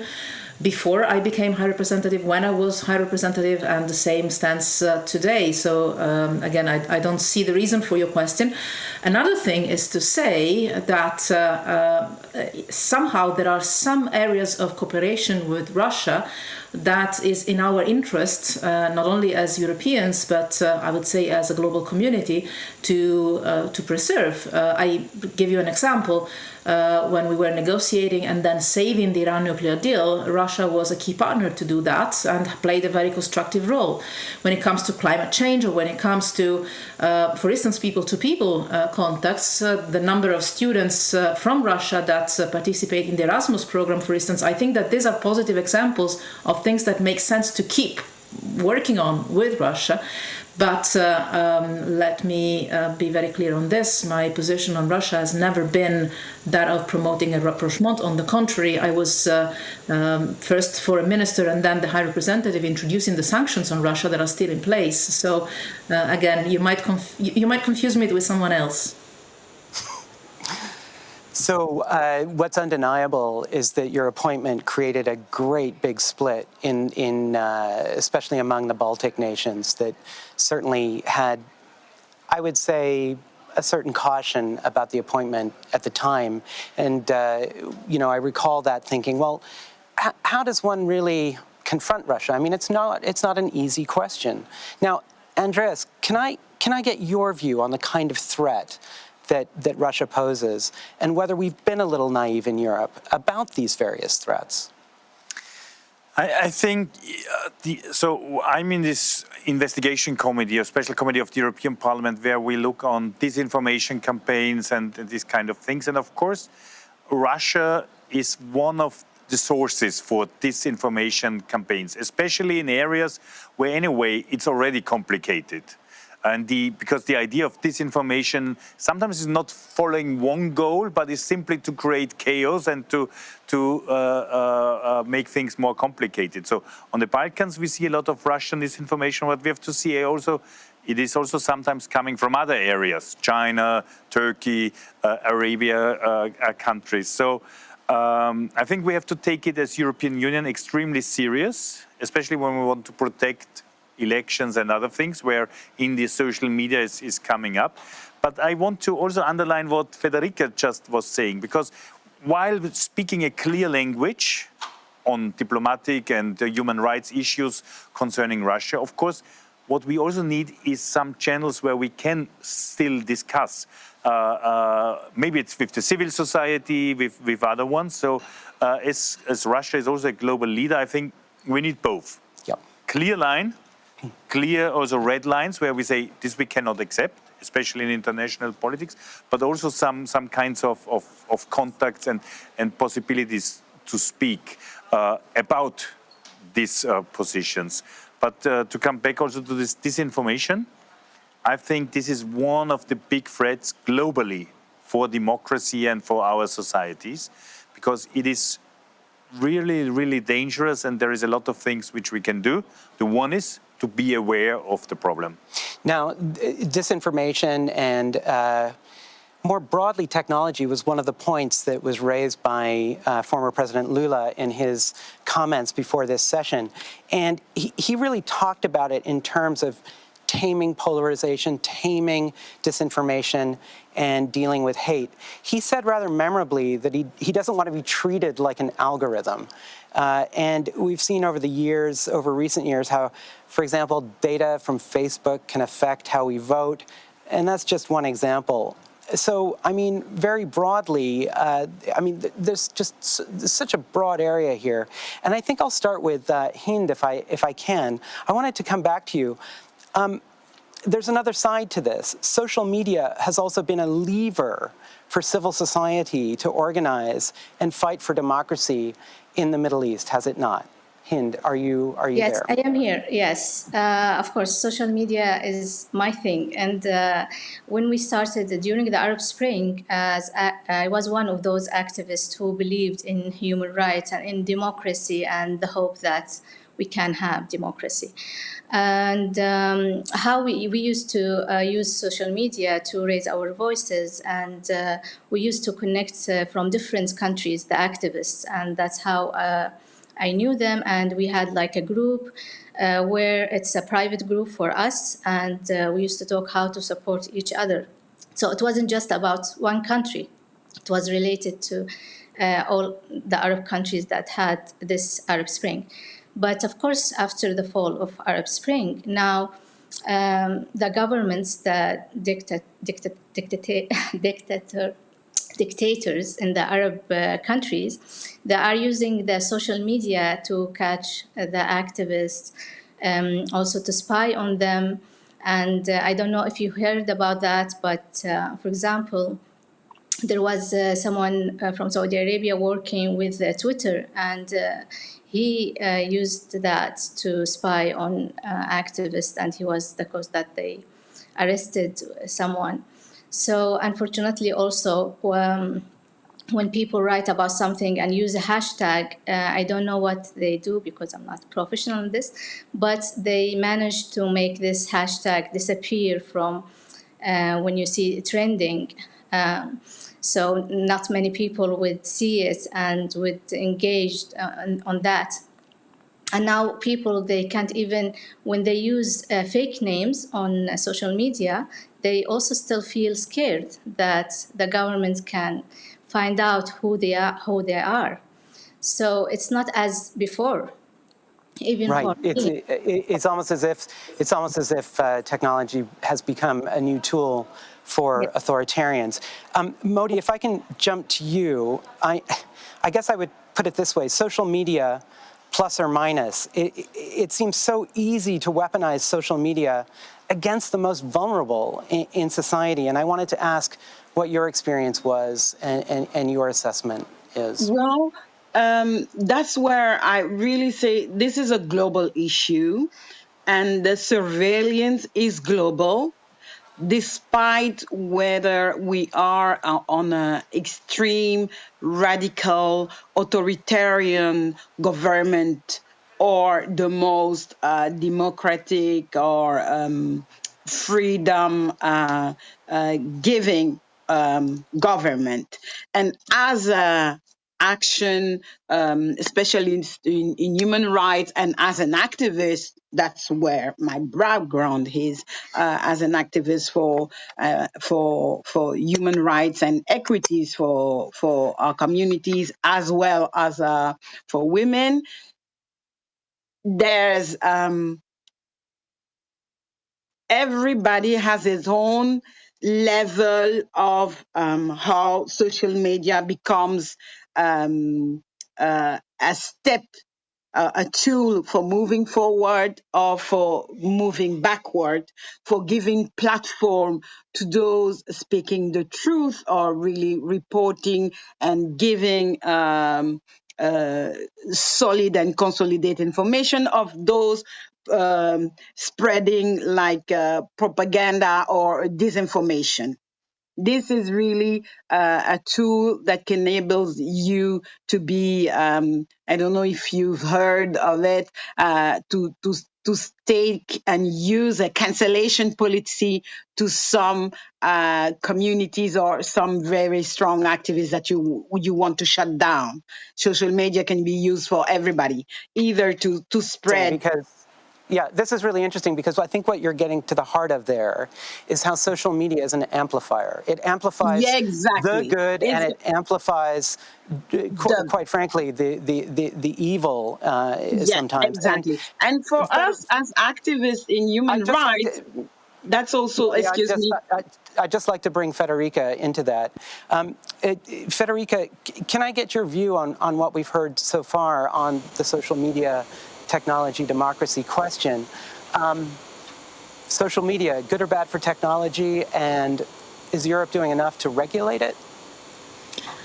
It's not for me to say if Europe is doing enough or not to regulate it. What I know is that for sure, the more instruments we have to connect people worldwide, the better it is. It is another way of campaigning, and it's also empowering a lot of people around the world, not only to get access to information, but also to organize social movements and campaigns that I only wish I had in the time when Andy and myself were young and young activists. So for sure, it's good for connecting people worldwide to get access to information that otherwise would not go through the official channels of information and through media. It empowers people for sure, but obviously it also can be used for purposes that have nothing to do with good purposes. Let's put it this way.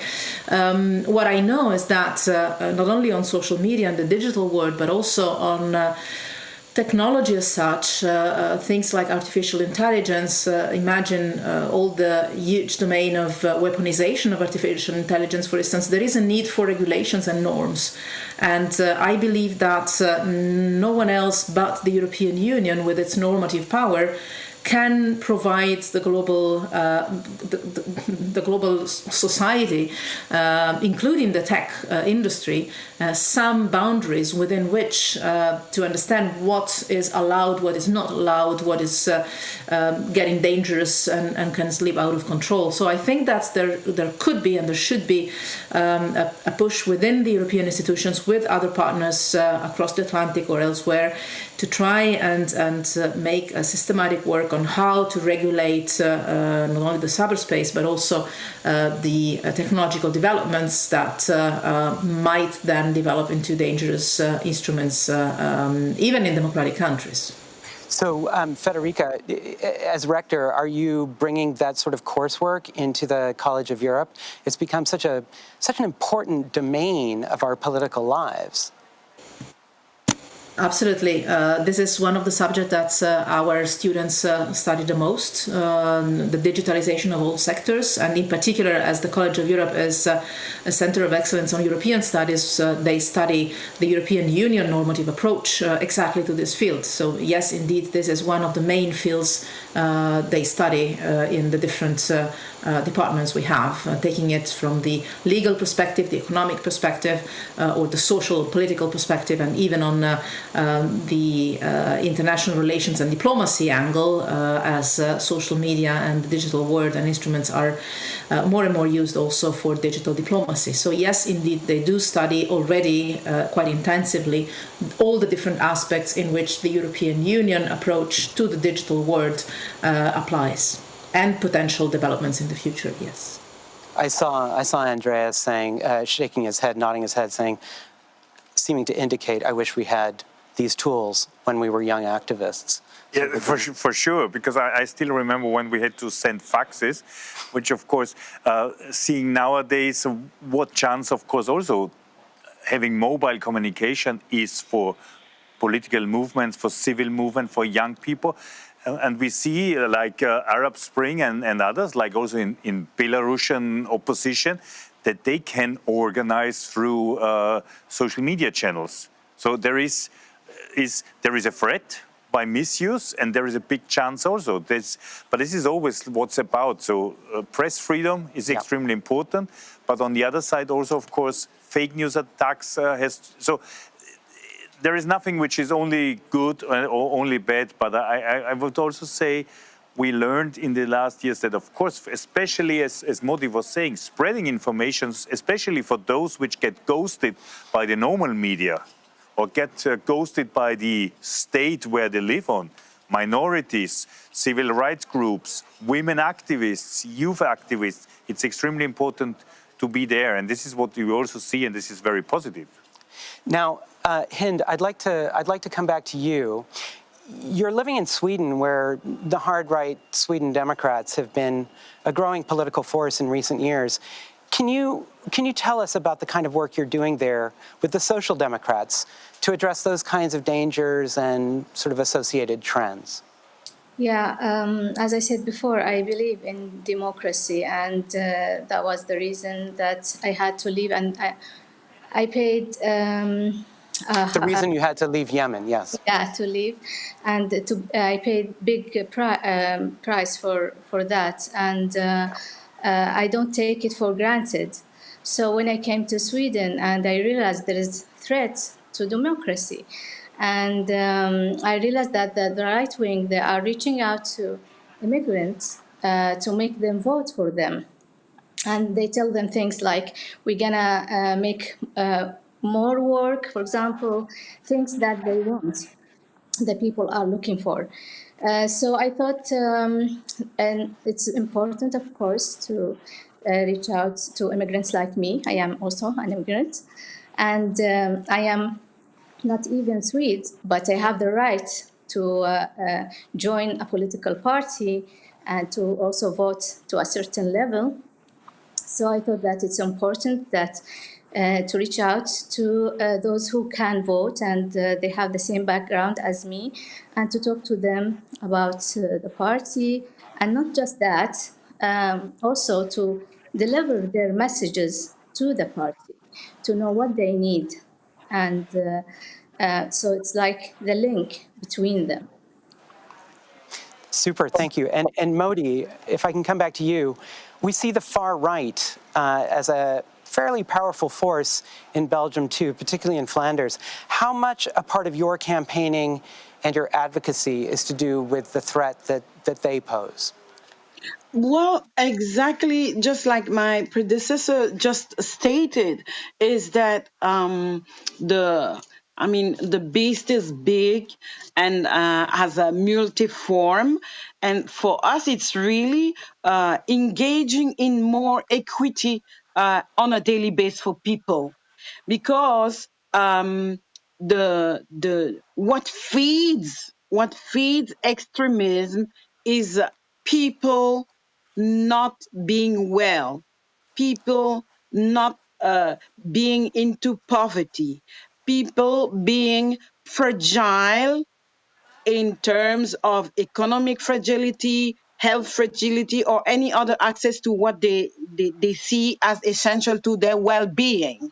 And the far right, the radicality will come up with, oh, I have this solution for you to this problem. They're not doing anything else for your problem. And in our communities, that's exactly what we see. That's exactly what we are seeing coming. Whereas I would say traditionally, I talk for the community I'm in, the African descent community, has always been most of the time inclined to be centered on human rights and so on, and not so many grasping into the far right discourse, which is having a shift since the last elections, where we've seen our people, the far right getting votes from our people, getting candidates from our communities, thinking that they being bought in because they will get solutions, sort of. And this is why the future of the democracy is really to make sure that we take into account the fact that all these systems are made of human beings, for which the ultimate objective of the democracy is being free and well installed, and have a standard of life that they can reach out if they are equally equipped to get into it. Thank you, Modi. And the That's digital fascinating. world will either help us or be our enemy. What do we want? Thank you, Modi. Federica, can I go to you? I mean, one thought I have is that ultra-conservative nationalism of the kind that we've been talking about in Sweden and Belgium, it often feels paradoxically like the new internationalism. These movements often seem connected. Do you think of this sort of far-right trend that way? What are your thoughts on it? Well, clearly there is a global trend. As we said, the globalization of communication, including the use of social media, is a tool, is not an end in itself, it's not a policy in itself. And as it can be used by human rights activists or progressive movements, it can also be used by the far right or the anti-system movements. And it's quite clear that they do use it. And that the trend to challenge and restrict more and more the space for human rights, democracy and rule of law is a trend that we see in all continents, no one excluded.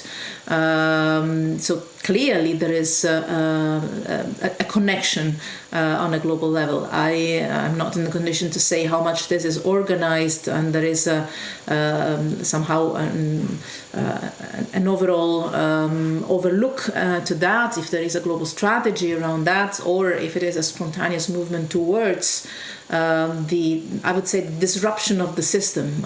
It seems to me the system intended not as the system of power, but the system of social coexistence, of respect, of living together. That is the fabric that has been challenged, I think, by the extreme right movements worldwide. And clearly, this is a trend that is common to many different countries and societies across the world. If this is the result of a coordinated global agenda or not, difficult to say, but for sure it is a movement that has its expressions in literally, I think, all continents of our globe. Thank you. Now, if I may, let's move on to the topic of migration. You know, Nordic socialists have been successful at the ballot box by advocating borders and fences to keep migrants out. Socialists elsewhere in Europe, they take a broadly more humanitarian view, a broadly more humanitarian stance. So my question, what should be the progressive response to migration emergencies inside and at Europe's borders and beyond Europe? Federica, can I get your response to that? And a little bit in the light of whether we need just a coalition of the willing, or whether we should be trying to handle migration and asylum as 27, or perhaps at 25, maybe even at 20?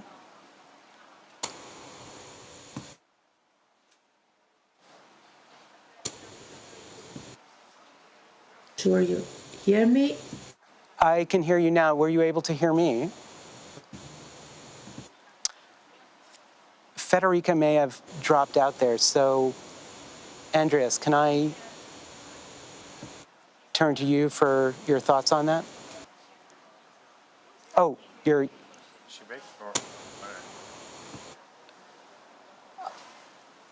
I seem to, so, Andreas, maybe I can turn to you for some thoughts on, migration and asylum. It's always stuck. Do we do it at 27, 25, 20? I think for migration and asylum politics is, first of all, to move away from this issue, what is also packed in all the discussions, because there is a lot of cultural conflicts packed in, there is a lot of other social conflicts and fears packed in. If we simply see the migration issue, then I think we come also to the point that we understand we need a European answer to it. This state by state doesn't work. And if we have this, then we can combine what I think Social Democrats stand for, is a humane, following the Geneva Convention, and humane, putting the human in the center of our asylum politics, but also taking into account that, of course, there must be some order in it. Not everybody can go everywhere. There must be integration measures. And I think, which is even more important, there must be really help also in the areas, activities in the areas where the crises are come from, because we cannot ignore the crisis, otherwise we will come to an end. But maybe can I mix it also with the far right question, which you were before? Of course, yes. Because of course they get strong out of this issue, but what we also see is that I think there are two concepts of politics. The one is, which is solving problems, delivering answers on the questions of our society, and the other one is simply about brutal power. It's just to be there in order to be there, or in order to get rich, or in order to make a benefit to your friends. And the right wing, extreme right, is exactly following this, not adding any solutions. And sometimes it takes quite long, but at the end people see, wherever they are in power, if it's Donald Trump or if it's the unsuccessful mayor of Rome, for example, it's ending up in a disaster. So at the end also, I think we see another tendency that people also go back to the solutions which include social justice and other things, like German elections, like Norwegian elections, and like Italian regional communal elections, where they also kicked out these unable mayors. Federica, are you back with us, please? Let's see. I've always been here, but not. Oh, I seem to have lost you again. I hear you, but apparently always. I'll just microphone.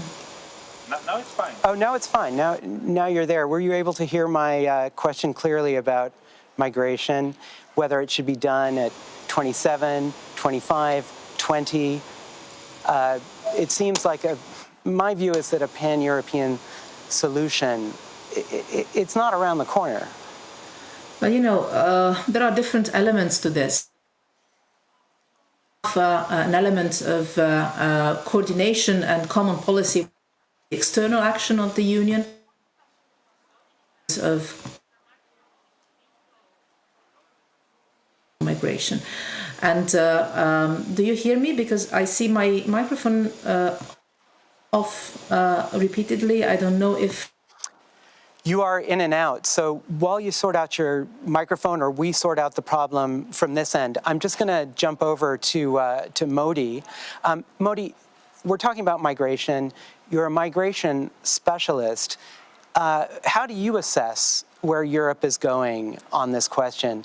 Is in your heart of hearts, or by your own assessment, is it going in the direction of borders and fences, or is it going in a more humanitarian direction whereby there can be legal pathways to entry that are manageable, for instance?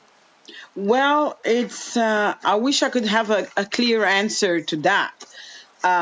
There's one observation is that, of course, as you said, there's really a need of legal coordination, legal communication as well. This has to be a pan-European thing, as well as each member state internal coordination, institutional coordination. And the episode that we've faced in Belgium are just a clear demonstration of that.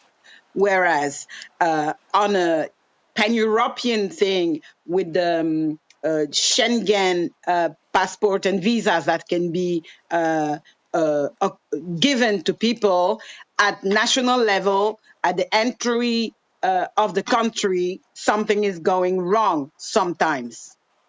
And this is what we face is just the iceberg of something that we sense is much more broader than we think. There's more cases than that, but thanks to the digitalization of communication, we've had the opportunity in the last 3 cases we faced in less than 2 months apart. We've been able to collectively correct and restore something. It's important because for me, what I'm seeing in the future is then it comes with the diplomatic conversation between Europe and Africa on how the strategy around migration is going to be tackled. We have to face problem really honestly, knowing that what we see as issues today are consequences of some underground political action, development action, collaboration and partnership that do not work. Right. Now, that's a very interesting point. And Federica, that's a great point for you to speak to, given your previous position. As Europe's top diplomat, these arrangements, these agreements with parts of the world in Europe's neighborhood, including in Africa, how do they square with social democracy? Let's see if it works now. They are indeed, Modi is perfectly right, they are indeed the core, the heart of a sustainable and human rights-based management of migratory flows. And I think that Europe has realized this late. The approach that the European Union has taken for many decades has been a purely border-focused approach. In some countries, this is still the main focus, without realizing that migrants don't appear suddenly at the border. There is a story behind, there is a travel behind, there are painful stories behind. There is sometimes the investment of entire villages and sometimes groups of villages to send someone embarking in a very dangerous journey. And if you take the time and you have the opportunity to listen to the stories of mainly the girls, sometimes very young girls that cross the desert before crossing the Mediterranean Sea, you realize that it's not just migrants showing up at your borders in Europe. It's the key problem here is how we build partnerships with not only countries and states, but mainly communities, civil society players, UN organizations and agencies on the ground in the places where the flows start, to make sure that people have the right informations of what they embark upon, because sometimes this is not the case, and developing projects locally that address the needs of the local communities. Because sometimes one of the limits that development aid has, I'm not saying this is always the case, but sometimes it is, that there are big projects in the pipeline, but not tailor-made enough for the local small communities to address small issues that would solve the problem altogether. I remember when I was in office, we at a certain moment, we launched a series of projects that was empowering young women in very small communities to open very small economic activities, a hairdresser, a food stand, really things that were really small, but that made an immediate impact on the ground and were responding to the demand. Obviously, this requires an immense work on both sides, on the level of the countries of origin, on the level of the donors, and also the level of the countries of transits that sometimes just push forward the flow to get rid of it. Now, sorry for the bluntness of it, but I think that this is the only way to really address the issue. at the same time opening safe passages for migration to happen regularly and safely in respect of human rights. But on the other side, I think the only solution to prevent the loss of lives along the road is to really look at the reasons why the flow starts and to address these root causes in a joint partnership. Again, I stress, obviously with the national authorities or with the regional authorities, or in the case of Africa with the African Union when it's the case, but mainly with the local communities, because this is the level where sometimes the national powers, the regional powers, or even the international community don't manage to reach. And I think that in this respect, real progressive agenda has to empower civil society organizations on the grassroots. This is the only way in which you can really address the issue long term and in a sustainable and respectful manner. Thank you. And before we move on to our last question, Hind, I want to ask you about this migration question too, not least because of your own personal history and your family's history. How do you see the relationship between countries in the Middle East and Europe? And maybe you can address that from the perspective of the Middle East. How is it perceived, the openness of Europe, the closedness of Europe? Can you talk to that a little bit? I will talk about how the migration new rules, for example, in Sweden, is affecting the immigrants who are in Sweden already. There is a new rule that says that you cannot have permanent residency, even if you have been here for 3 years, for example. I thought this rule maybe because they want to check if this person is good or bad, and if he is a criminal or something. But you can live here for more than 3 years and you still don't have permanent residency because you are not able to find a contract job that is 2 years or more, which is very hard. So this will make the person all the time scared that he will be kicked out of the country. And this is not helping at all, because you are bringing people and then you will make them be under threats of being kicked out. And this will make them maybe feel hate toward this society, and instead of benefiting from these people who actually want to give to this society. Thank you. I mean, this gets to the heart of the very delicate balance that needs to be struck between a Europe that is both welcoming and a Europe that can somehow deal with, can be perceived as a group of countries that can handle migration and that they have it in hand. Now, we're running out of time. I wanted to cover the economy, but I'm going to jump to a question on women, and I'm going to start with Federica, because you've begun a new initiative at the College of Europe, and I really wanted to bring this up because it intrigues me, to name graduating classes after the names of lesser-known women who've been change makers or pioneers in their field, if I've got it right. It's kind of brilliant. Can you tell us about, and please, if I've got the pronunciation wrong, Eliane Vogel-Polsky? Yes, the pronunciation is right, and she is our patron de promotion, our patron for this year graduation at the College of Europe, a Belgian lawyer that has been fighting all her life for overcoming the gender pay gap through legal action. So she has defended cases not only in front of the Belgian court, but also in front of the European Court of Justice, and winning some historic cases. Now, she might be known to some legal experts or lawyers or professors or students in law, but she's not very well known to the public more widely.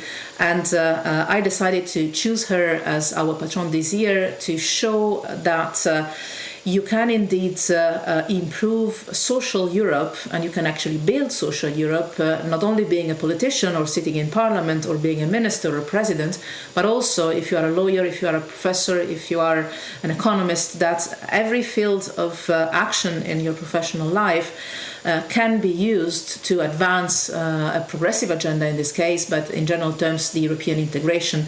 And the interesting thing about Eliane Vogel-Polsky was that she started her campaigns on a legal basis, as a lawyer and as a professor of law, from an article of the Rome Treaty, from an article of the EU treaties, and developing that into EU legislation and national legislation. So there are very concrete ways of building Europe, even if you don't have a power position in politics. But there is another thing that I believe it's important. We always refer to the fathers of the European Union, and we tend to forget that there have been mothers of the European project, not very well known, not very publicly recognized, also because at that time the role of women in politics and in institutions was not so much highlighted. And I think we have somehow, especially at the College of Europe, somehow a moral duty, but also a social responsibility to highlight those figures of women that have been built our European Union and have not been sufficiently recognized for that. So yes, I took the decision from now on to nominate mainly and mostly women as our patrons, to highlight the hidden figures that have been contributing in a fundamental manner to the construction of Europe, and that have not received the deserved recognition for that so far. Obviously, I will be open also to nominate some men, but let's say that by default I will try to choose women, also to compensate the fact that historically, out of our 72 graduation years, most of our patrons were men. Again, it's a little thing, but sometimes we have a power that we don't use, and even a small institution like the College of Europe has a power of sending a message.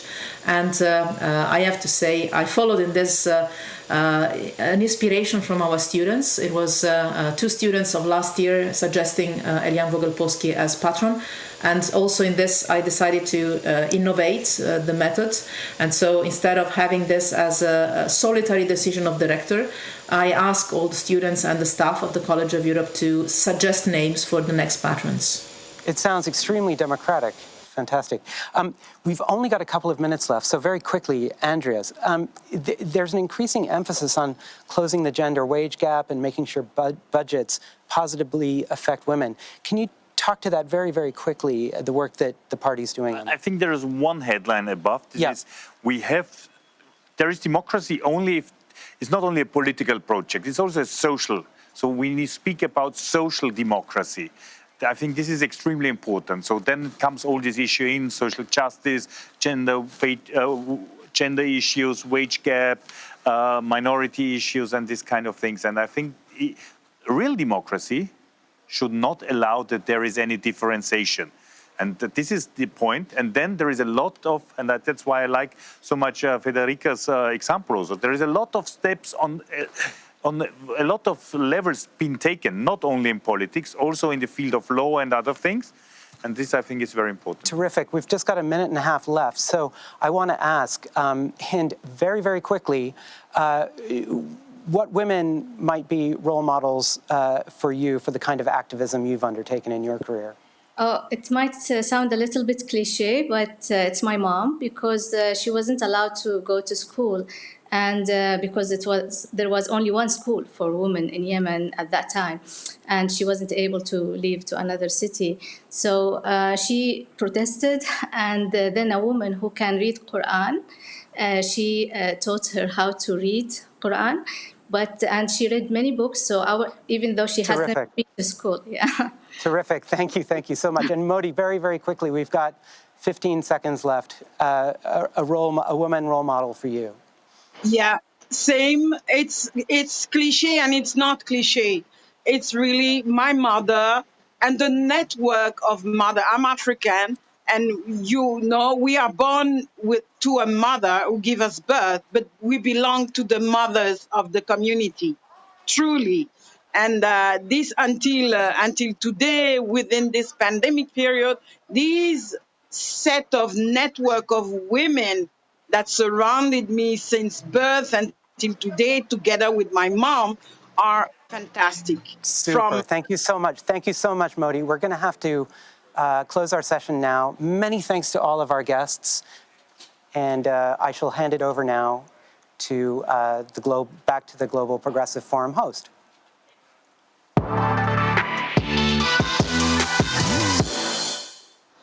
Thank you very much, James. A wonderful panel, fascinating. It's been quite a day for the second day of the Global Progressive Forum. We've had a number of interesting talks, and what I saw coming through it as the main, theme is inequality, whether that inequality is due to where you've been born geographically, due to your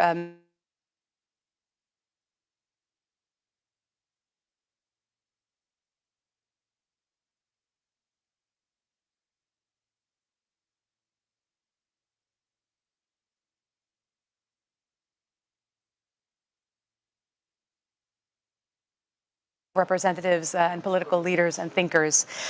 Tomorrow is another exciting day. It's our final day, so do tune in to the Global Progressive Forum. We'll start with the news of the day at 11 in the morning. We'll have two members of the European Parliament, Tanja Fajon and Eva Kaili, joining us. Then we start with an exciting array of new panels. Women Are the Change, which is will be very interesting for those who just watched Future of Democracy, which had such a big section on women. We'll tackle gender-based violence, the economic benefits that are unexploited from including more women in the workforce, and generally how to get the numbers up so that we have true equality based on gender. After that, we'll go to new politics. We'll talk about the new generation, and one of the speakers there is Nathan Law Kun from Hong Kong. He's a student activist and a human rights activist, so it'll be very interesting to hear from his experience from the Hong Kong protests. We have a new Green Deal for climate justice.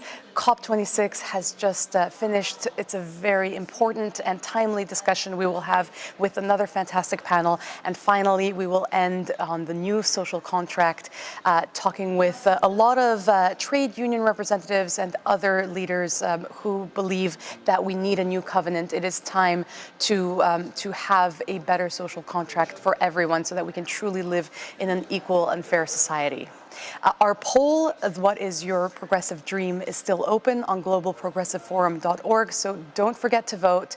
Comment on social media using the hashtag GPF2021. Thank you to everyone who has been involved in making this such a lively and interesting forum, both here in the Parliament and digitally. Thank you to the organizers, thank you to the tech teams, thank you to the speakers, and thank you to the audience for watching. See you tomorrow, and good night.